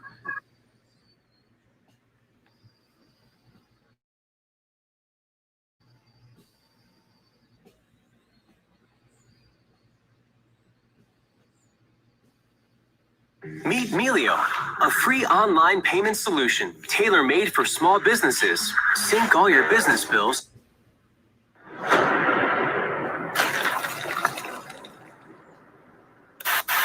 What's going on, everybody? It is Coach Greg Adams back in here with another video. Shout out to the Coach Gang for being in here, being involved, and being active on this YouTube channel. Description box below. Let's get right into it. And the brother in my call-in show on the main channel got to me and he asked me about, he sent a super chat and he asked me, did I see the new Megan Thee Stallion and Cardi B song, WAP? And I said, you're going to make me listen to this particular song. This is something that I've never listened to a Megan Thee Stallion song. And any Cardi B song I've listened to is pretty much has been, if it come across the radio or something like that, it's not been intentional. So I was like, you got to make me listen to the song. Well, I had to go and listen to it. I know some people made some videos and I said, I'm going to wait to watch their video until I see the video or at least hear the song. Now, my first impressions of the song is it sounds like, you know, a Miami Bounce song, like a 2 Live Crew type of song for the most part. And I grew up with hip hop and all of that. So for the most part, that's what it sounds like. It sounds like basically a rip of that. And they're making just as raunchy a message there. Now, in terms of the horrors culture that we live in today, let me just say, in all fairness, with hip hop, that is a pretty much, you know, a staple of the music. You're always going to have that particular genre. It's nothing that Lil' Kim hasn't done. It's nothing that Foxy Brown hasn't done.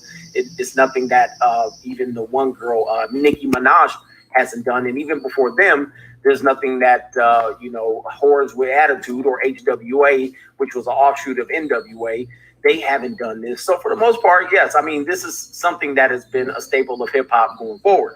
Now, we kind of haven't seen it lately. So for the most part, people are like, oh, man, this is the degradation of music and women in general. I'm not really going to take that stance because hip hop has always had raunchy music. Even from the male artists, they've always had raunchier music for the most part. So, you know, if it's on the male side, it doesn't surprise me that it could be on the female side. The one thing that is different for the most part, I would say this would probably be the most mainstream version of this particular song out there. And, you know, what's funny, the only regret that I have, there's a lot of regrets that I have listening to the song, but I punched it up on my YouTube account. All right. And now I'm suggested with all of these videos. And the next song that followed it was a song by City Girls and Cardi B, which was just as raunchy. So I'm kind of like, well, is this an overreaction? And it could be because most people don't reach for that particular music. So they don't even know this probably been going on the whole time. Isn't she a stripper? Isn't she one that claimed that she grapes men, all right, and drugs them and beats them? All right. So I'm not surprised by that one. But let's just put it into context of today's women.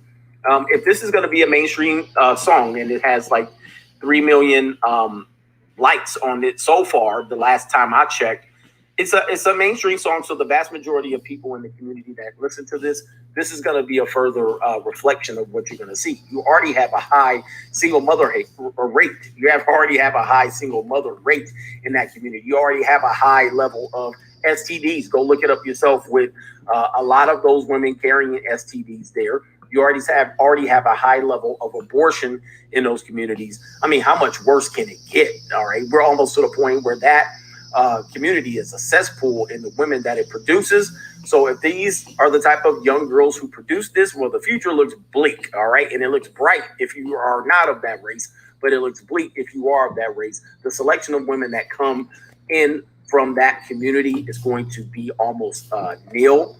And especially if they listen and consume that type of music. But like I say, we've had the women now that are 34 to 40. They came up listening to Nicki Minaj and Lil' Kim. So for hip hop in general, these things are nothing new. I mean, to me, I'm looking at it like it's more of an overreaction because it's particularly mainstream or that it hasn't been seen in quite a while. I don't know if there's a song been a main.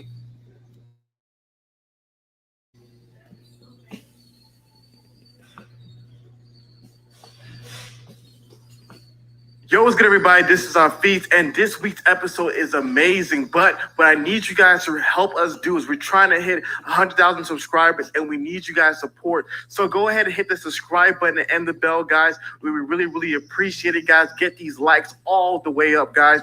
We're trying to get this message out to more and more people. We're trying to help more men and more women with the Roommates content, and we need you guys' support. So please, please, please hit that subscribe button, guys. Thank you so much for all your support. And now it's time to enjoy this week's episode. This week on the Roommate Podcast. And here's the thing, men are more realistic than women because we get rejected more often.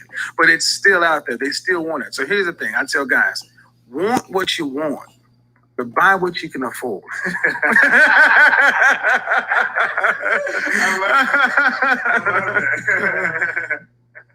That's what it comes down to, bro. You can want what you want. I want a Bentley, I want this or that. But if you go to a Bentley dealership, they're gonna run your credit. You gotta have a certain kind of insurance. They're not just gonna let you test drive a Bentley because you want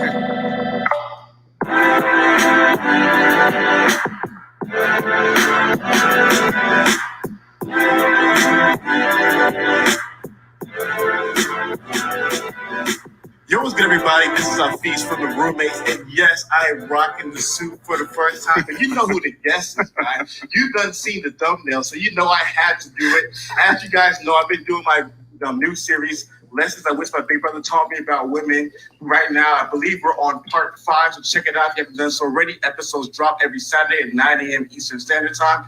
And if we're gonna do Lessons I Wish My Big Brother Taught Me About Women, who else will we not bring in but the one and only Godfather himself? He is paving a way for a whole new generation of men to level up, to be on the purpose of discover who they are. Guys, please welcome the best dressed man on YouTube, the one and only Kevin Samuels. All right, man, thank you, man. I appreciate it. I'm glad we could finally sit down and talk. I've been watching your channel, I've been watching watching you guys grow, and a lot of my followers and subscribers are like, man, I would love to see this collaboration. I'm like, I'm in Atlanta, they're in Atlanta, nature has a way of making it happen. Thank you for the pandemic. Well, Kevin, like I said, I've been following your content.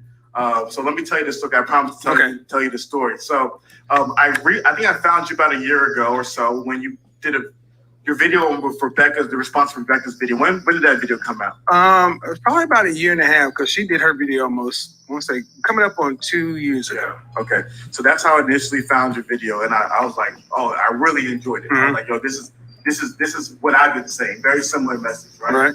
But then I went on your channel. I'm not gonna lie, I saw some long videos. I saw videos 2 hours, 3 hours, 4 hours. And I was like, man, I can't do this. I don't think I got the time for this. Right. But I'm not gonna lie to you, you kill it with the thumbnails. Those thumbnails are enticing. And so I said to myself, I said, man, this is too long. So I started my video series, and the purpose of my series is 8 lessons to young men about women that I wish I knew growing up. Right. And the biggest thing is like, I want to make this, short, digestible, but at the same time, the most media-packed information I can give them. And what happened was, I kept on telling people, like, I'm trying to give you guys these long soliloquies in 10 minutes. Right. But obviously I can't, it's gonna be generalization. Obviously it's not gonna be as thought out. I kept on getting the comments like, well, this is basic, this is generic. I'm like, I got 10 minutes. You know what I mean? Right. Of course, it's gonna be basic.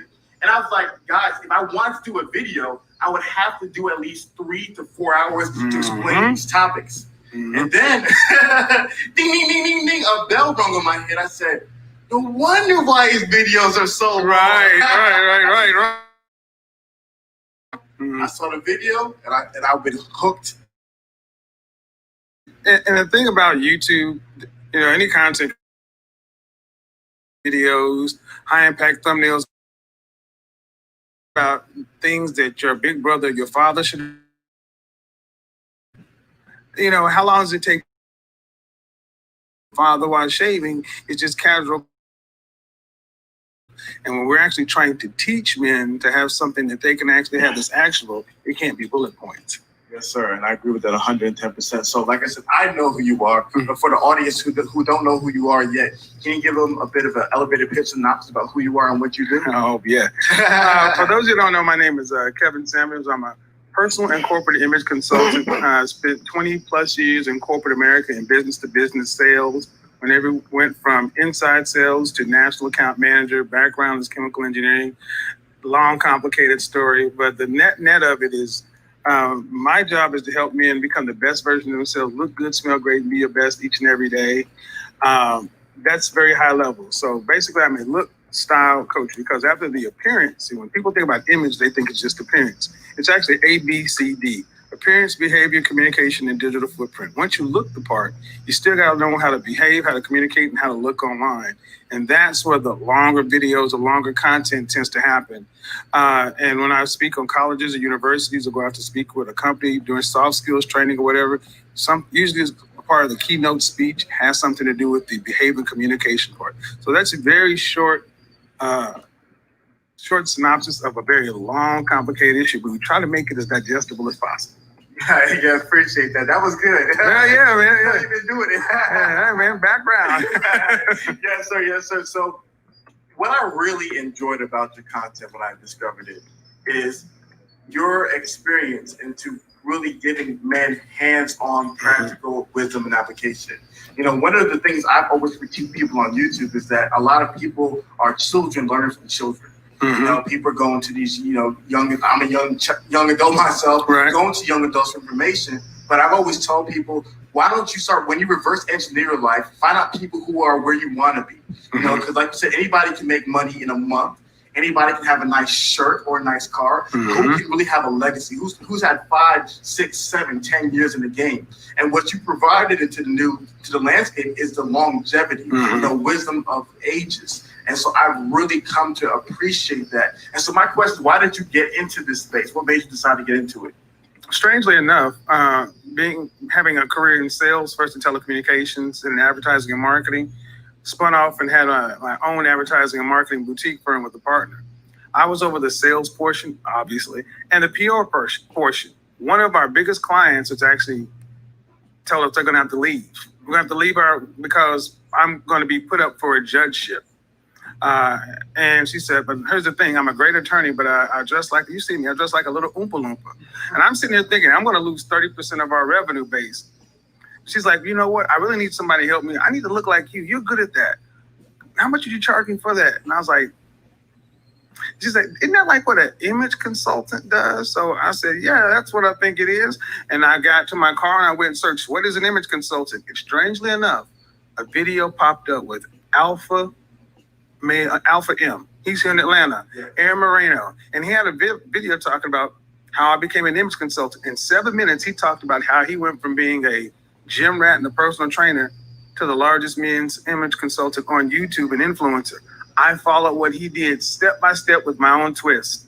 And 2 weeks later, I had my website up. And after I went through my certifications and training and my basic stuff, I launched on a Monday, had my first client on a Wednesday, and it's been that ever since. And coincidentally, a year later, he actually flew me in here to shoot a commercial for his Tiege Hanley skincare line. So basically, I decided to do something, and I just took a shot at it. So I love that. And that's one of the things you see in entrepreneurs is that go-getter. You know, like a lot of people, I always say a lot of people have dreams, but dreams are over when you wake up. Right. You know, visions are manifestations of the reality to come. So I like that you had that long-term vision. You wanted to make things happen.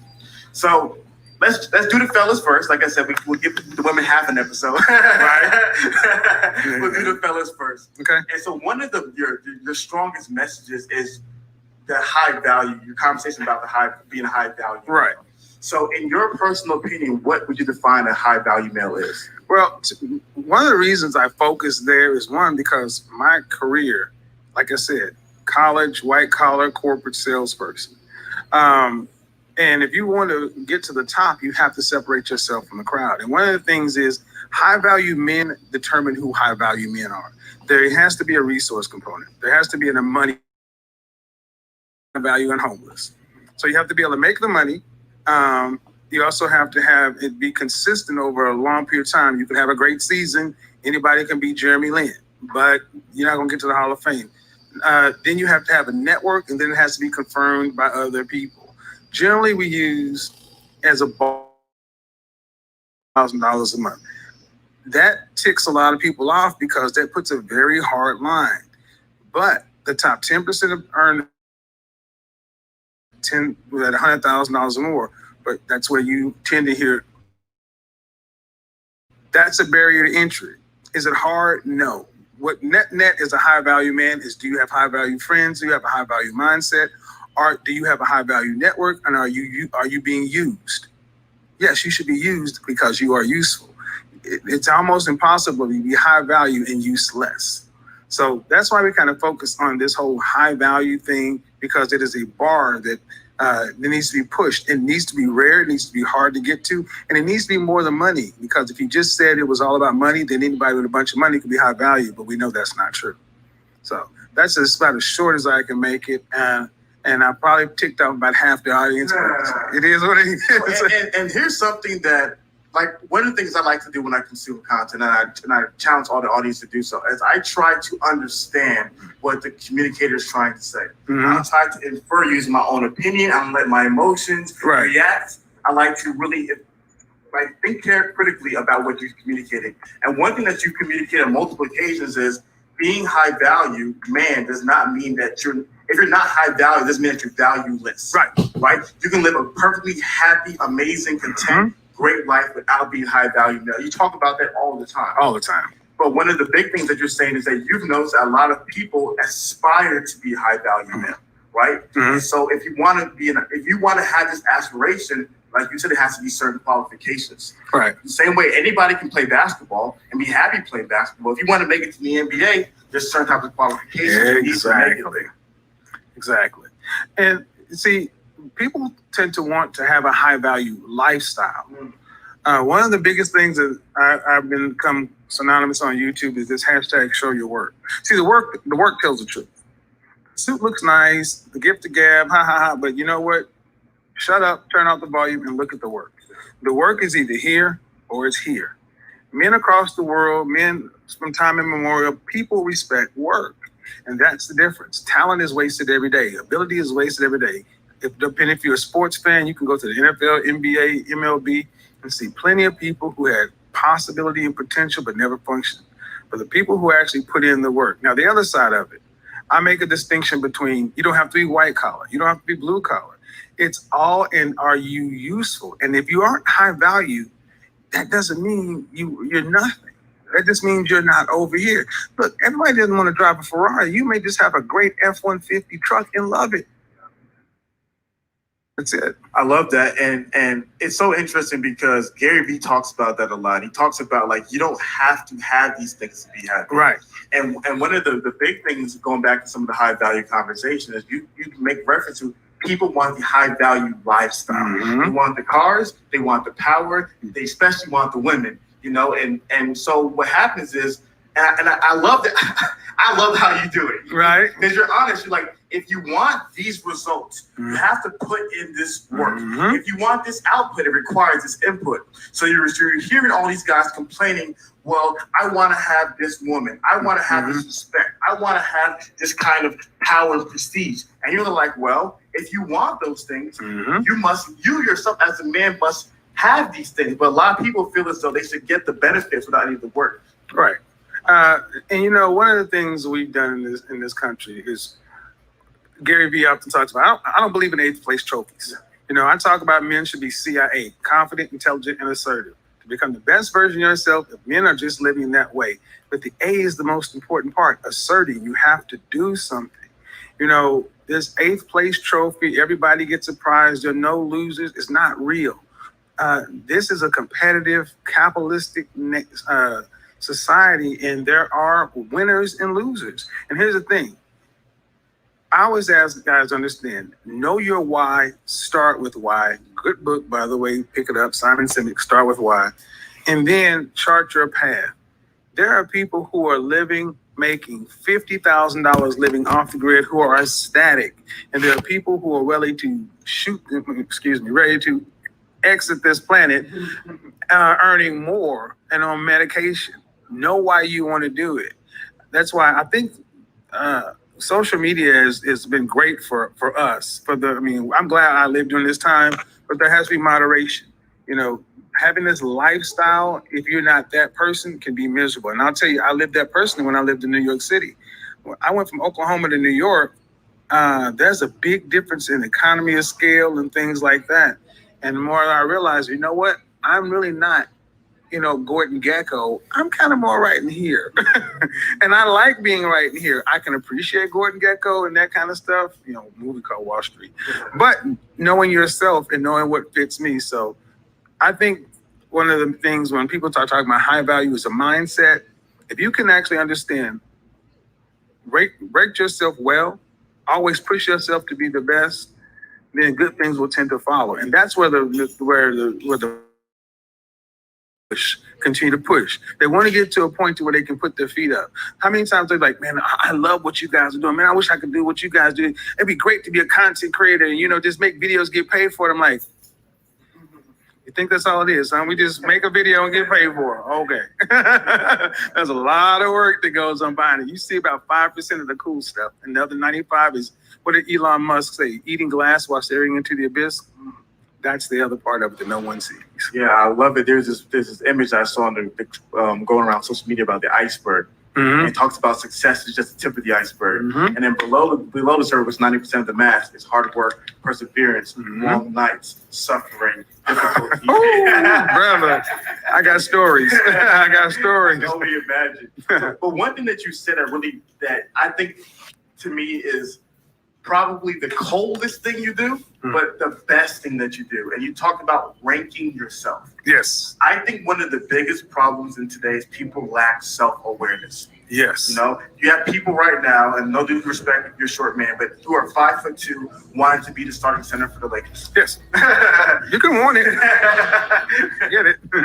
So why do you feel as though a lot of people but before we begin, to people who don't believe in objective measurement of ranking yourself or evaluating yourself, what would be your defense to the objectivity? Or obviously nothing's perfect, but there is a way of ranking and understanding where you're at in the grand scheme of life. Where'd you graduate in high school? Were you valedictorian? Salutatorian was the first loser. I mean, we've always ranked ourselves, and most of us stopped ranking ourselves when we stopped being managed by others. If you played sports, there was a ranking. You were either a starter or you weren't. Then you had that was on your team. Then you had to compete in your league. Then you had your city, your state. And guess what? Every year you found out how good you really were. Every year someone graduates valedictorian of Acme High School, and they were the ish all during their career. Then they go off to university and realize you're just one of 400 in a class. Rankings. We have stopped ranking ourselves because we want everyone to feel good. Everyone gets the 8th place trophy, and that's unrealistic. We've told everyone things that just be you and be happy and this and that is not how it works for men. Men are judged upon our work and our output. Every company you work for. If you're a worker, believe this. There is an organizational chart, and every year companies go and draw a red line and they get rid of dead weight. There's a ranking. Everything is a ranking. And coming from a sales background, my job, I had to make my quota every month in and month out. Every month I was a 0. So it starts that way of realizing that you're only as good as your last close. And see, that's for some people, they would think that's burnout. For me, that's anxiety, because the worst thing I could feel like being is a fake. Oh, you look good, but can you perform? Okay.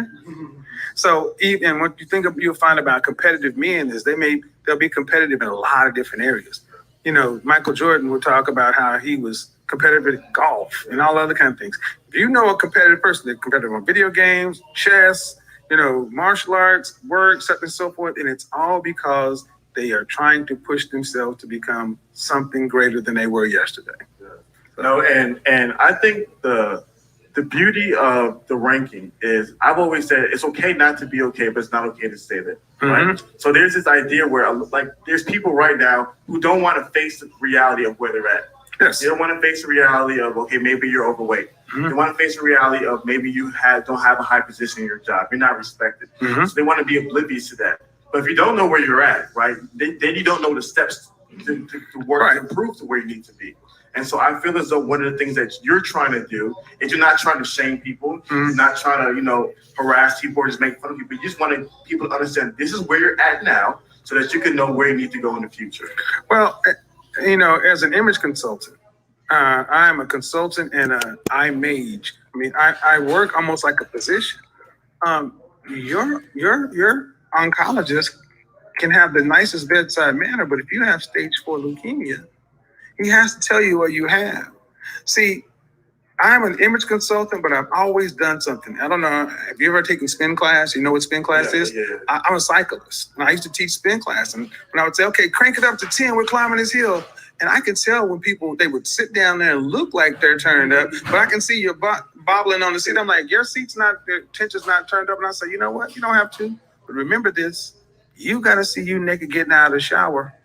You know what? I would hear, and I see people turn down and crank it down, and I'd start to see them work. And see what people start. Here's the thing.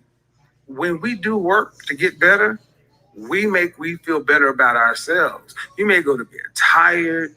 You may go to, you may be aching. But if you've ever worked hard at something and felt and been happy with the work you put in, you sleep good. See, what I'm trying to get people to do is avoid regret. And if you've never spent any time with elderly people, one of the things you realize is towards the end of life, people don't talk about all the money, all of this, all of that. They talk about the things they regret not doing. I regret not taking this shot, moving here, talking to this woman, taking that. I'm like, you know what?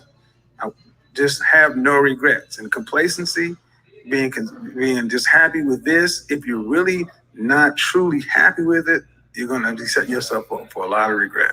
No, I really enjoy that part, because the complacency is something that's big. And then the one thing that I realized is that I think it comes from a lack of masculine energy and a masculine presence in a lot of people's lives. Because when you think about it, no disrespect to mothers, moms have do an amazing job. You know, they always say they did the best they could with the tools that they had. But what happens is mom usually will baby you. Yes. Mom would usually tell you what you want to hear. Mom probably doesn't want to hurt your feelings. Mom probably would say, well, it's okay, Billy, you got 9th place, but you're a winner in my eyes. You know what I mean? Right. Like, mom will get that. Right. But that is that harsh truth. That is that objective kick in the butt that you don't want to hear in the moment, because it doesn't feel good, but it's what you do need to hear. Right. Because if you don't know that 9th place isn't good, then you're going to be complacent and just settle for 9th place your whole life. Right. And see, 80% of the Black community, unfortunately, is born to single mothers. So I'm a product of a single mother. But the thing that I had going for me is an old school grandfather and an old school uncle. And I grew up in a very Cosby-esque school, but I lived in the hood. So I lived in the hood, but I saw how the middle class Cosby folks lived. And what I saw is I saw men at every level. See, at the school I went to, the people you went to first grade with were the same people you graduated high school with. 77 people. Wow. I got a lot of extended cousins from Millwood High School. There you go. And the thing is, my 3rd grade teacher was a man. My 6th grade teacher was a man. Throughout my high school, I had half my teachers were men. The principal was a man. The superintendent was a man. And I saw men in power positions. So even though I didn't have a dad at home, I had male expectations. And the thing I had to work the most of is getting that female energy up out of myself, because I didn't have dad there. And that was a hard pill to swallow, man. It was a hard pill to swallow because the world is competitive. Because mom, like you said, wants to make you feel good. Dad has to make sure you know how to hunt, you know how to fish, you can build a shelter, you know how to get water, you know how to protect yourself. Okay, you can survive in the wild on your own. That is a father's responsibility, your survival. Mom's responsibility is your nurturing. And today, sadly, I don't know if you, I'm going a little geek right here, but if you watch like dystopian kind of stuff, Book of Eli, Walking Dead, what happens when the world shuts down? Who tends to get out of here the first? The people who have no actual get up and go and survival skills. And that's the thing. And I present an interesting mix because people see the suit and the white collar guy, but I believe in being a gentleman warrior. I've had 3 black belts. I've been a bouncer at a nightclub. I got a really interesting life, dude. But the thing is, man, but there was a time where the educated or elite or whatever, you had to go to school, but you also had to become a pugilist, boxer or whatever. Man, we used to have to do stuff. I mean, I rode over here today, but imagine back in the day, one of our biggest things was, how do we get this water? We want to eat, we had to plant it or kill it. All right, man, I hate not being able to take care of myself, man. And that whole thing about being, having the father there, a lot of guys are looking for it. That was one of my most seen videos, things your father should have taught you. It got me calls, comments from people I never knew were watching my content, but it's something that we need right now, and it's resonating with especially a lot of younger guys because they're needing that. So I'm glad it's out there. Yeah, no, that's a very similar thing I told AMS when he was here. I was saying that what the ABCs that are commonplace to you and I, you know, like I said, by God, because I had an amazing father, and said you have great mentors in life to be able to guide you and move you in the right path. For a lot of people, that's like trigonometry. That's stat, you know? And so the things that we're like, well, here's this basic thing about, you know, how to shave or how to tie a tie, you know, or what kind of fragrance to get. Like, these are like, wow, you know, mind-blowing things. Like you said, a lot of men did not have that father figure in their life to be able to tell them what they needed to do to be able to live a life that they want. Right. So going back to that point, living a life that they want. I think you made a reference to the idea of because of the social media era, everybody wants that flashy life. Everybody wants a Ferrari, you know, the Lamborghini, the Wraith. Everybody wants a beautiful woman in their arm. Everybody wants, you know, the 1% life, but they're not willing to do the 1% work. And so my question to you is, why do you feel as though a lot of men want that life so bad?